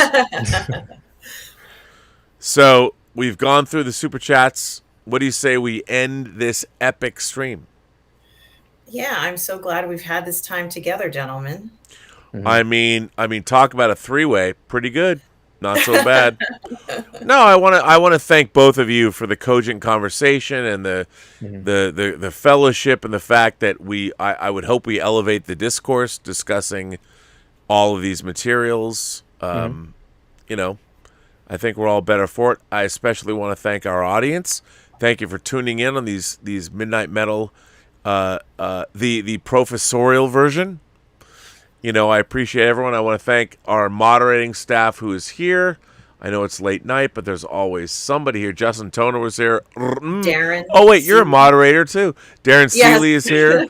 And everybody for being here. Richard was here earlier. The Richard was here earlier. I love my blue wrenches. So thank you for being great moderators. I want to thank the chat. I want to thank everybody here for being here. I want to thank you all for supporting the channel via super chats and tips. If you want to send us letters, you can at our website, theburnettwork.net. There is a place where you can go send us letters. I'll read them on the air. I haven't got many for Midnight Metal. I'm waiting. So if you want to write to, you know, Rrrr, or you want to write to, of course, Lael, you can. And we'll read it live on the air. So go to theburnettwork.net and we will do that. If you want to become a member of the channel later today, actually not even later today, well, yeah, like in 7 hours, I'll be doing it 12:30. If you're a member of the channel, you can join in on our live Zoom chat. So that's cool. And Lael, where can people find you? You can find me at the 1/6 Scale Man YouTube channel. And also even my Instagram page, 1/6 Scale Man on Instagram as well. I do also have 1/6 Scale Man on Twitter. So yeah, you know, you can find me on those platforms. Yeah, enjoying great content. Again, I have 4 posing videos I have to get out this weekend. So, you know, tune in for Take Your Position. Also comic book discussions with friends on Mondays. And that's Mondays around 9:15. Also, Say What on Wednesdays, where we talk everything pop culture and collectibles, mainly like collectibles, 1/6 scale collecting, statues, stuff like that. And then on Thursdays, we have Uncivilized Scoundrels, which is any and everything Star Wars. So, yep, definitely. Now, I got to ask you, I mean, I've only seen you the way you look right now. Are you 1/6 scale? Am I 1/6 scale? Yeah, like, I don't know. You could be, like, really a tiny person. I have no idea. I've seen him in person. Oh, you have? Is he 1/6 scale? No. No. Oh, that's good. I'm glad because, you know, I don't want to, you know, people always want to pull one over on you on the internet. I want to make sure we're on the up and up. Your channel has a lot of 1/6 scale content. I just want to make sure that, all right. Yes. You're not 1/12 scale, are you? Nah. All right, just checking. Now, where can people find you? Well, next week I hopefully will be streaming with Lael on Uncivilized Scoundrels on 1/6 Scale Man Network at 9:15. Yes. On Thursdays, I'll also be streaming with Lorraine Creole on her channel at 5 She's p.m. amazing, by the way. I love her. She is amazing.